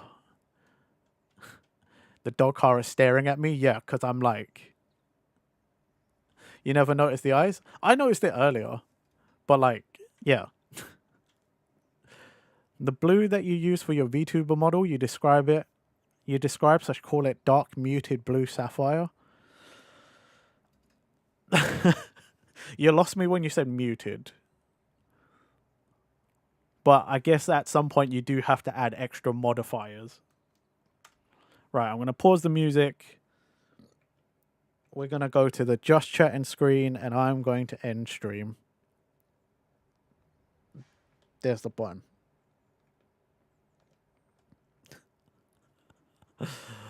I do love talking to you guys.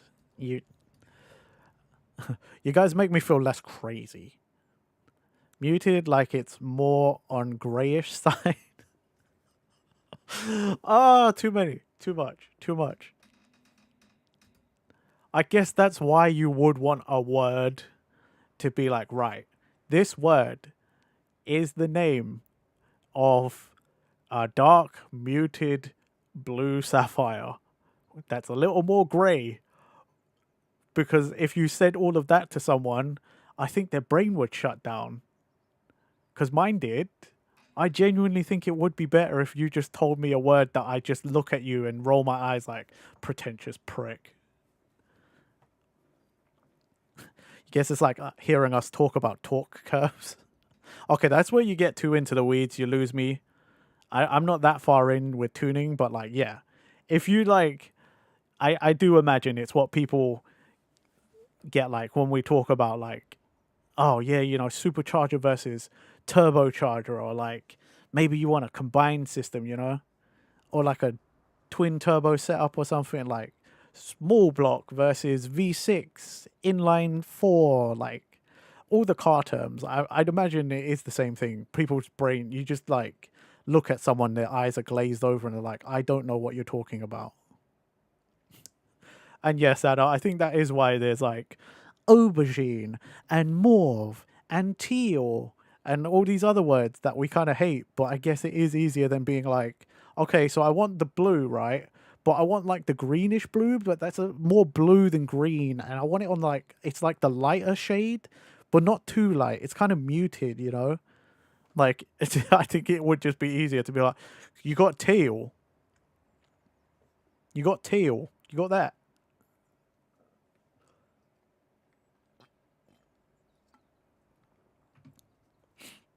I feel like when we add too many words, it starts sounding like some pretentious assholes like coffee order.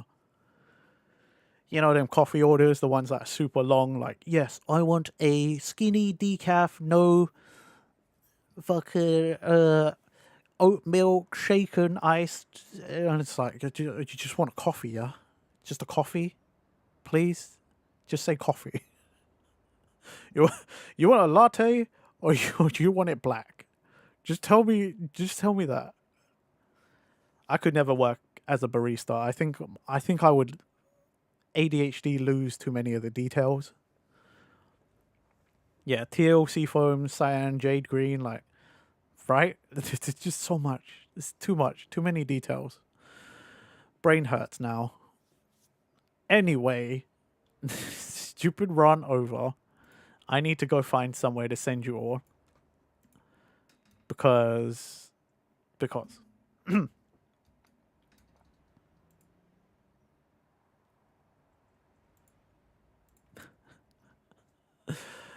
No, thank you. Thank you, Clamps. Thank you, everyone, for coming out. It's always a fun time having a chatting with you guys about just whatever. Anything and everything. Whether I have hot takes, mild takes, like... Never take my opinion too seriously, okay?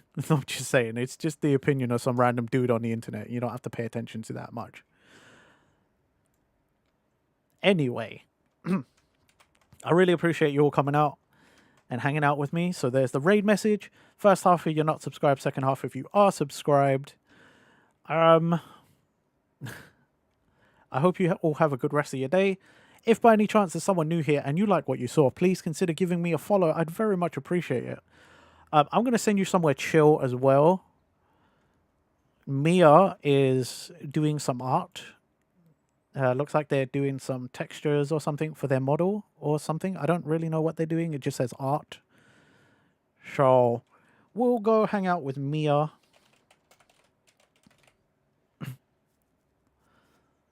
But, yeah. God, my voice. I'll be back on Friday for more Pokemon. So I hope to see you all there for some Pokemon goodness. Okay?